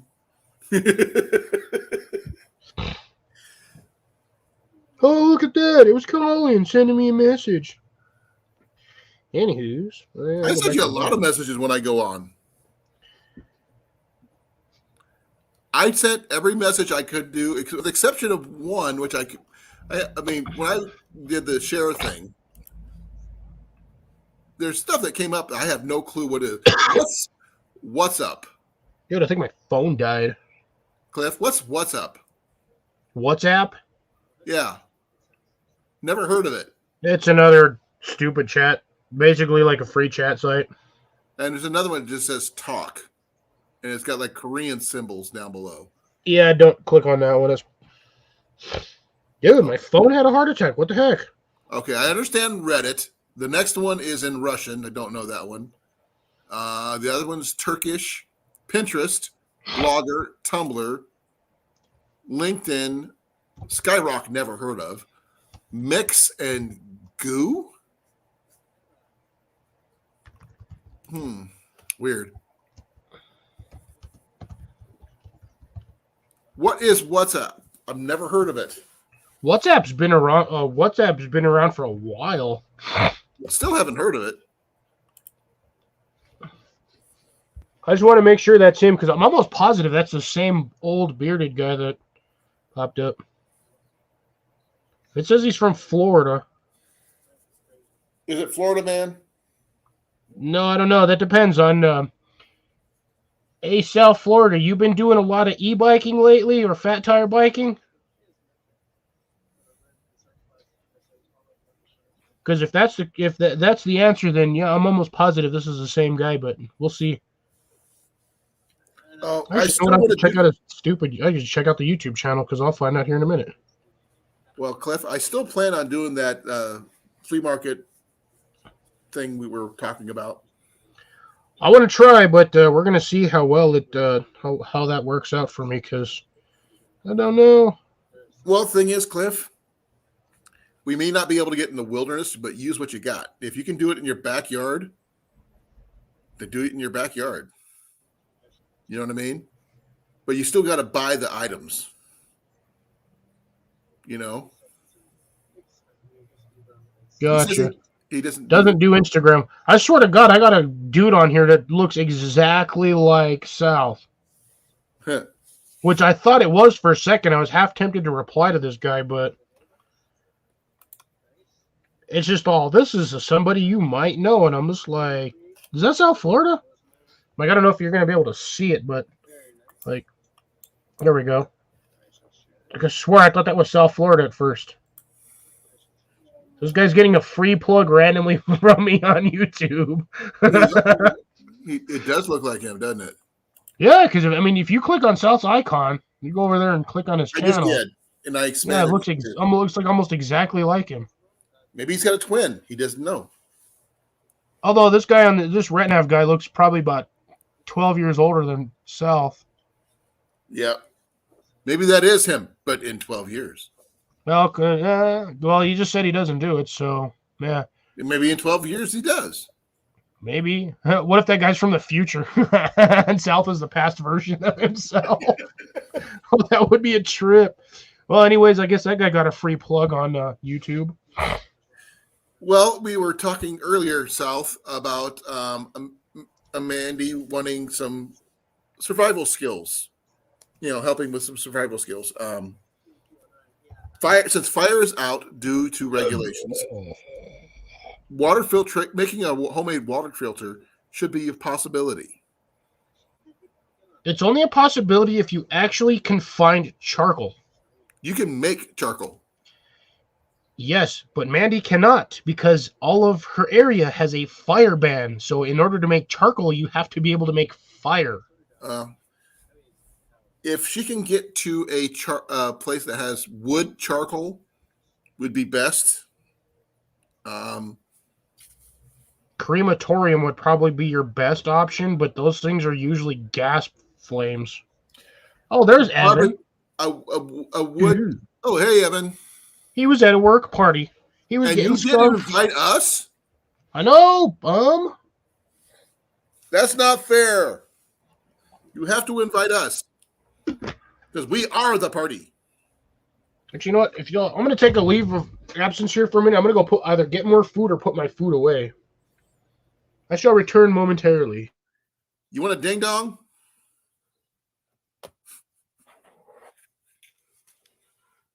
No need to be sorry, Evan. Okay, Evan, what is it?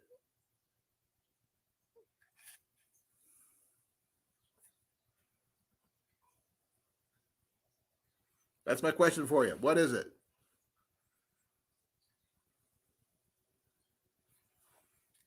Here's the back. Here's the blade. What is it?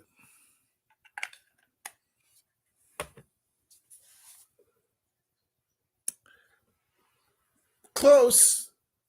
It's a knockoff Mora wannabe it's a fish knife from Walmart that I picked up for $2. When you don't have a proper anything, use what you can find.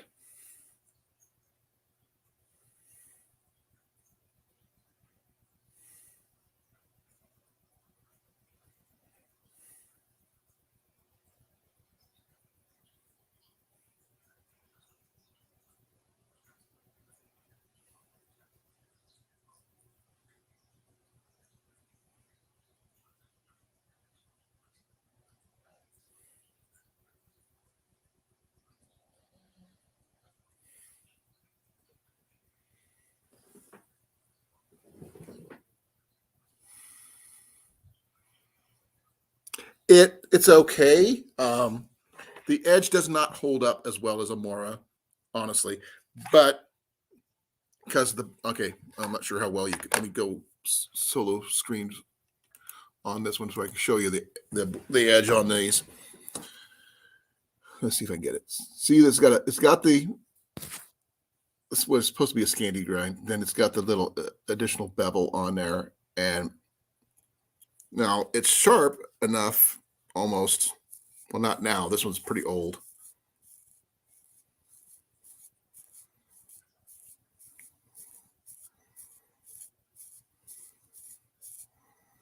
I don't know if it cut any. Yeah, it cut hair. I got some, hair follicles off of on that. I'm not sure what you can see that, if anything, but it's just not super sharp. But I would, but it, I don't know. I'd have to check something. Give me a moment. I have an idea on something.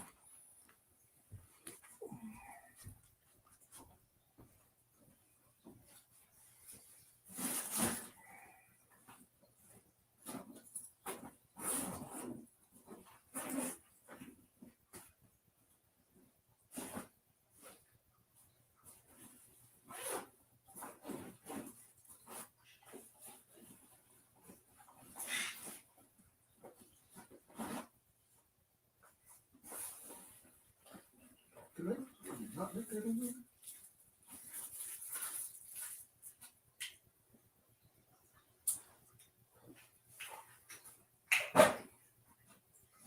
Okay. Two things. First and foremost, here is my actual Mora. Light my fire, Mora. And proof that it is a Mora. See? Now, here's the blades side by side. Give me a second here. There's the Mora. You can see the blade. Yes, it is a little messed up. Bear with me here. And there's the knockoff. The blade is much skinnier on the knockoff. And this one,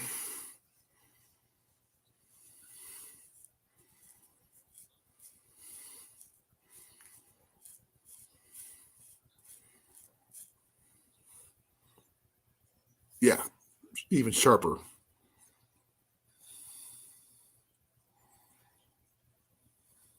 Now, this one here, yeah, bleach works.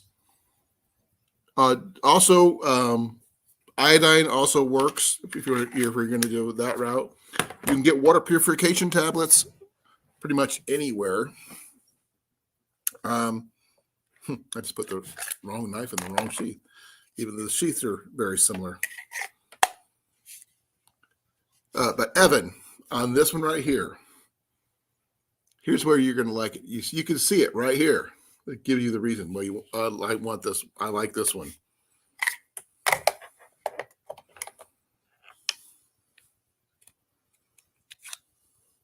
The ferro rod. Like that. Now, you know that works. That's the fail right there. That's just, now if you do it by the blade, but yeah, but not, this is not true You square. ain't got no sparks coming off that thing. Oh, I don't see your face either, dude. That's because I didn't turn the thing back on. No, but I was showing off the difference between the fake Mora, knockoff, Oh, yeah. and the real Mora. The Light My Fire version. Now, Yeah, I was going to say, that's technically a knockoff of Mora, too, that Light My Fire version, but it's still... no, this one actually is, technical. it is a Mora, though. Oh, it is actually a Mora brand. Okay. That's the stainless. Yeah. This is actually Swedish made and everything, and it's got the ferro rod. Now, I was going to test, that's the ferro rod from Mora, but I was going to try another ferro rod, this one, see if this one can get nothing.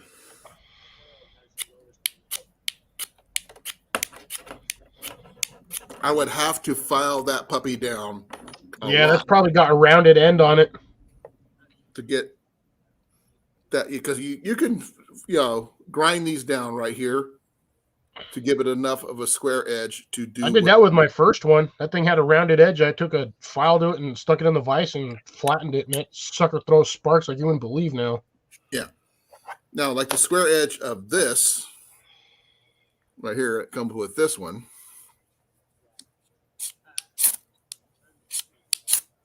Oh yeah, that thing shoots sparks everywhere. And this has also got some really cool. I was gonna say, Evan, those knives, those Walmart ones, they're like $2 each. You could pick Yep. up like a dozen of them for $20. I picked up. If actually, you break one, it doesn't matter. It was only $2. Yeah. I mean, like I said, for a knockoff blade, if you take care of it, it will probably last you probably about 6 months. Now, speaking of things that are knockoffs, I got.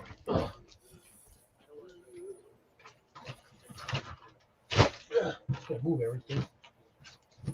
Yes, she does. She does. For the candles, for the wax scents things. Yes, I already have wax that I've been using for that.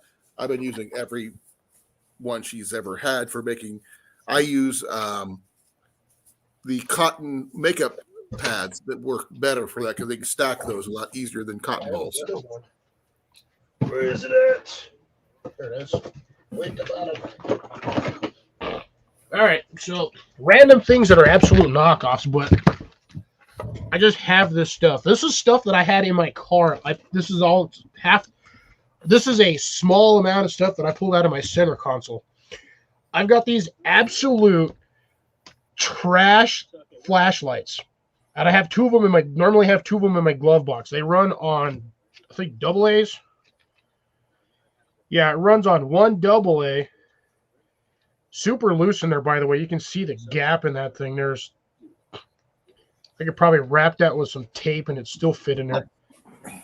But, I'll be right back. I mean, in a situation, it's not bad. And it's just got a simple on and off. But what I hate is the fact that this thing comes off. Like, I can take the whole, that's the whole front end, and then there's the lens right there. If I had to in an emergency, I could use this as a fire starter. But that's going to be a rough start to try to get a fire going with that thing. I mean, you can get a fire going with a parabolic lens, but oh, Grace, I've had these things in my car long before I started even buying Olights. Okay. I told you about these. I got a dozen of these for free, both black and silver. Yeah, They I paid like $2 for this. I didn't pay anything for this.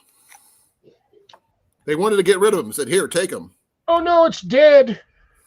Your flashlight's dead. Look, it doesn't even go. It's not even on. That's it. That's like 0.01 lumens. Okay, you tell me how many lumens this thing is when I get it in here. Aluminums? Lumens. I don't know about aluminums. Get it going.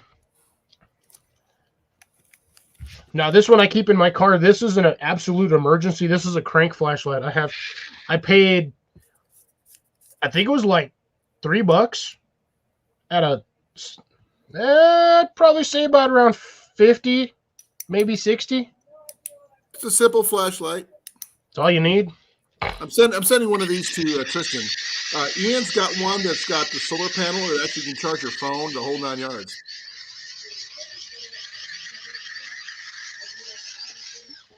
Not an Olight. Sacrilege. What do we look like? Oh, I have a lot of things that aren't Olights. So this is in there. I've got like, what is this, 12 feet of shot cord? 84 inches, so like 5 feet. I would add something to my kit that most people probably wouldn't. That's always in there. No. That's a 6-inch ferro rod. These. Oh, hair tie? Oh, I can't do. I got rubber bands. I got my standard Deltoid kit. For other than just hair ties. You can use them as fire starters, but no. If you say you want to make a tripod, use these instead of, it's a quick way of securing something. Guess I was wiped out on my shirt. Yeah.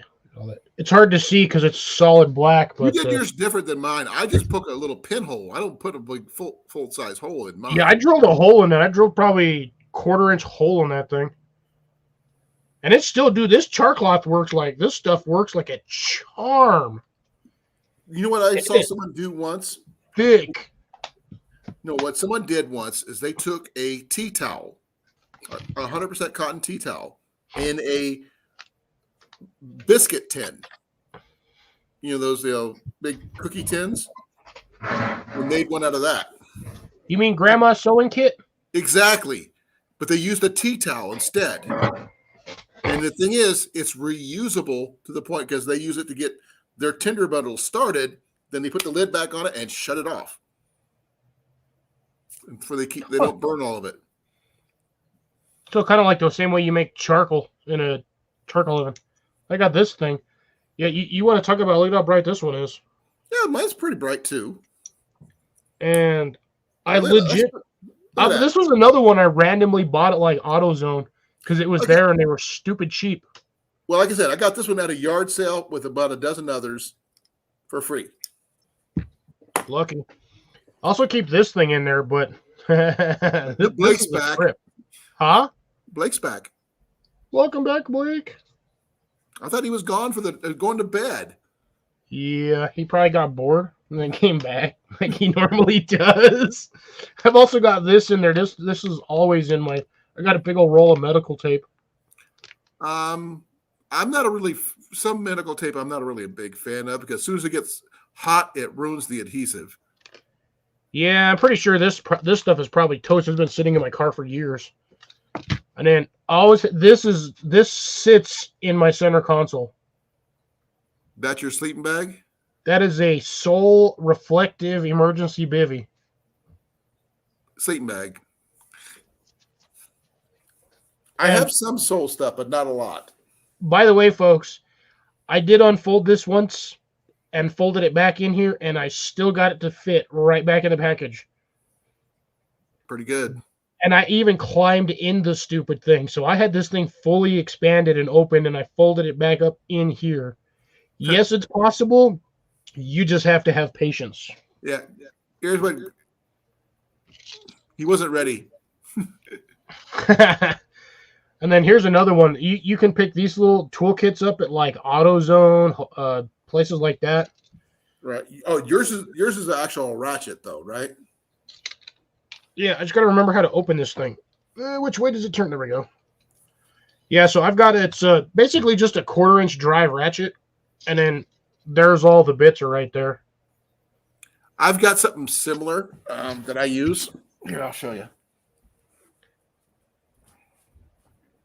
Oh yeah, so not only is it the 1/4-inch ratchet drive, there's the lever on the front that has the left or right, and then it has this thing down on the bottom, which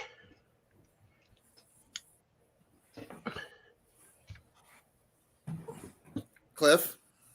yeah. I have that exact same one, except mine's an original orange. Those are the newer ones they started coming out with like 8 years ago. And the thing is, it still works really well for what it does. Oh yeah. Well, here's the thing, Colin. You get this little 1/4-inch ratchet drive. Right. So it has the standard, just a little extension thing. Right. Which fits in there, which I put in backwards. But it also comes with a 1/4-inch socket drive. Well, I already got mine. Comes with sockets. I know, but yours is a socket. Because look, like I said, I have the same thing. But I think I have an issue though. I think part of mine is missing. It's those adapter ones because I'm missing look, like Colin. 5 different things. Unless, no, that might be it. I actually broke mine. I dropped it and I cracked I stepped on the lid. No, here's mine. Here's my adapter right here. Yeah, see, look, Colin, I got the same thing. Okay. I like the fact that it's a ratchet over anything else. Yeah, so yeah, because you got that standard one. Actually, sorry, it's not a standard. It's not an extension. That's a hex drive, and that just happens to be the larger hex drive. But yeah, see, I've got that socket bit extension on mine too, but you can't necessarily always get the leverage you need with this or fit this in that area. Right. So, oh crap, where'd mine go? So with that socket drive, which sits in there, it snaps in there. Now I can do both of these. So look, now I got a little socket wrench Okay. with the 2 kits, and these things are like $7. I lost the adapter for the sockets. Oh no, that's not good. Well, I know, but I generally don't use the sockets for the most part. But I can pick up another adapter. That's not a problem. But I mean, this is actually my second one of these.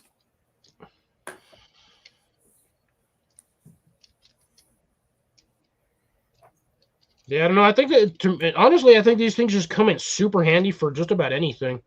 Because, like I said, with the 2 kits, you can basically, and this thing doesn't hardly weigh anything, Right. but with the 2 kits, you go from having just a standard hand socket, which you can't necessarily get at angles because you can only go straight on or like at an angle. But if Right. you've got something in the way, with this option, you now have the actual pocketability of having a small socket wrench. Right. But the thing is, the leverage on that is like non-existent. Yeah, well, no, on the little socket wrench, you've got leverage. You would have to put a pipe over it to give it any torque at all.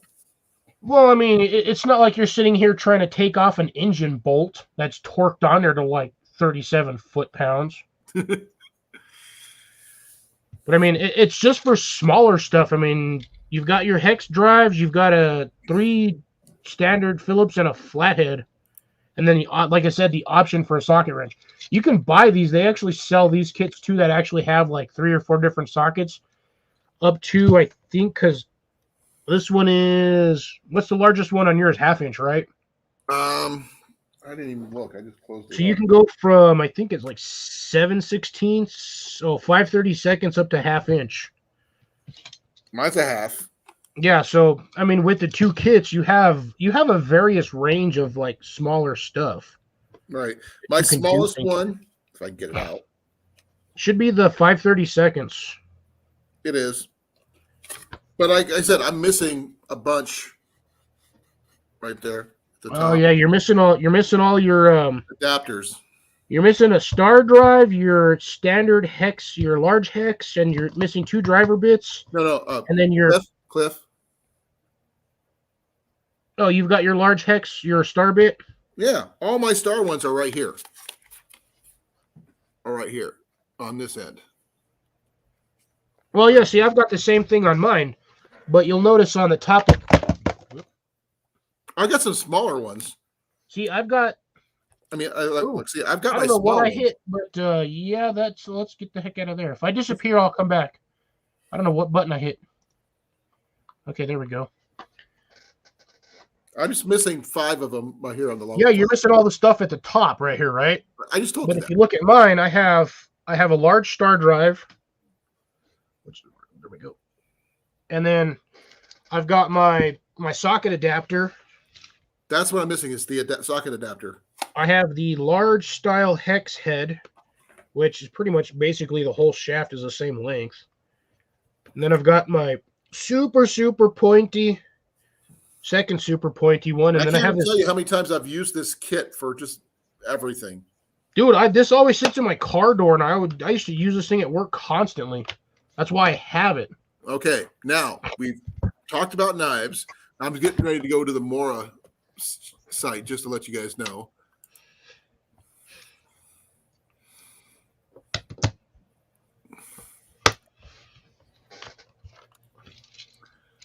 Okay, give me a second here. Now, aside from the weight, folks, that's basically your profile for having a micro socket wrench set. Okay, the one I used to carry, I'm not sure if they still have it here. I wonder if I can fit this in here. Okay, I'll show you, Cliff. This is the one I used to carry that got stolen from me. Damn, it won't fit. This one. Yes. I do the same thing, Lori. I can't not. Oh, number one That's the one I had. classic. Ouch.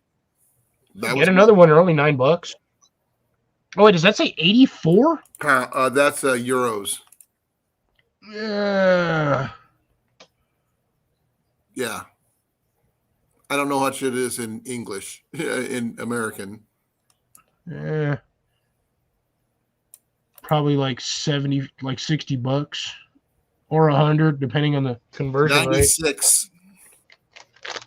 So $10, like $11 more. Yeah.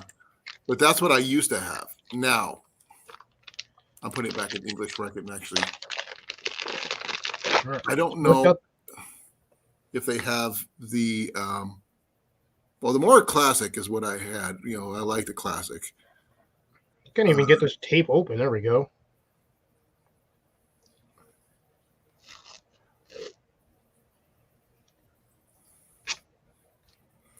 Ian has a Pro, I think. They don't have. No, I'm actually good. I am actually good on this, on the medical tape. Okay, that's good to know. Oh, Ian has the basic. I just stuck a piece on my hand, and it's stuck on there. No, Ian's got the basic. This is the classic, just the classic one. The classic is what I had.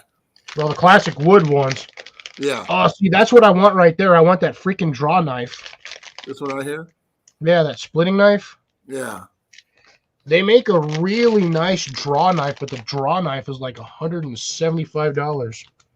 Well, the thing is, they have four kinds. You have the number 1, the 2, the 3, and the 2F. And I just like the natural. The only difference between the 2 and the 2F is the 2F has a finger guard. Oh, and I think we're over on Jesse's. Bummer. I missed most of that. Well, I'm sorry. I got interesting. Just more gear talk. Well, Evan. Gear talk, I lose track of things. She's got the Garberg. More. Ain't that wrong with the Garberg? That's an expensive one too. But like I said, I found these over in Indianola for like $30 a piece. That is like burning my hand. Then don't do it. No, it's the tape. It's like my hands are so dry because I'm constantly washing my hands and doing dishes at work. My skin is like dried cow leather right now. Right. Yeah, but for anyone who is curious to find out what this thing was, this is actually all it is. Okay. Razor knife. Always good to have, but I don't have replacement blades, which I don't know why. Okay, I found the same one like I found before, but on a Knives and Tools website for 68 euros, which is equivalent about for like $73, something like that. 77. Yeah, it was close. I like that one though. That's one of my favorite ones. They don't have the Light My Fire. I mean, I could look it up, Light My Fire, see what it comes up.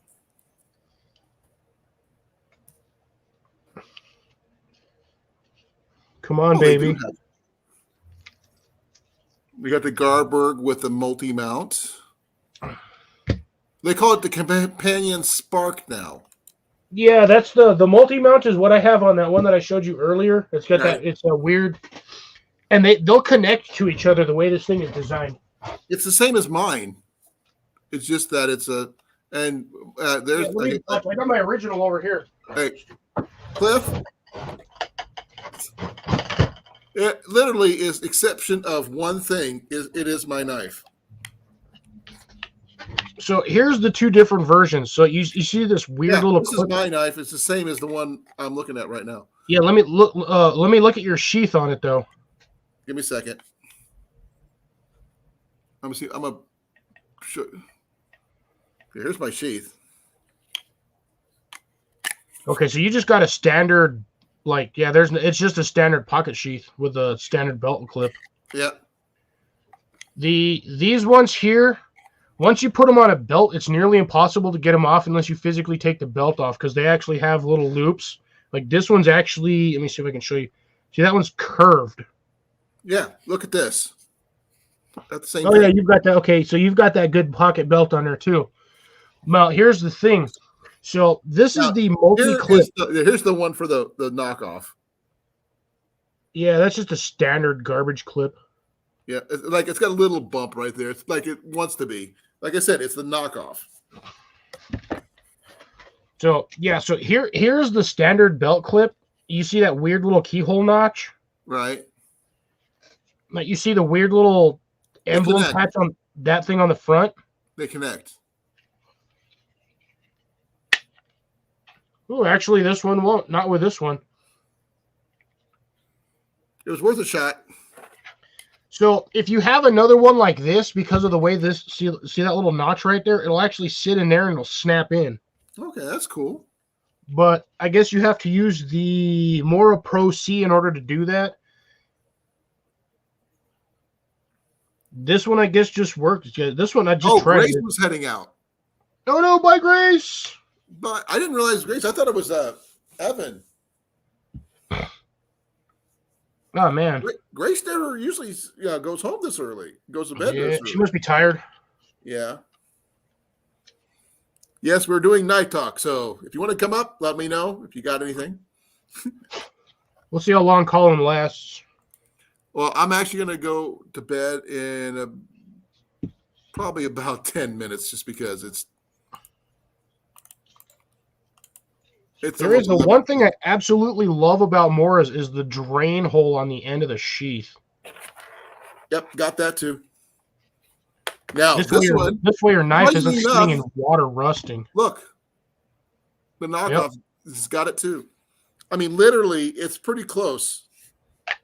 God, man, I forgot. Actually, one thing I do like about the knockoff, the handle is very comfortable. It's just the blade is trash. Look at that. So this is my original Gerber. I mean, my Mora, and this is this was the Pro C, and then the other one was the, what the heck is this? The Companion. Look at the blade difference on that. Oh yeah, the profile's different too. Yeah, different profile. Freaking nose. Blade's a little thinner. Is that tight? Wow. Is that tight? Told you my nose got itchy. Yeah, I got but the blade on the Companion is actually thicker spine-wise than the original by like just a hair. Right. I don't remember. I don't know if my Companion actually throws sparks. I never tried. Where's my fur right at? Nope. I'd have to put a 90 on this one. Okay. I'm going to do a test with some of my older blades I got here. Cliff. I'm going to go with the one I got from my stepdaughter and my trade knife. Starting with my trade knife. See which one throws the most fire? Yep, K-bar's good. You just got to get the right angle, I think, on that one. Because, I mean, you just did sparks yet. Try the front where that curve is at. Right here? Yeah, and that front notch. No. Toward the front of the blade where you've got the that curved swell. Oh, yeah, there you go. I'm pulling it instead of using the thing. I'm just going, and it's working. So that works. Oh, yeah, this thing. Doing it over my computer is probably not a smart thing, but. Okay, there's that. I actually sharpened this one. I stuck this one in the vise and put a 90 on it with a file. Well, here's this one. But the thing is, this one's got a thumb. Yeah, it's got the jimping, so you might want to go either above that or.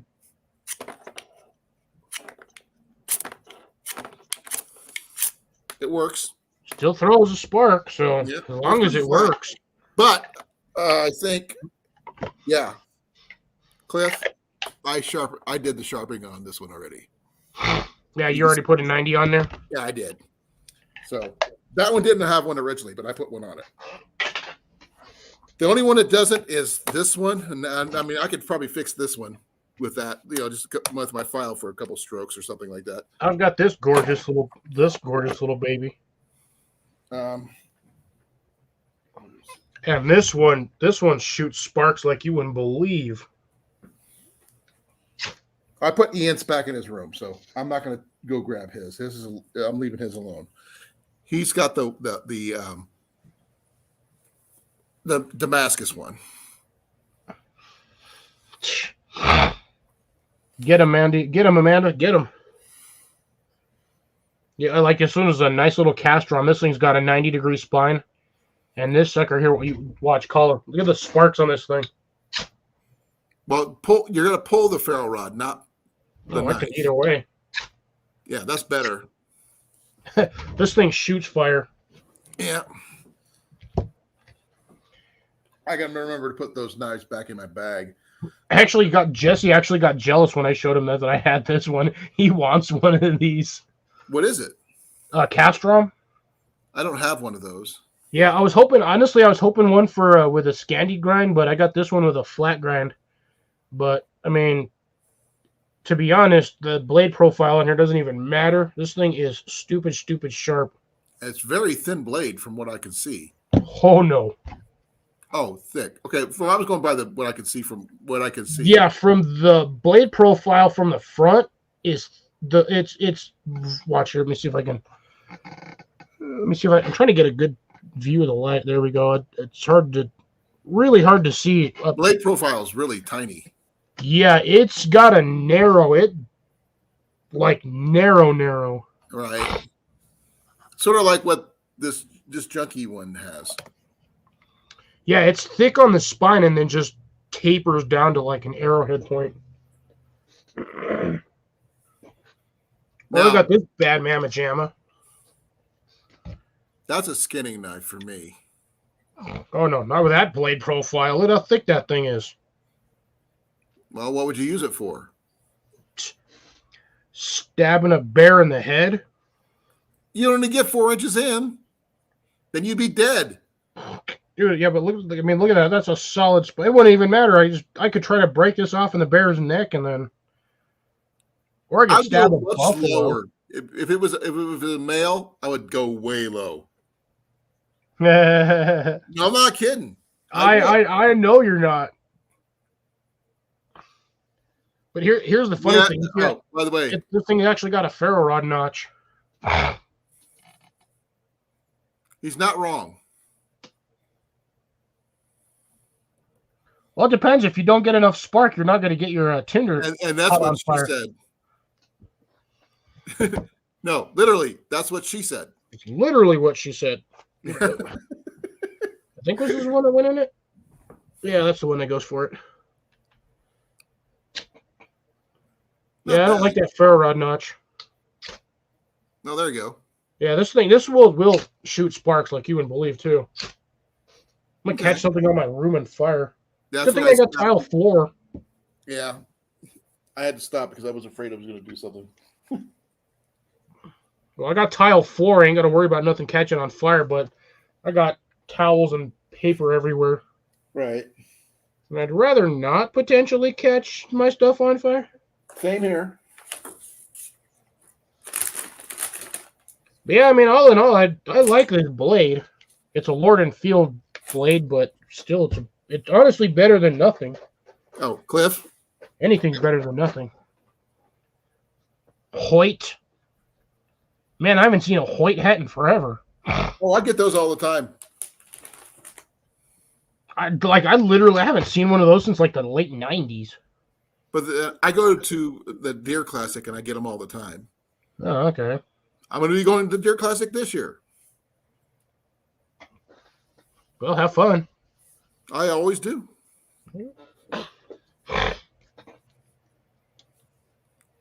Now, folks, it's actually glued in there or threaded in there. I will tell you this. Threaded. It doesn't matter how much you pay for your knife. As long as you know the knife you have, whether it be a $2 knife, a $30 knife, a $300 knife. If you know how to use it and take care of it, That's what matters. that's all that matters. It's just you got to learn to take care of what you got, and it'll take care of you. And it doesn't matter if it's a multi-tool like Cliff and I carry. Dude, man, I got tons of those. Look, that tape still hasn't fallen off. Just wait till you start pulling it off. Make sure the skin doesn't come with it. Okay. It still has enough adhesive to stick, but it's not like when you buy them brand new, they're kind of like almost like tape, like duct tape. Ooh, look at that stupid white patch. I actually left a white patch on me. Yeah. You got to.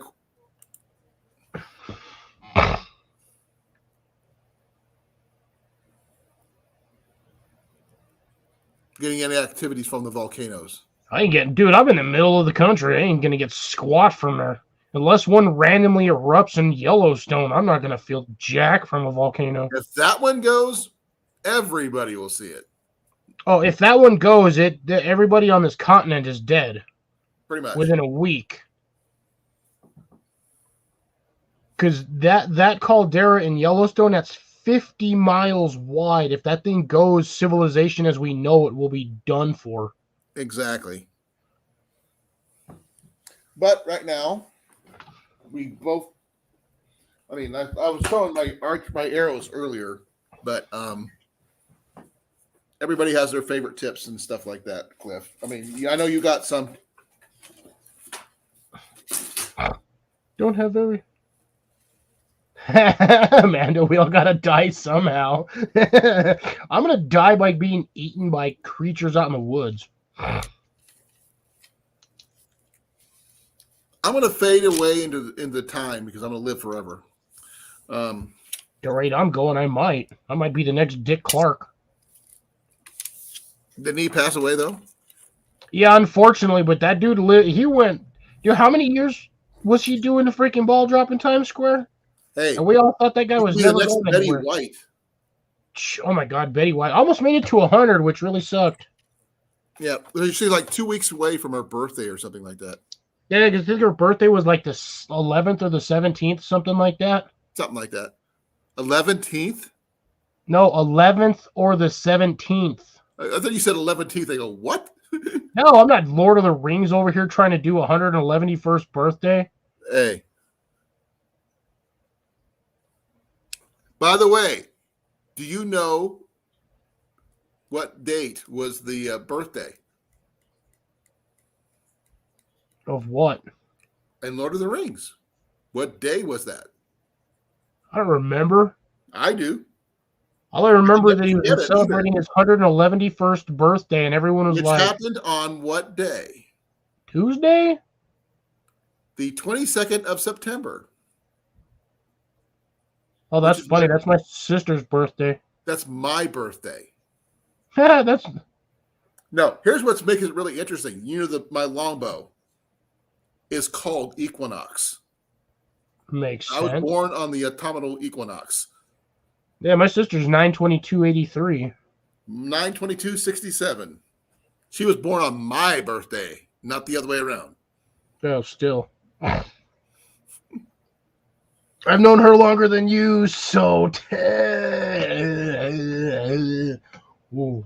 I almost hit my head on my cabinet. You don't have to turn into a zombie to do that, Mandy. She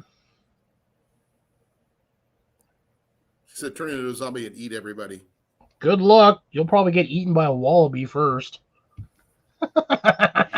Or it could be something that happens like warm bodies, then you just come back. So I just want to get religious here for just a brief second. For those of you who are, I'm going to tell you one thing. Jesus was a damn zombie. And you his first name was cannot Rob. change my mind. His name was Rob. He died and came back to life and was drinking the blood of his father. He's a zombie. There's nothing you can say that will change my mind. He's a vampire if he's drinking blood. Yeah, he's a zombie vampire. Oh, that's even worse. He's a daywalker. So go figure that one.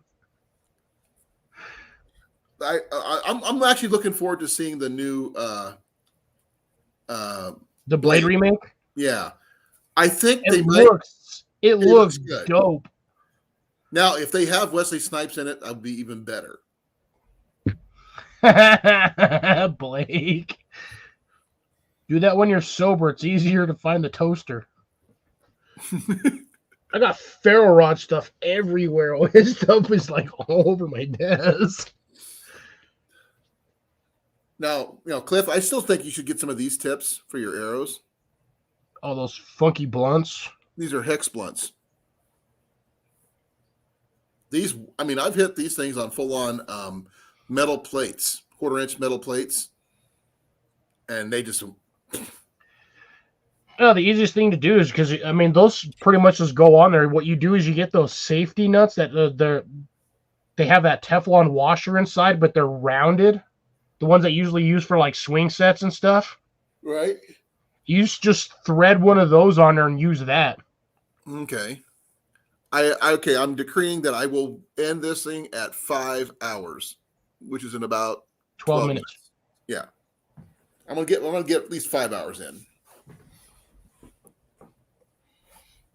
But the thing is, the one that I'm a little leery about, Cliff, is this one. Yeah, the grass grabbers. It's a judo point. I mean, it's a nice tip and everything, but I mean, and here's the easiest one, technically. Yeah, the cane blunt. It's basically just like a rubber end. It's a rubber blunt. Yeah. They call it a Balder's blunt where I come from. So, I can't say that I have, Lori. I have never stabbed an animal with a knife. I've kicked a few, but after I've already shot it, yes, I have. It's called cleaning it. You have to. Well, does technically stabbing a fish count? It does. Because I've done that before. I stabbed a carp. I don't have a bird tip, Blake. It's basically used a blunt end as a bird tip. They do, but they have a much bigger like a wires on the end. That still, it stuns it, but then it wraps it up into it. I don't have one of those. I don't even have anything with flu arrows for that particular purpose. Yeah, because you don't want to hit a bird with a normal arrow. Even if it hits it, that thing's gonna shoot the bird another 30 yards. I mean, if I shot a bird with, say, this one, good luck finding the arrow. This one would go through a turkey easily because this is the one I use for turkey hunting, technically. Now, would I use this one for turkey hunting? Probably. It would still work. It'll work. It's gonna stick right into the turkey and right into the ground. And at least he's not going anywhere. Now, that's true. He won't go very far.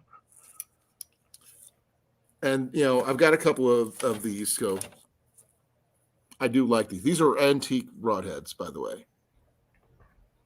Yeah, it still works. Just because it's an antique doesn't mean it don't work. Oh, yeah. They're antiques for a reason. Fix it. Yeah, exactly. If it ain't broke, don't fix it. Also, if it's a stupid idea and it works, it ain't a stupid idea. Nope. Stupid works. It all matters. That I have done. I've actually killed a snake with a knife. Twice. One of them was my pet. I actually was not happy. When Ian was a baby, a boar raccoon got into our attic. And our attic was there was a door to the attic in Ian's room. And this boar had to be about 45 pounds. You say a boar or a raccoon? A boar raccoon, one of the big. Oh, yeah, I was going to say, yeah, those things get huge. The giant trash pandas? Well, this thing was a massive SOB. But I shot that thing dead in the head and embedded my tip, and he still was going down. I had to shoot him like 4 times. Yeah, trash pandas are when they're riled, they're hard to stop. But I did kill him. I did get him. Because he, like I said, he was in my house.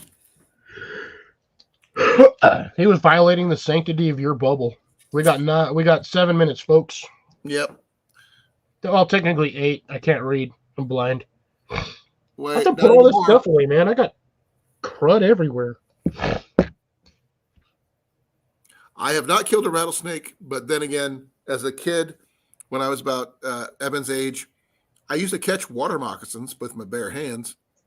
Yeah, that's a dumb idea.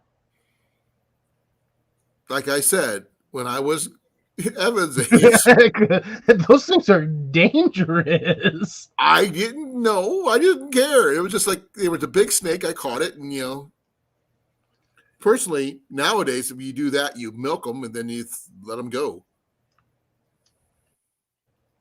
Because that venom is worth money. Well, yeah, that's assuming the thing doesn't turn around and bite you, in which case you ain't going to get the venom in it. You got the venom, but you ain't going to make it to the hospital. No, that's one thing about it. You milk them till they don't have any more, until for a while. It'll be a lower dose if they do bite you, but not as bad as a full dose. You're still going to die. Water moccasins are deadly. Yeah. Snake skins are the best. That's what they used back in the day. Snake skin. The cowboy way. And enough You're talking about that. that movie? Oh my God. You gonna bring that one up again? I didn't bring it up. It sort of popped up.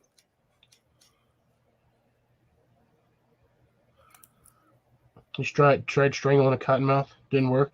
Yeah, those things are not very fun to. I'm surprised you're actually still alive because cottonmouths are. Hey,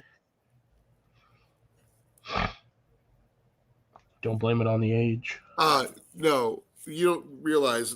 I know how high my IQ is, Evan. Even smart people can do dumb things. Yeah. There is no limitation on dumb things when it comes to people.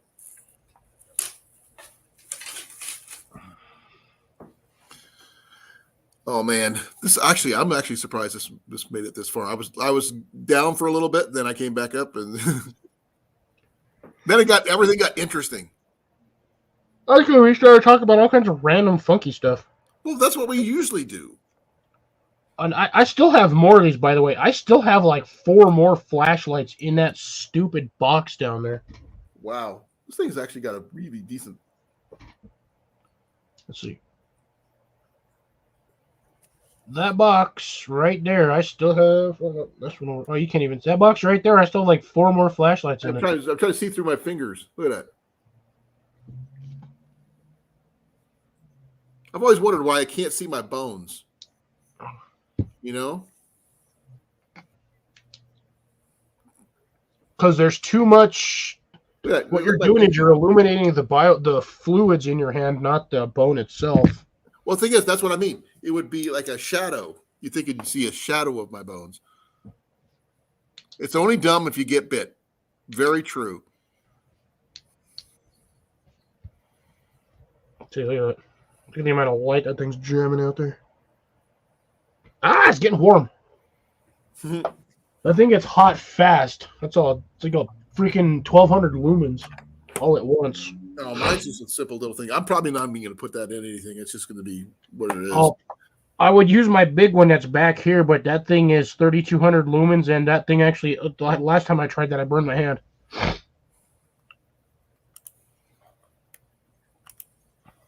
Evan's got a high IQ on paper, but he's dumb as a brick. Oh, I've got a high IQ on paper too, which is.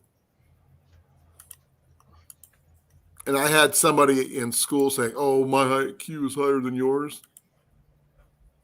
I was 20 points higher. Yeah, I got technically by IQ standards, the way they test, I'm a genius, but at the same time, I've done some stupid shit in my life. Like I said, stupidity has no IQ. That's how you learn things. You don't. This is why some of us have lived as long as we have, because we know what not to do now from now on. That which means the entire cast and crew of that one movie. Gilligan's Island. No, that what are they? The people that those they're bringing it back. Jackass. Oh yeah. The entire cast and crew has a very low IQ. Low IQ and everything else. Low sperm count from after all the problems they give each other. Oh my god. And I would say broken sphincters too, from the amount of Roman candles they have shoved in each other's butts and launched. Makes no sense. God, I still remember the episode where they tied a bottle rocket to one of the dude's nads. And I mean, this bottle rocket, that thing was like 1.5 inches across and was like a foot long. And they stuck it off. Huh? Did it yank it off? No, they tied it around his nads and they put it like on a 10-foot string. And when that thing took off, it was just like yank, yank, yank, yank. And they launched it out of his bum hole. Ouch. Yeah, so the stick went in the turd cutter, and then they had tied the other end to his cherry bag. I hope he got paid really well for that. Jackass. I did not apply for Mensa. Neither did I. That just I don't have time for that. But I know there's a lot of left-handers in Mensa.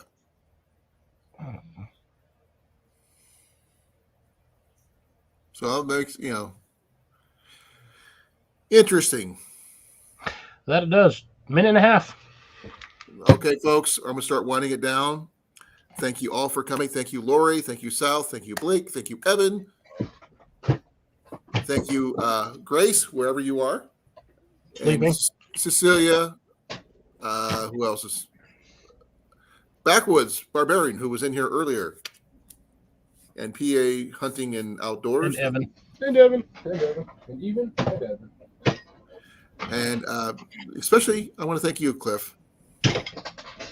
No, thank you. I have fun doing this. And it just, since I got my thing back, I got my hours. I don't have to worry about running out. Caramello. Dude, even if you're doing the free trial and you got 20 hours a month, that's still, you can get a lot of views on 20 hours. But the thing is, I run out of hours faster than my month do. So well, if you do a standard of 5 hours per month, like ever just do your like 1 day a week, you're still going to get your hours regardless. Yeah. I'm trying to get my hours, but hopefully this will work. And I'm done. Looks like. We will catch you all later, folks. We will see you all on Thursday. Love you. Same bat time, same bat channel, Thursday, 8 p.m. Central. Now, Squid. we are out. Squid.